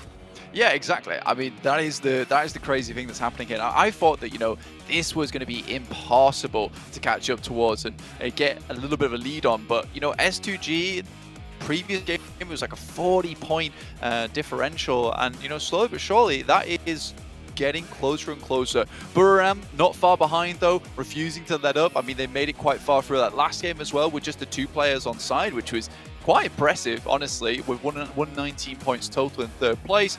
And Bigatron, John, 4th place. What is this? This is great to see. Back to the days of old. The legacy is finally coming through. No? No, sorry, I was looking at the screen. It's just, there was fists and high fives and just didn't go well. Oh, I see. I was looking at the overalls. I'm glad I did not see the cringe fest that was on the screen. That's fine. It's all right. It's all right. Was it like a spider web of like bad missed fist bumps? It's like when you turn up to a large family gathering with a dish that someone else has already prepared, and it's like, and you have to go home. I brought mac and cheese, but there's already some way better mac and cheese. I would just sadly eat that in the corner by myself. Oh yeah, that would work out for me. That's going in the fridge. That's a week-long meal. Yeah. Oh yeah, you brought mac and cheese. I didn't bring anything actually. What's that in your hands? Nothing, mate. I'll see you guys in about 15 minutes. I have to pop home really quick. Anyway, back to the game. Erangel coming up next. Obviously, this is a game where, you know, honestly, at the halfway point is the time to get those points on board, get yourself situated on those leaderboards, on those rankings, to make sure that you have at least a chance over the next couple of days to make something big happen. I mean, again, let's take a quick check-in with our bottom Mad Bulls, MTech Storm, 4 rivals, R8, as well as Team Peso. And it is very close between 3 of those teams in 12th, 13th, and 14th place. Mad Bulls at 49, MTech at 49, and 4 rivals at 48. Again, it's still a little bit of a lead up towards Box Gaming, around about 14 points for Mad Bulls and MTech respectively. But yeah, this would be the time for one of these bottom 5 teams to get a big game on board at the end of the day, so tomorrow doesn't feel as stressful. It is really, that's all it comes down to at this stage, getting one big game. Even that might be enough to see you into the chance to qualify, right, into the survival stage, which is what everybody is, of course, looking for. Unless you're one of those top teams, top contenders, of course, going straight to those grand finals. But we'll have to wait and see who's able to claim those spots. Can that big game start to pop off for any of those teams at risk? Can they accumulate the points here as we reach our halfway mark? It is match number 12 of our set of 24. Playing path on our screens is coming from the western coast all the way across to just the south side of Lipovka there, down towards Milton Power. So very southern playing path for us at the moment. So there's no military base obviously open. We'll see which teams decide to head on down there early on, if any teams do choose to pick that one up. This is a pretty good time for Mad Bulls to actually drop out towards Primos instead of heading towards some of their alternative drops up towards school and apartments, which is absolutely fine for them. Again, not finding too much success from that position all that often. LGD up towards South George very early with R8 on the top side. Lack of scouting comes to bear, which I think absolutely it does. I think their early game seems fairly decent, but then it's just a case of they get real caught up in a lot of their rotations, unsure where to head next, how to head there, and then these rotations are just scuffed, sadly. South Plain path cuts a lot. Any teams looking to move up to the north might struggle, especially on that eastern side. But already some early spread outs. Georgia Pole should be accessible. Severny may be a little bit too far to go, but I'm sure there's plenty of choices, plenty of options here. Close by for R8 and LGD though. We see them drop close to one another quite a lot. CCC actually with an M4 up the top of the hill. Can he get the spray onto Bandar? Not going to be able to spin him out either. On for the reload, but will not be able to land. Yeah, I mean, that's a moment of pressure right on your side, that you know that you instantly have to get over this ridge side. Hope there's none of the enemy team over there either. So a lot of things going through your head in those moments to try and hit those shots. And again, the M4 probably has the worst iron sights in the entirety of the game. It is horrid to ADS down and actually find your target. You're more ideally looking for like a red dot at the start of the game, or you know, you could get perfect loot luck and just get a 3x as well.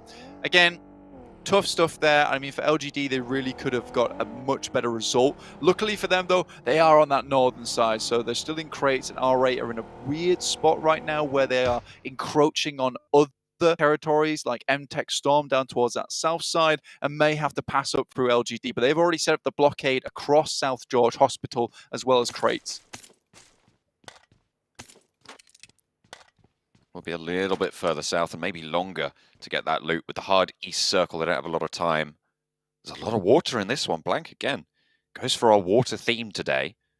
Last game was a little bit of an exception, but it is Miramar, so you can forgive it. Law, Law doing some buggy acrobatics there out in the open. That was kind of a 720 flip on the side. You know, 8 out of 10 from the judges. Kick flipping off the buggy. You like to see it. Happy days. I mean, we're not back in those days where Papa Roach is as popular as they once were, but still, you like to see some skateboarding action off the back of the buggy.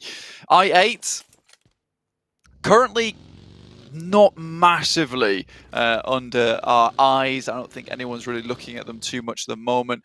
Just a standard team, realistically. Not doing anything too special, not making too many mistakes either. Currently sat in 9th place with 82 points. Really, these guys are the first massive step up at the moment in the lobby, from the Infinity being at 64 points and I8 being in 9th place with 82. So for I8, it has been a better performance today from them, considering they were in that bottom 5 towards the beginning of the day. They've managed to creep their way out of there, which is great to see. But again, not a team that is really, you know, flashing in front of our eyes, demanding our attention. There is not that big draw, not just yet. Buriram, they have been fairly successful in their campaign. And as you can see, they have reaped the rewards of that. Up in 3rd place now, playing out on the eastern side. This is a good circle for them. The question for me is, when will they regroup and where will they regroup to? I mean, we saw Titan get punished for not regrouping early when they were down south on Miramar. And this feels like a similar situation. I mean, with Lipovka being all the way on that eastern side, I think it's easy enough for them to actually get towards that west, because unlike Titans over in Los Egos, right? It was a case of a lot of teams could slink underneath them or backfill them on that top side. I don't think Buriram are really expecting many people to come in through on the warships outside of Lipovka on the east to backfill them inside Lipovka. So they should be just okay. And this is a fairly typical drop towards the Lipovka side anyway, getting one player up towards Mansion and one player down towards Shelter inside Prison, getting as much loot as possible onto this team early on. And with them controlling most of the circle right now, being able to get every single player nice and looted early on and have tons of smokes, tons of grenades available, be level 3'd, they'll be able to pick themselves one of these high priority compounds towards the center of this circle and then play the game out from there. So I think this is a good idea from Buriram, expecting a lot of teams to be on that western side with the west to east playing path.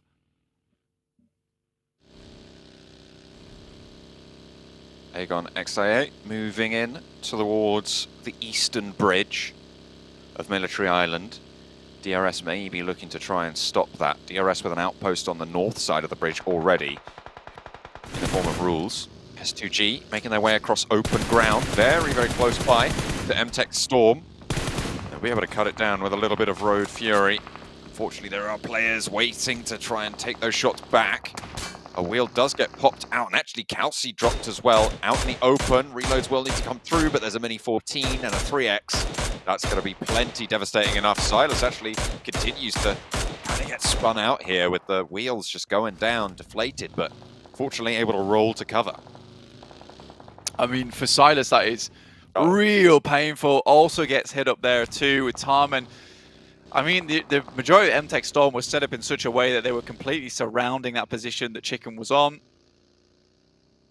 And I would say S2G lose 2 of their most crucial players on what was quite the greedy pickup in the vehicle.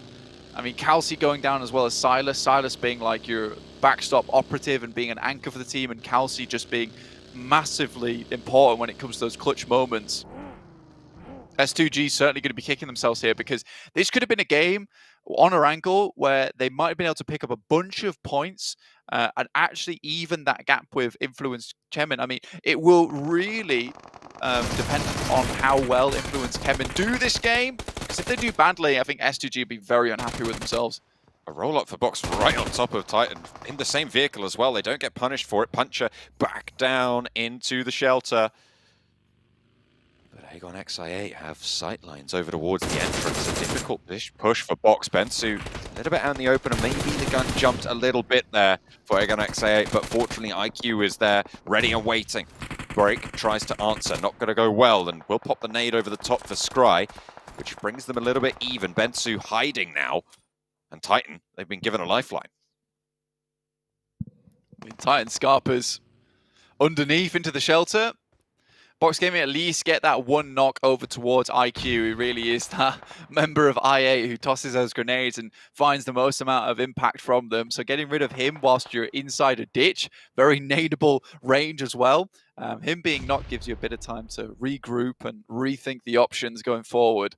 Again, this is difficult because Titans will have moved all the way through shelter to the other side and now have sightlines on both of these teams, which makes it quite the scary position going forward.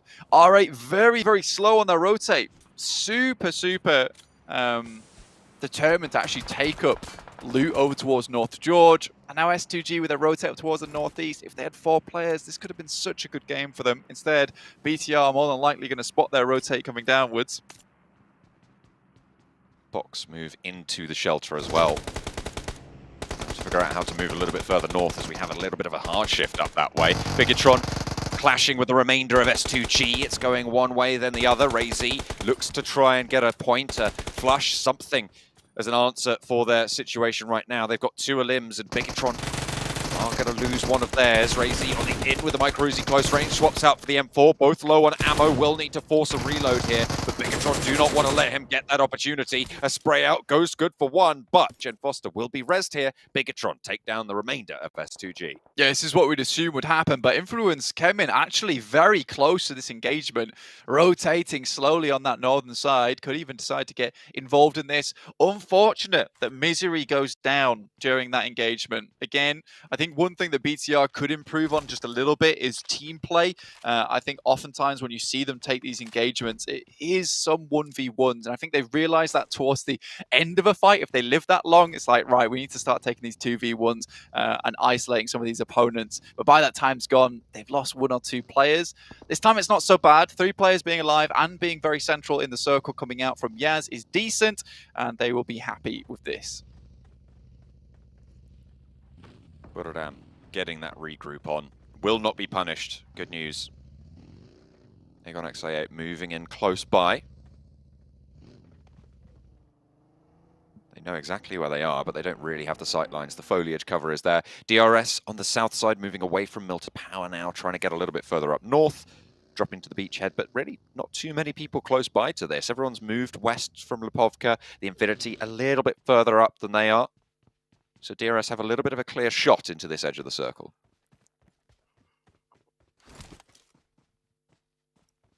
It can definitely take their time with it. Again, Lipovka, like you said, been vacated. There's a easy rotational path up there and maybe slip round on the eastern side, so you're unseen as you make that rotate. Again, you're assuming that people aren't inside Lipovka, which is probably a decent assumption. I don't think anyone would head there too early on, especially when they circle up towards the northern side. More than likely going to start to center up towards these crossroads.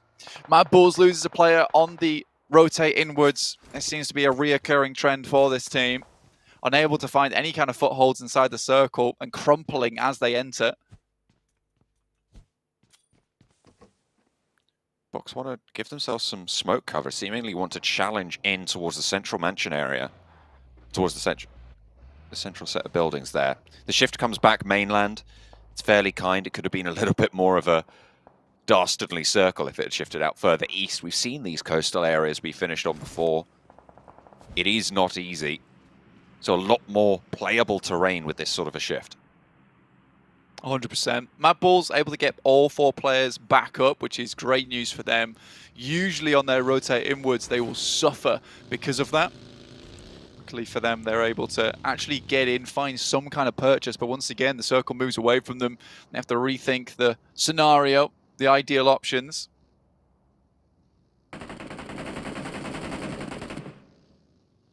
The scrap starting to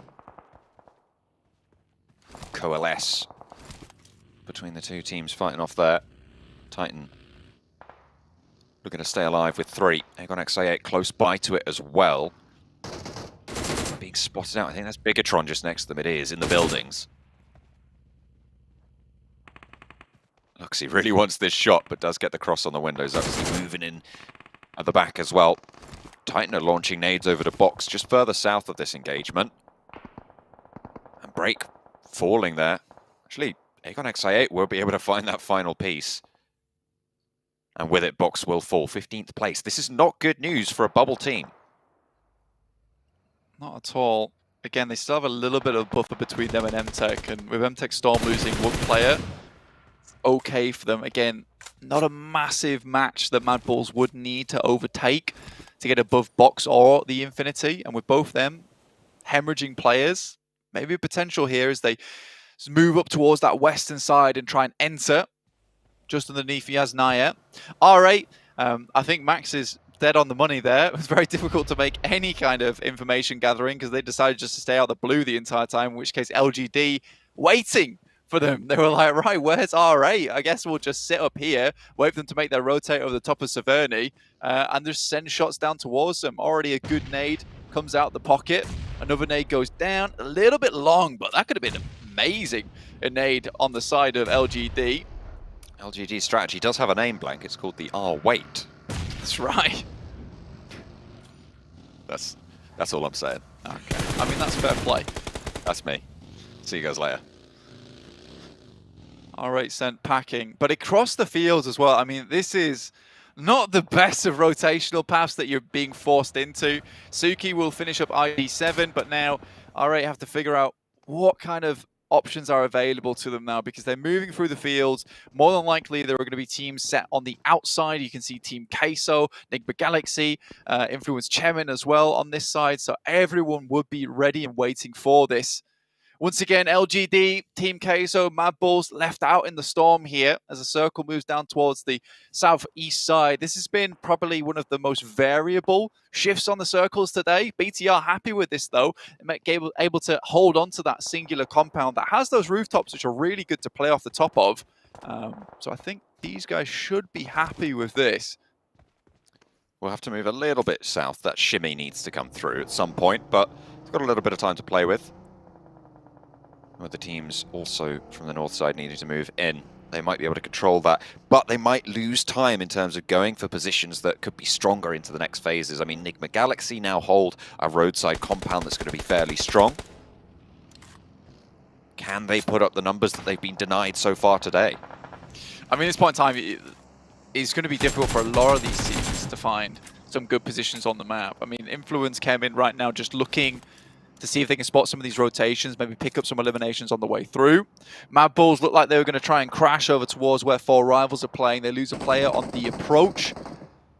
Again, they haven't been able to do much scouting of their own coming all the way from Primorsk, so just trying to find a place that they can stay. They realize that four rivals currently hold that compound, so we'll have to send elsewhere.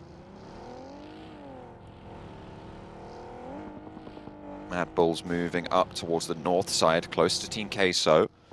We'll have a little bit of rolling cover there. That slope just giving them enough of an opening to move in on the western side of this circle.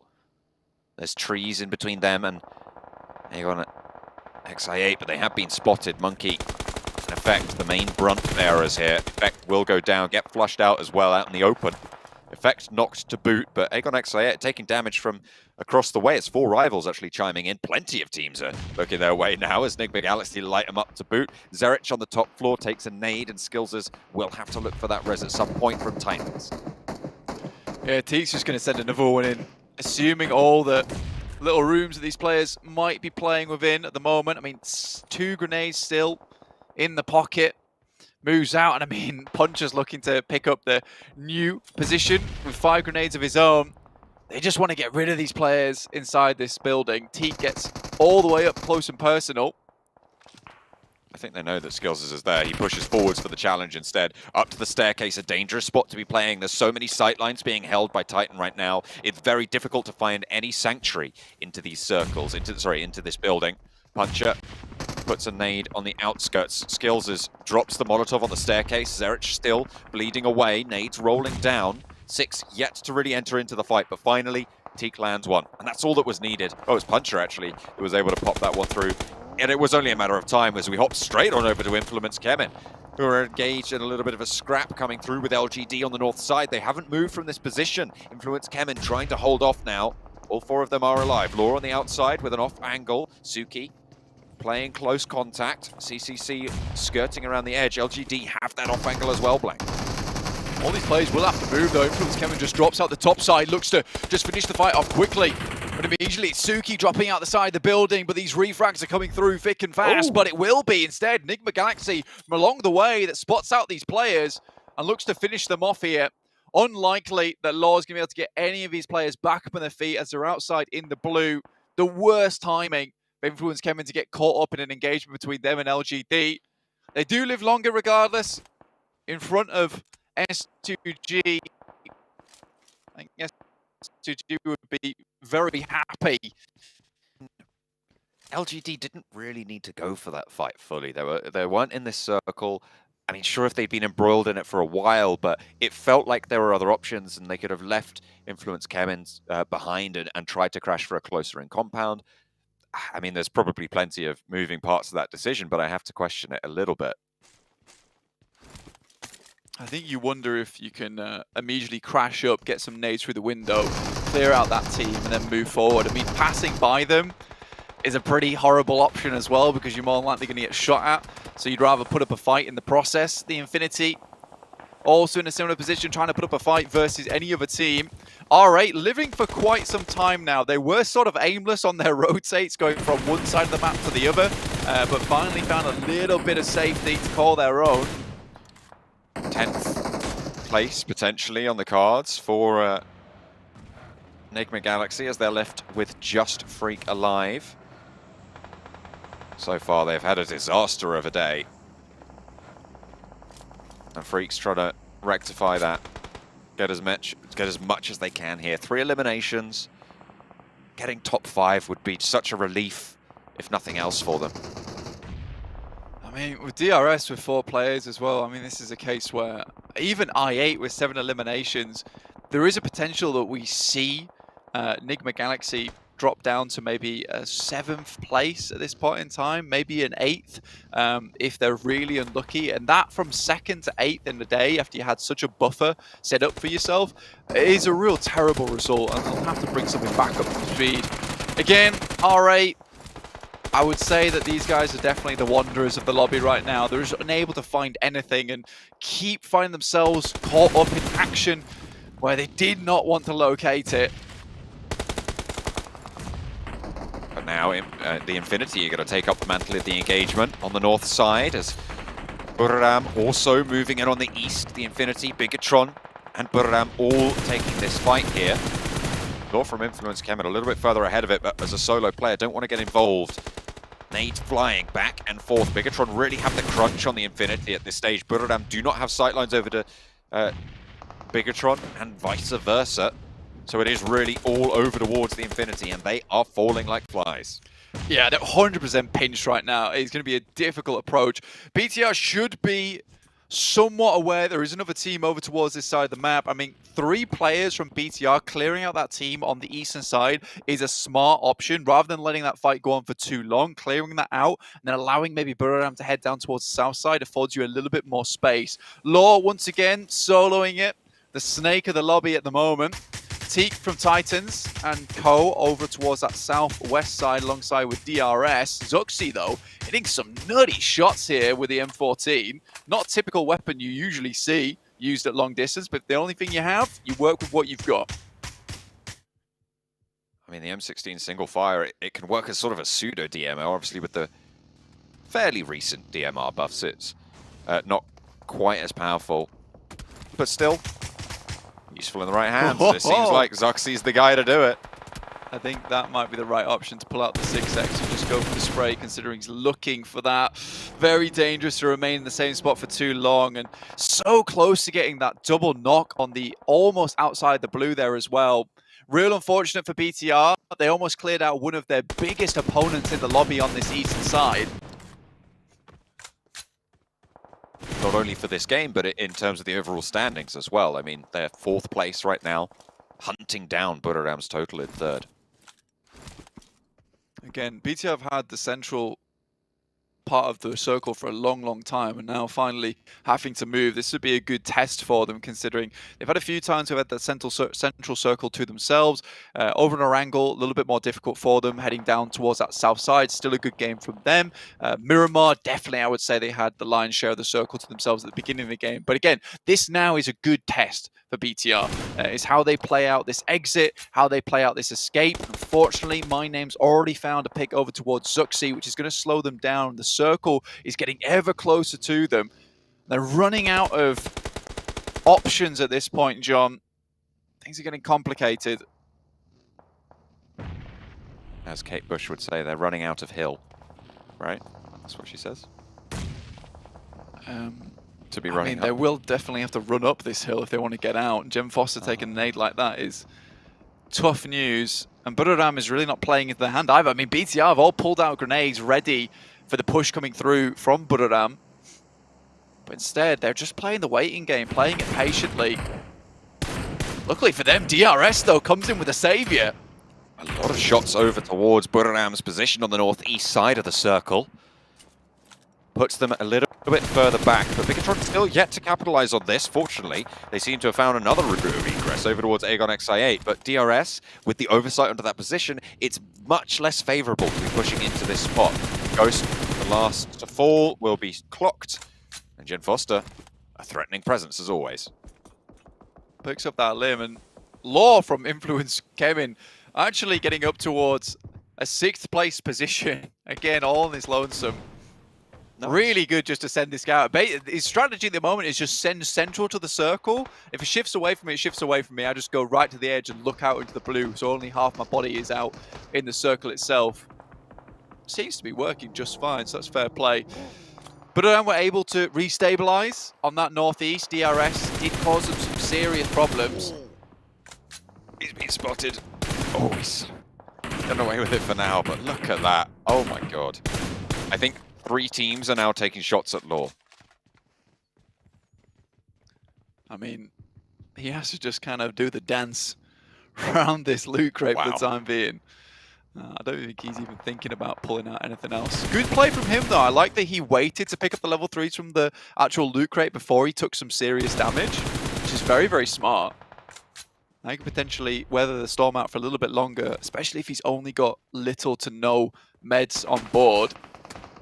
BTR still making their way down. Looks like Teak was spotted for just a second. But yeah, some very big teams around here, all looking to put the pain into one another. And with this circle heading down towards the south, it really doesn't help anyone out. A really cool ending to this zone, though, John, with so much tree line available to them. This is kind of like warfare in the woods. I'm interested to see what 4 Rivals can do here. As a team towards the bottom of the tables that wants to close that gap. Right now, at the start of the game, they were looking at a 15-point difference between them and 11th place. Great shot, jeez. They can stay alive for a little bit longer. They might be able to achieve that. 5 teams remain, 3 eliminations. They can ladder up twice with 2 more eliminations. They will be able to make that total. And the further they can get, the better. DRS really harrying the Titan team over on the back. On the west side. Ooh, Jem Foster playing stealthy here. Zuxi also finding Budoram Tiger. Gives them really good time to move up into the circle and opens up that rotational path. This is really well done by BTR. They are playing a slow but steady game at the moment. Zuxi going down though, bad news, but he's already done the damage over to the rest of Budoram. And Law is just vibing in the middle of it. All bullets whizzing over his head. But you're keeping it down. You're stopping from catching any of them. And with a DP as well, there's potential that you could hold out on a crash. Bigatron getting curtailed here. DRS struggling. Everybody's holding everybody else out. DRS on 4, sure. But the western side, the blue zone will push them away. That's going to open them up to teams like 4 Rivals on the south side. Influence Kemin up to 5th place finish. DRS, though, might be looking for this loud win. We've waited for something flashy all day. Fortunately, it will be one of them going down as they try and get out of the compound. Law still waiting in the wings. 4 Rivals really going to have an impact here. Killer blooms the smoke. Sky only does spot Pui, but get the rock back to cover. Not in the next zone. I mean, 100% right. 4 Rivals, this game is so important for them at the moment. Rules is sending out, and Law definitely will have to deal with that guy. There's some serious problems for him, but looks like he's only got eyes for Buradam at the moment.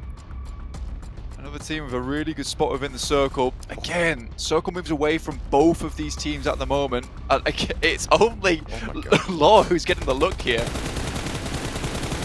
Rules. Oh, he's been spotted. Buradam ready for the team shots. Immediately hits the deck. Vehicle goes up, but he did get away from it. So Rules. close. Very, very low. Pui very close to killer. I don't think he knows. At this point. He doesn't know. He's stood up though, and this might be an opportunity for 4 rivals to find at least one. Furby crawls around that way. For DRS, 5 eliminations from the position they've held this game. Yeah, they've got a huge amount of knocks, but really not a lot of these things getting transferred across. And that's 2 eliminations going through in an instant towards DRS's side. Now Buradam are going to make their breakout. Well, Law's there, and they're getting cut down as well. Sky only, there's no way you make that crossing. 2 players alive for DRS. My name has been spotted as well out in the open. I think those bullets hit the shot, and Law finally unveils his presence here. He's got so much cover though. What he has so much. This is amazing, and now we're really evening things up. So it's a 1-1-2-2, and there's a massive opportunity. He might be able to get this done, but that nade might just be the death of him. That's got to be. I mean, it has to be. There's no way you're getting away from that. Oh, it's long. He's got 5 though, but he has to move out of the blue. He can't stay in this for much longer. Might have whiffed the nade on that. Oh, just about gets it. I thought that was important. I thought he was still there. I thought Law had survived that on a sliver of HP, but no. And now my name can move up to the same position. Yeah, good refresh. There's no one else in range to be picking up any of this other loot, or in range to send the nades over the top. And Buradam, you know, even with the 1 player, like you said, taking up the mantle of influence, Kemin here in one of the most unreal positions set up by a loot crate, a rock, and a vehicle is insane. A loot crate, a rock, and a buggy walk into Erangel. And we're waiting for the punchline.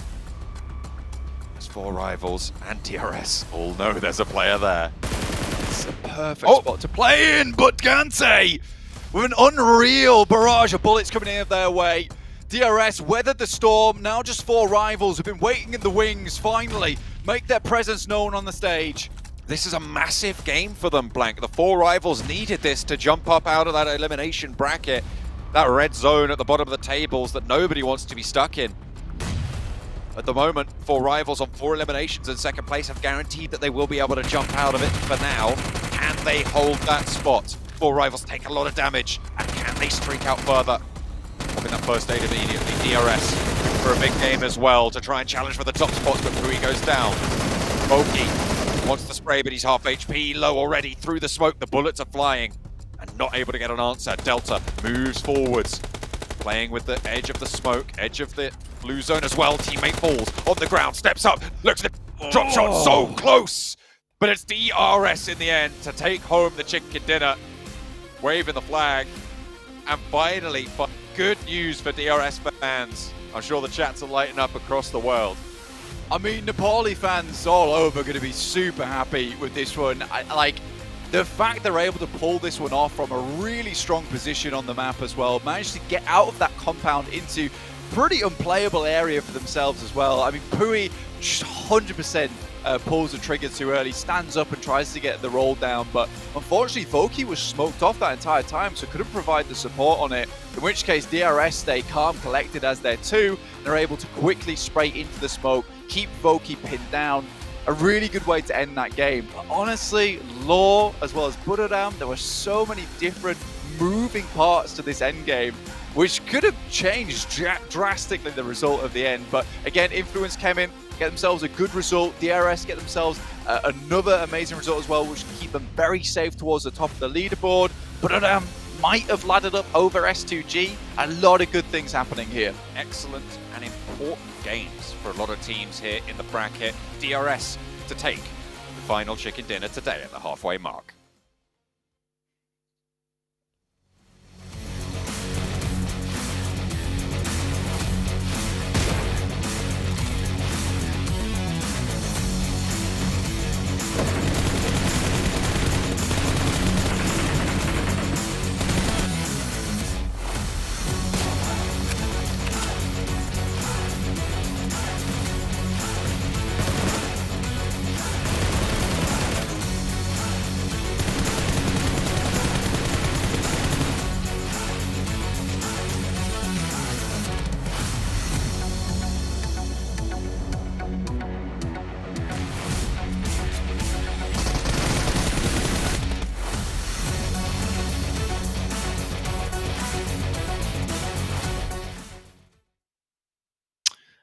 Kaplan Blessing coming through for DRS. It lasts for 2 matches, as you just saw there. As DRS close things out, get themselves 23 points, and get themselves probably up the leaderboard as well. However, 4 rivals at the bottom of the table with 16 points is going to help shoot them up as well, give them a better chance to maybe stay safe and influence Shemin again. Sandstorm, 12 points. Oh, yeah. Like, this team does not stop picking up points no matter what match it is.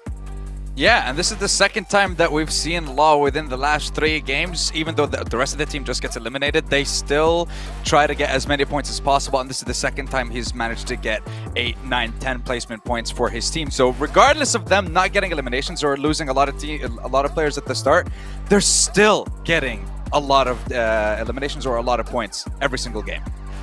But are they getting 26 eliminations on a day? No, that's reserved for my man, my boy, P. My name P. 26 eliminations, 5,200 damage done.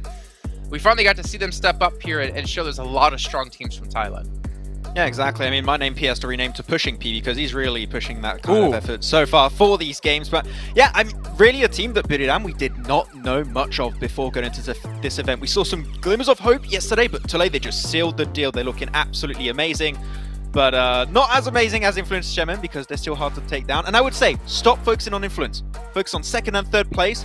Influence, they're good. I think they're qualified, okay? Just look for the 2 places below them. No. Famous last words from Max saying that they've already qualified and watch them just have an absolute horrible next 2 days. And then we're really going to get your Instagram put up on the stream so people can see hate messages. I don't want to.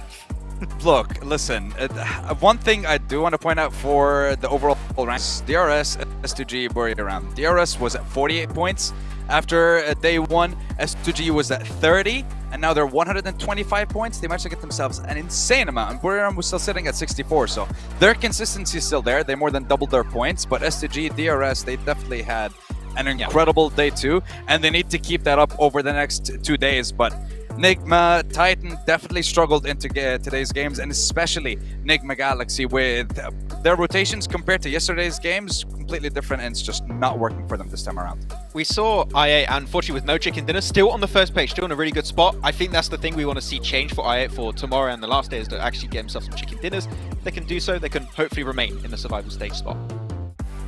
Yeah, and that's obviously what a lot of teams are going to have to focus on, is just staying alive, get to the survival stage, and then again it's going to become still even more difficult. But for Mad Bulls to be 14th place, I'm kind of heartbroken right now, Max, because they were one of the most dominating teams we saw in Western Europe. Yeah, and this is a team that has some players that already played PMGC. They know what to expect from this level of competition, from a tournament like PMGC. And it's just not working out. They're just throwing things at the wall and nothing is far for them. They need to make some massive changes because we said it, one day can still make it into the survival stage. 2 bad days, you're starting to see a little bit of a difference between like what are 4 rivals and MTech Storm in 13th position right now. So yeah, Mad Bulls, alright, Team Kesso, things are not working out. We need to see massive changes in the next 2 days. I like the fact. Oh, what do you like, Sandstorm? Tell me. I like the fact that he brought up Team Queso because at the end of PMPL Americas, they qualified based on a last-ditch effort. You had 1 player survive, managed to get 6 or 7 eliminations, and that was the reason that they qualified. Difference of 3 points only. And we mentioned this before. They need to change things up because qualifying based on 1, 2, 3 points and getting lucky in the last game, it's not going to help you out, and we're seeing that here. All right, we're going to head to the stage with Contra for an interview once again to round out the day.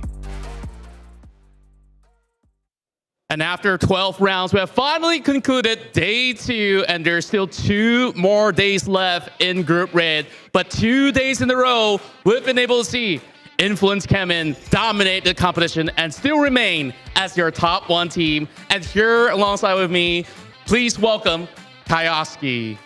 Hello. And of course, I really want to speak to you a whole lot about this whole competition. How does it feel to finish on the first place on both days? Do you expect to have such successful run in the PMGC League? Então, como se sente ficando em primeiro lugar nos 2 dias seguidos? E se você já esperava isso? Bom, primeiramente, bom dia e boa noite a todos. Eu estou muito feliz. Eu não esperava isso. Nosso time trabalhou muito o ano inteiro para estar aqui hoje e é gratificante tudo isso e é para a torcida tudo isso e para a gente. So, firstly, good morning, good night for everyone. and they didn't believe that you could be getting like the two first players like in the two first days. But it's like gratificating for them to do that because they'll be working like a lot for this to happen. And I'm pretty sure even after day one, you guys went back home to study the competition and how the other teams are doing. Do you manage to go back and study all of that and change anything heading into day two? Então, depois do primeiro jogo, vocês foram tipo ao hotel estudar como foi o primeiro dia do jogo e mudar alguma coisa ou não? Como? Tipo, mudar algum plano do jogo depois do primeiro dia? Tá. Bom, não, a gente manteve o nosso jogo, nossos estudos e o nosso padrão de jogo é sempre o mesmo. A gente adapta ao dia a dia, né? Partida por partida e é isso. So they basically just kept doing like what they did yesterday because they had good results, so they could do better. But of course, they had to adapt a little bit for the players and the teams that they're playing against too. And of course, inside of Group Red, there's a lot of amazing teams out there, and there's only 3 spots. And with your team, hopefully to be able to conclude this whole league at number 1 or even in the top 3, which other 2 teams do you foresee to be going into the global finals? Então, no time vermelho só tem 3 posições, né? Os 3 primeiros vão para o final. Para além de vocês, quais os outros 2 times que você pensa que vão para a final com vocês? Bom, todos os times são capazes de buscar esse top 3, né? Mas eu vejo aí 4, 5 times que podem pegar essa vaga ainda, mas a S2G hoje jogou demais, jogou muito. Eu vejo um time, um ótimo nome para buscar esse top 3, né? Eles já estão no top 3. Anima Galaxy, outro time que vai buscar por essa vaga. E a Buriram também, que está ao nosso lado ali. São um ótimo time. E eu acho que são esses 3 times hoje. É isso. So, like for him, it thinks like all the players here and all the teams are good, so they all have the chance to go to the final. But basically for today, the X2G and Nigma and then the Birmingham, so it's the 3 that he thinks will be like more good for them to top like 4. I see. And of course, the world is currently watching as you guys are currently the number 1 team. And of course, Brazil is also watching. So any words back to the fans at home and all around the world that has been cheering you guys on from Influence Cannon? Então, todo mundo está assistindo vocês, principalmente o Brasil. Então, que palavras você deseja falar para o pessoal lá de casa? Fala, galerinha do Brasil. Obrigado por estar acompanhando a gente aí na PMGC. Aí é muito cedo, né, que começa, mas tem que torcer por gente mesmo. Aqui é Brasil, vamos pra cima aí e é isso. So it's like a big thank you for all the Brazilians because back home is a bit early, but all the fans are there like rooting for them, so it's a big thanks for them. And of course, we really want to thank you for joining us for this interview. And since there's still 2 more days to go, I hope that you get enough rest and get ready for the weekend. Thank you so much. Thank you. And of course, for all of you guys watching back at home, I hope that you guys can continue to support your favorite teams out there as we head right into the weekend for the 2022 PUBG Mobile Global Championship League. My name is Contra, live here from Kuala Lumpur, Malaysia, and we'll see you guys once again tomorrow.